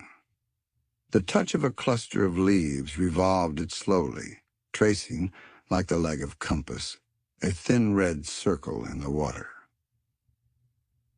It was after we started with Gatsby toward the house that the gardener saw Wilson's body a little way off in the grass, and the Holocaust was complete. Chapter 9. After 2 years, I remember the rest of that day, and that night, and the next day, only as an endless drill of police and photographers and newspaper men in and out of Gatsby's front door. A rope stretched across the main gate, and a policeman by it kept out the curious. But little boys soon discovered that they could enter through my yard, and there were always a few of them, clustered open-mouthed about the pool. Someone with a positive manner, perhaps a detective, used the expression madman as he bent over Wilson's body that afternoon, and the adventitious authority of his voice set the key for the newspaper reports next morning. Most of those reports were a nightmare, grotesque, circumstantial, eager, and untrue. When Michaelis's testimony at the inquest brought to light Wilson's suspicions of his wife, I thought the whole tale would shortly be served up in racy pasquinade. But Catherine, who might have said anything, didn't say a word. She showed a surprising amount of character about it, too. Looked at the coroner with determined eyes under that corrected brow of hers, and swore that her sister had never seen Gatsby, that her sister was completely happy with her husband, that her sister had been into no mischief whatever. She convinced herself of it and cried into her handkerchief as if the very suggestion was more than she could endure. So Wilson was reduced to a man deranged by grief in order that the case might remain in its simplest form, and it rested there. But all this part of it seemed remote and unessential. I found myself on Gatsby's side and alone. From the moment I telephoned news of the catastrophe to West Egg Village, every surmise about him and every practical question was referred to me. At first I was surprised and confused. Then, as he lay in his house and didn't move or breathe or speak hour upon hour, it grew upon me that I was responsible, because no one else was interested. Interested, I mean, with that intense personal interest to which everyone has some vague right at the end. I called up Daisy half an hour after we found him, called her instinctively and without hesitation. But she and Tom had gone away early that afternoon and taken baggage with them. Left no address? No. Say when they'd be back? No. Any idea where they are? How I could reach them? I don't know. Can't say. I wanted to get somebody for him. I wanted to go into the room where he lay and reassure him. I'll get somebody for you, Gatsby. Don't worry. Just trust me and I'll get somebody for you. Meyer Wolfsheim's name wasn't in the phone book. The butler gave me his office address on Broadway, and I called information. But by the time I had the number, it was long after 5 and no one answered the phone. Will you ring again? I've rung them 3 times. It's very important. Sorry. I'm afraid no one's there. I went back to the drawing room and thought for an instant that they were chance visitors, all these official people who suddenly filled it. But as they drew back the sheet and looked at Gatsby with unmoved eyes, his protest continued in my brain. Look here, old sport, you got to get somebody for me. You got to try hard. I can't go through this alone. Someone started to ask me questions, but I broke away and, going upstairs, looked hastily through the unlocked parts of his desk. He'd never told me definitely that his parents were dead. But there was nothing, only the picture of Dan Cody, a token of forgotten violence, staring down from the wall. Next morning, I sent the butler to New York with a letter to Wolfsheim which asked for information and urged him to come out on the next train. That request seemed superfluous when I wrote it. I was sure he'd start when he saw the newspapers, just as I was sure there'd be a wire from Daisy before noon. But neither a wire nor Mr. Wolfsheim arrived. No one arrived except more police and photographers and newspapermen. When the butler brought back Wolfsheim's answer, I began to have a feeling of defiance, of scornful solidarity between Gatsby and me against them all.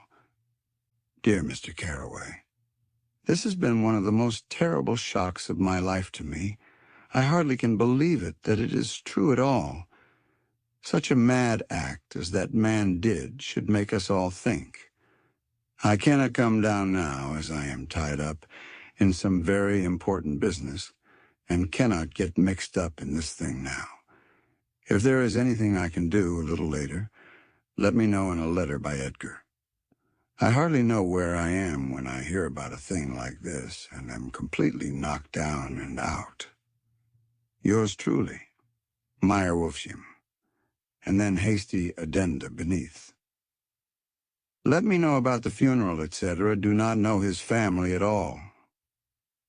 When the phone rang that afternoon, and long distance said Chicago was calling, I thought this would be Daisy at last.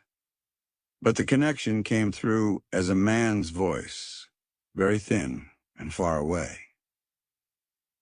This is Schlegel speaking. Yes?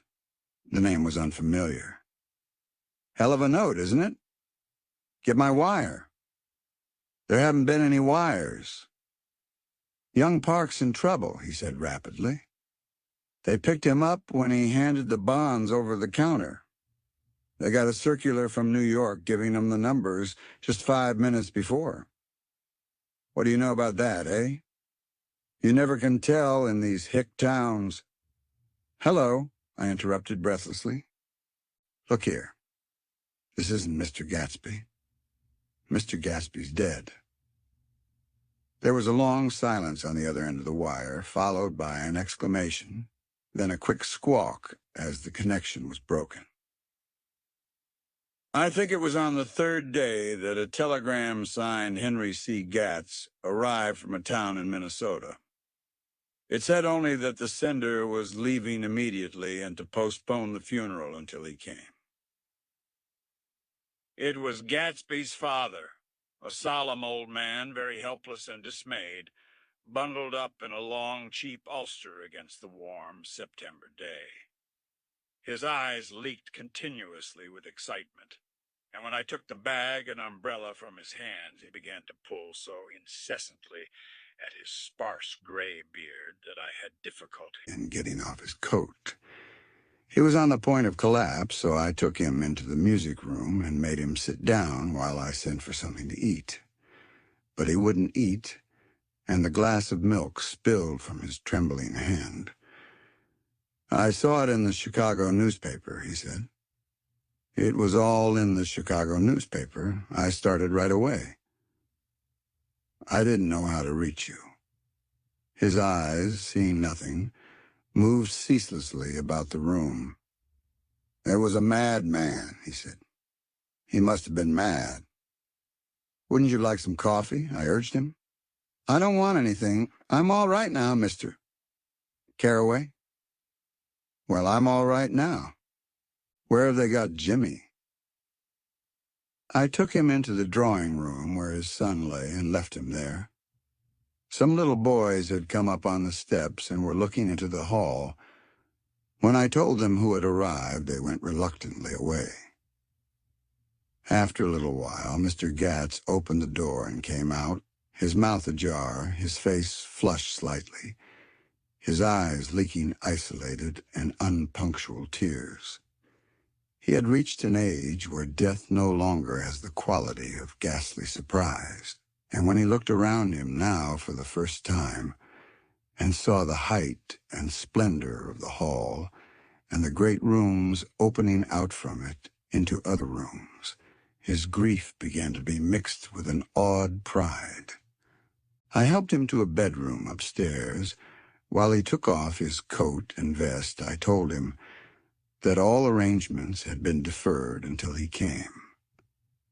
"I didn't know what you'd want, Mr. Gatsby." "Gatz is my name." "Mr. Gatz? I thought you might want to take the body west." He shook his head.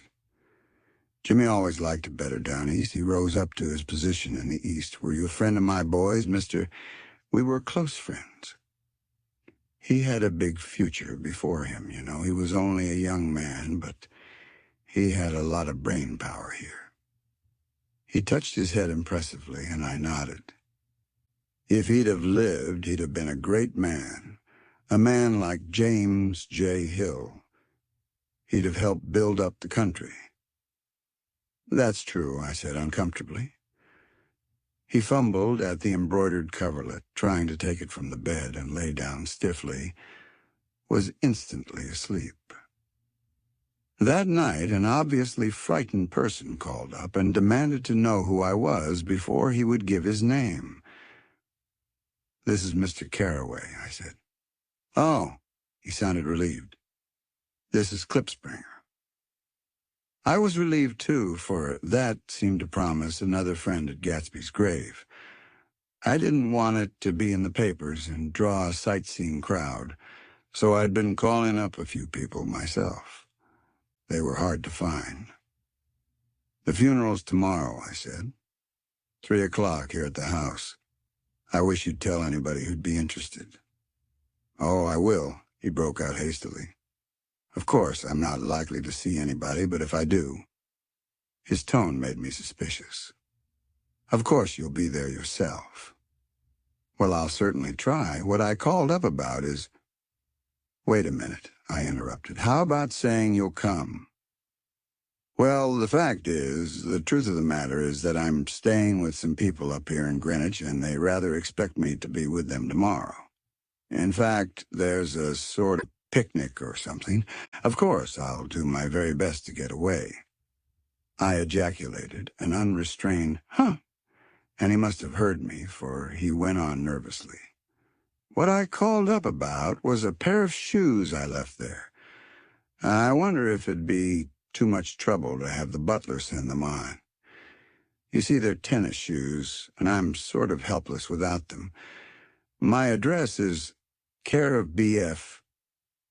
I didn't hear the rest of the name because I hung up the receiver. After that, I felt certain shame for Gatsby. One gentleman to whom I telephoned implied that he had got what he deserved.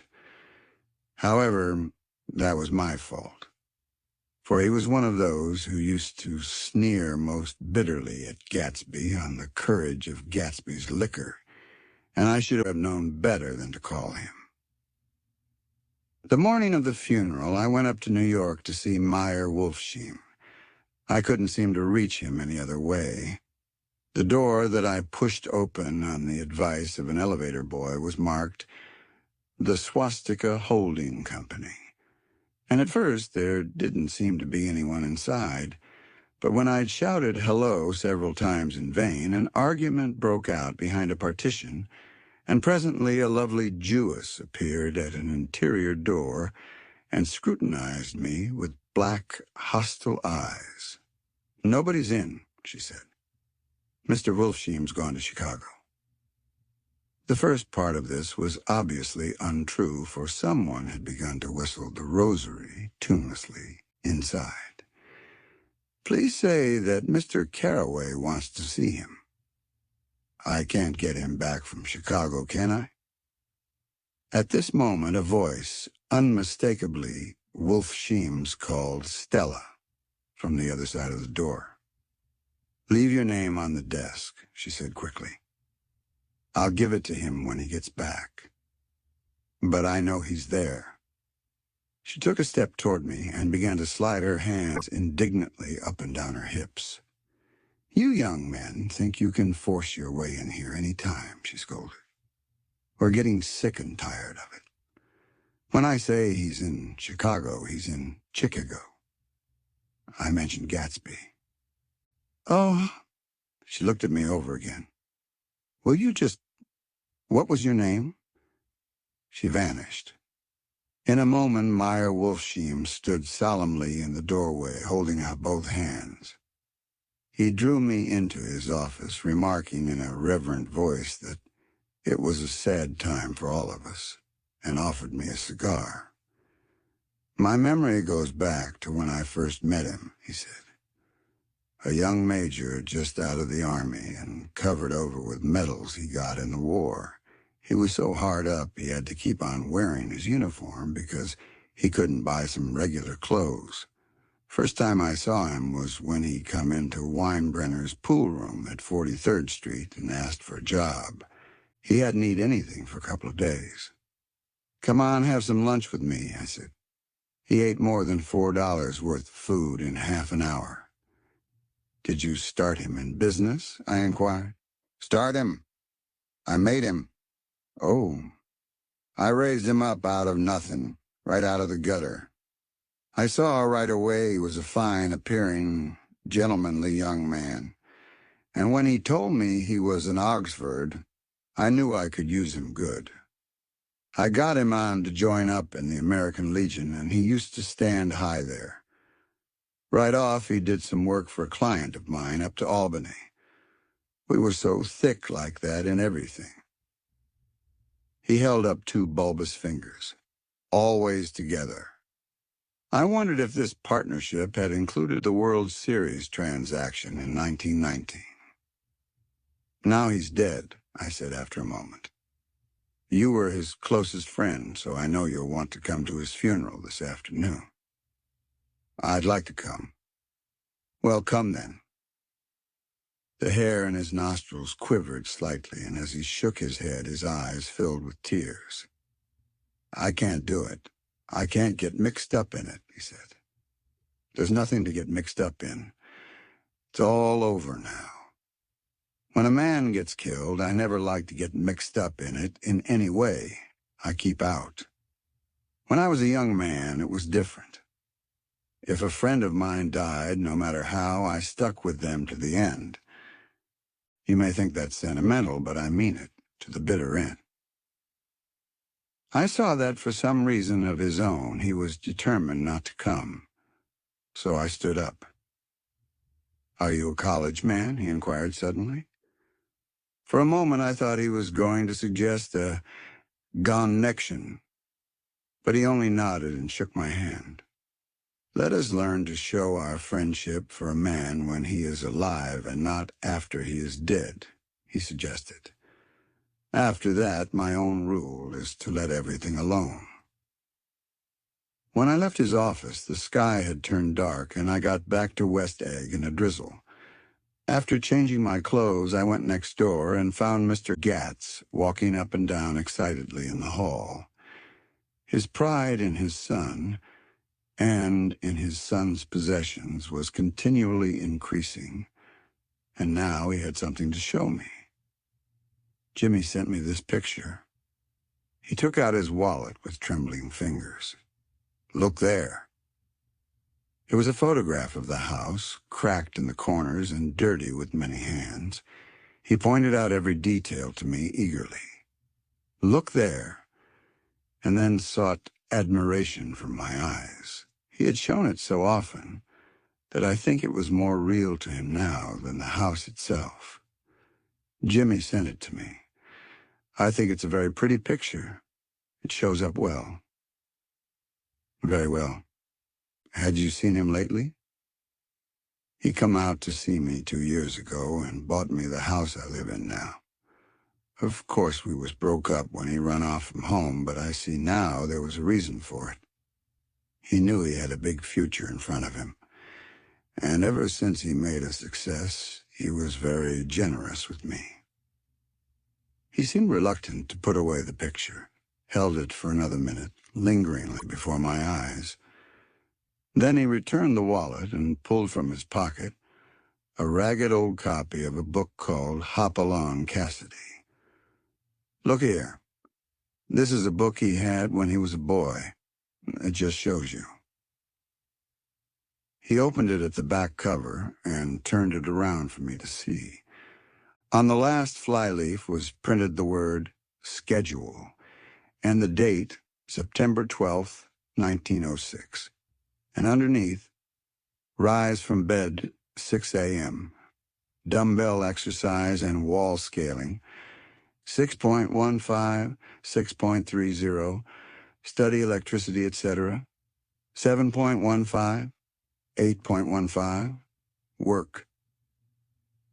8.304, 30 p.m., baseball and sports, 4.30, 5.00, practice elocution, poise and how to attain it, 5.00, 6.00, study needed inventions, 7.00, 9.00, general resolves, no wasting time at shafters or a name indecipherable, no more smoking or chewing, bath every other day, read one improving book or magazine per week, save $5 crossed out, $3 per week. Be better to parents. I come across this book by accident, said the old man. It just shows you, don't it? It just shows you. Jimmy was bound to get ahead. He always had some resolves like this or something.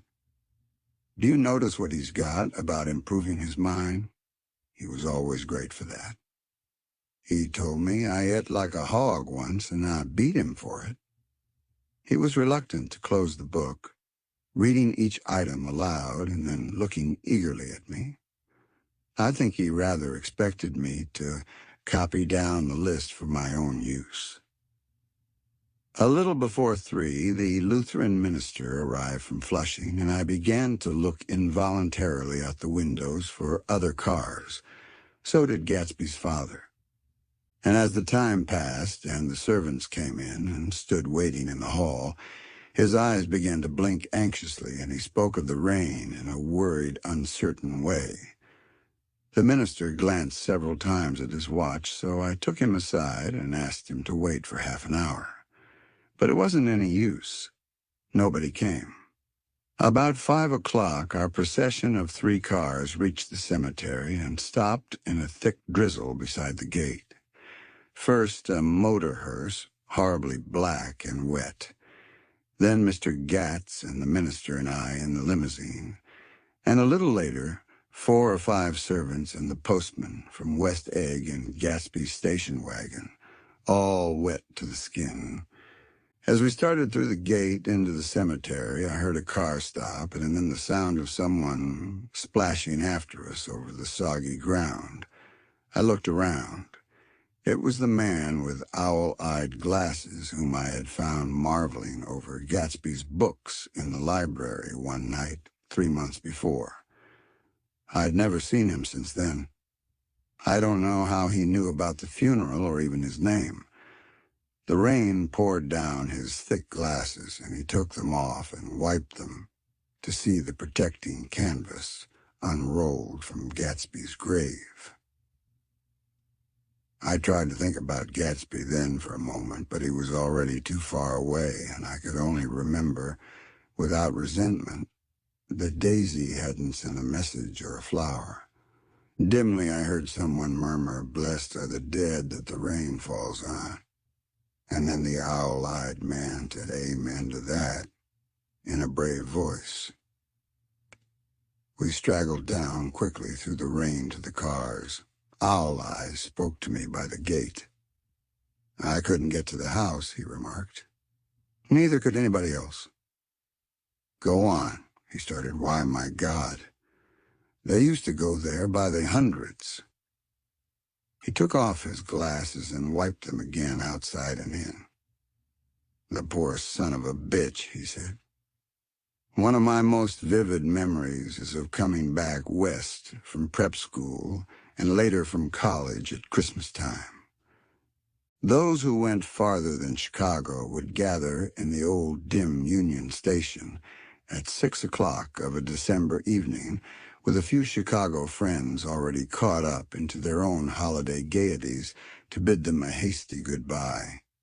I remember the fur coats of the girls returning from Miss This or That, and the chatter of frozen breath, and the hands waving overhead as we caught sight of old acquaintances and the matchings of invitations. "Are you going to the Ordways, the Herseys, the Schultzes?" And the long green tickets clasped tight in our gloved hands. And last, the murky yellow cars of the Chicago, Milwaukee, and St. Paul Railroad looking cheerful as Christmas itself on the tracks beside the gate. When we pulled out into the winter night, and the real snow, our snow, began to stretch out beside us and twinkle against the windows, and the dim lights of small Wisconsin stations moved by, a sharp, wild brace came suddenly into the air. We drew in deep breaths of it as we walked back from dinner through the cold vestibules, unutterably aware of our identity with this country, for one strange hour before we melted indistinguishably into it again. That's my Middle West. Not the wheat or the prairies or the lost sweet towns, but the thrilling, returning trains of my youth, and the street lamps and sleigh bells in the frosty dark, and the shadows of holly wreaths thrown by lighted windows on the snow. I am part of that, a little solemn with the feel of those long winters, a little complacent from growing up in the Caraway House in a city where dwellings are still called through decades by a family's name. I see now that this has been a story of the West after all. Tom and Gatsby, Daisy and Jordan and I were all Westerners, and perhaps we possessed some deficiency in common which made us subtly unadaptable to Eastern life.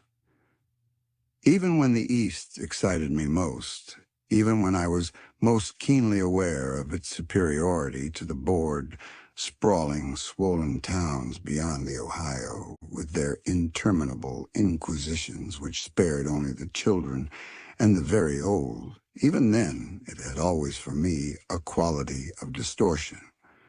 West Egg especially still figures in my more fantastic dreams. I see it as a night scene by El Greco, 100 houses at once conventional and grotesque, crouching under a sullen, overhanging sky and a lusterless moon. In the foreground, 4 solemn men in dress suits are walking along the sidewalk with a stretcher on, which lies a drunken woman in a white evening dress. Her hand, which dangles over the side, sparkles cold with jewels. Gravely, the men turn in at a house. The wrong house. But no one knows the woman's name, and no one cares.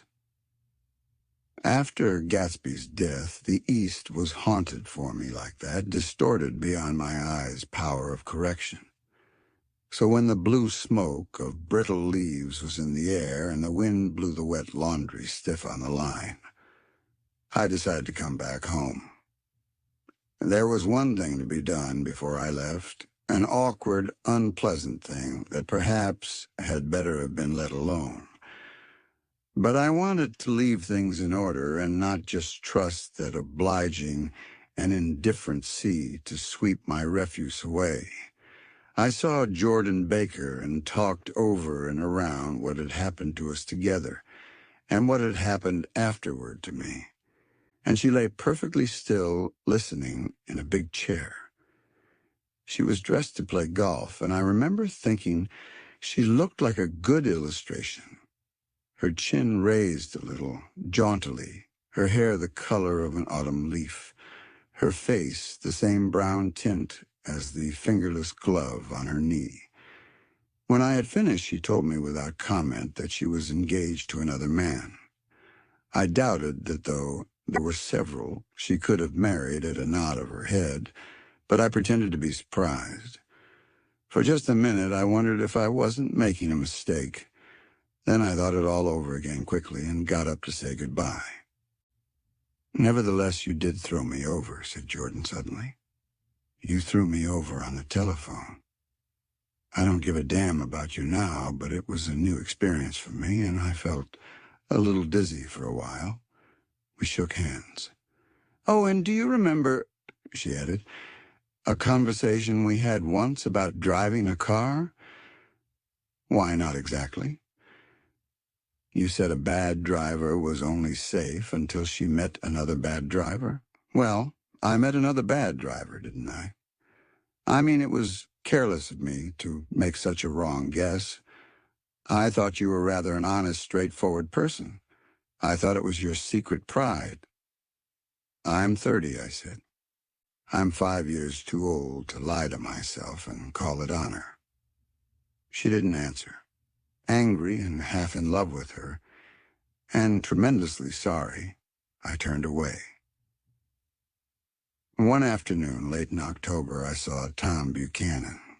He was walking ahead of me along Fifth Avenue in his alert, aggressive way, his hands out a little from his body as if to fight off interference, his head moving sharply here and there, adapting itself to his restless eyes.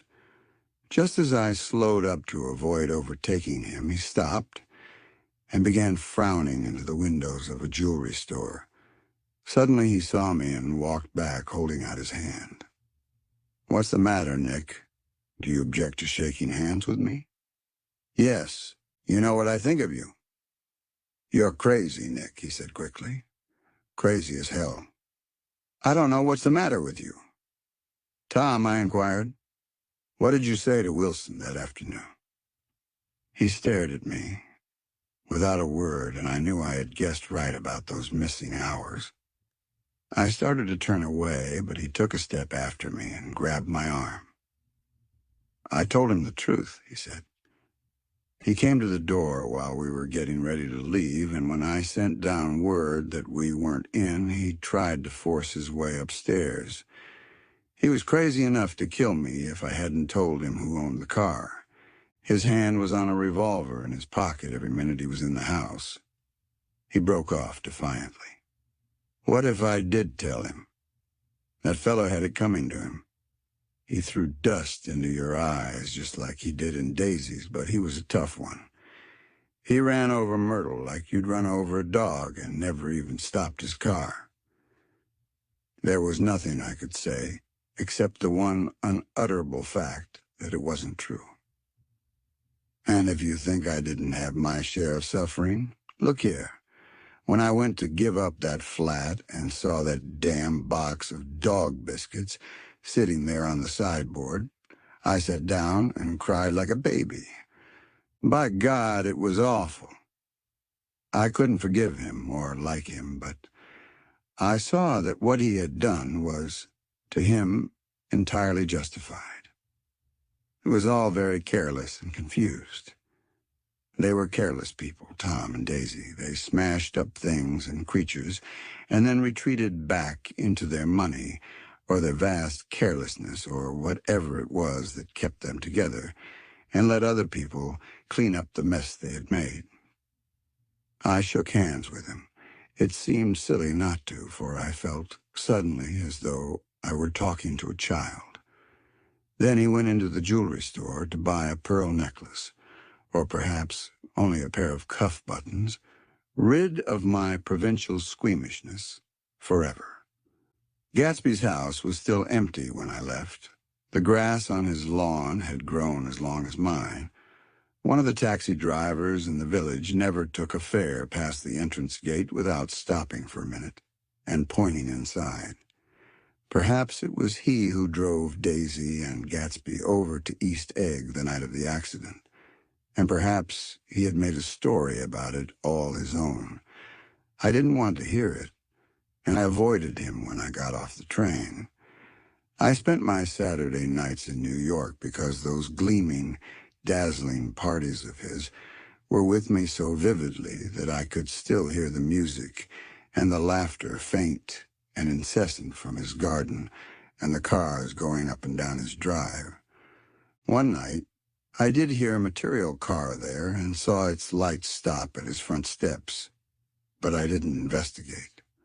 Probably it was some final guest who had been away at the ends of the earth and didn't know that the party was over.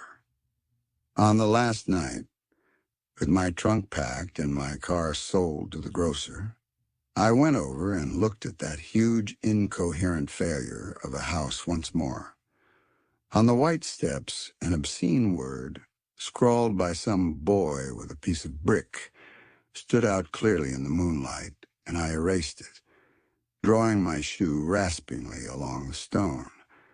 Then I wandered down to the beach and sprawled out on the sand.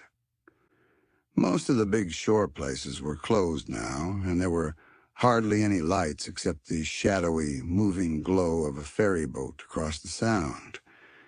And as the moon rose higher, the inessential houses began to melt away until gradually I became aware of the old island here that flowered once for Dutch sailors' eyes, a fresh, green breast of the New World. Its vanished trees, the trees that had made the way for Gatsby's house, had once pandered in whispers to the last and greatest of all human dreams. For a transitory, enchanted moment, man must have held his breath in the presence of this continent. Compelled into an aesthetic contemplation, he neither understood nor desired, face to face, for the last time in history, with something commensurate to his capacity for wonder. And as I sat there brooding on the old unknown world, I thought of Gatsby's wonder when he first picked out the green light at the end of Daisy's dock. He had come a long way to this blue lawn, and his dream must have seemed so close that he could hardly fail to grasp it. He did not know that it was already behind him, somewhere back in that vast obscurity beyond the city, where the dark fields of the Republic rolled on under the night. Gatsby believed in the green light, the orgastic future that year by year recedes before us. It eluded us then, but that's no matter. Tomorrow we will run faster, stretch out our arms farther. And one fine morning, so we beat on, boats against the current, borne back ceaselessly into the past. The end.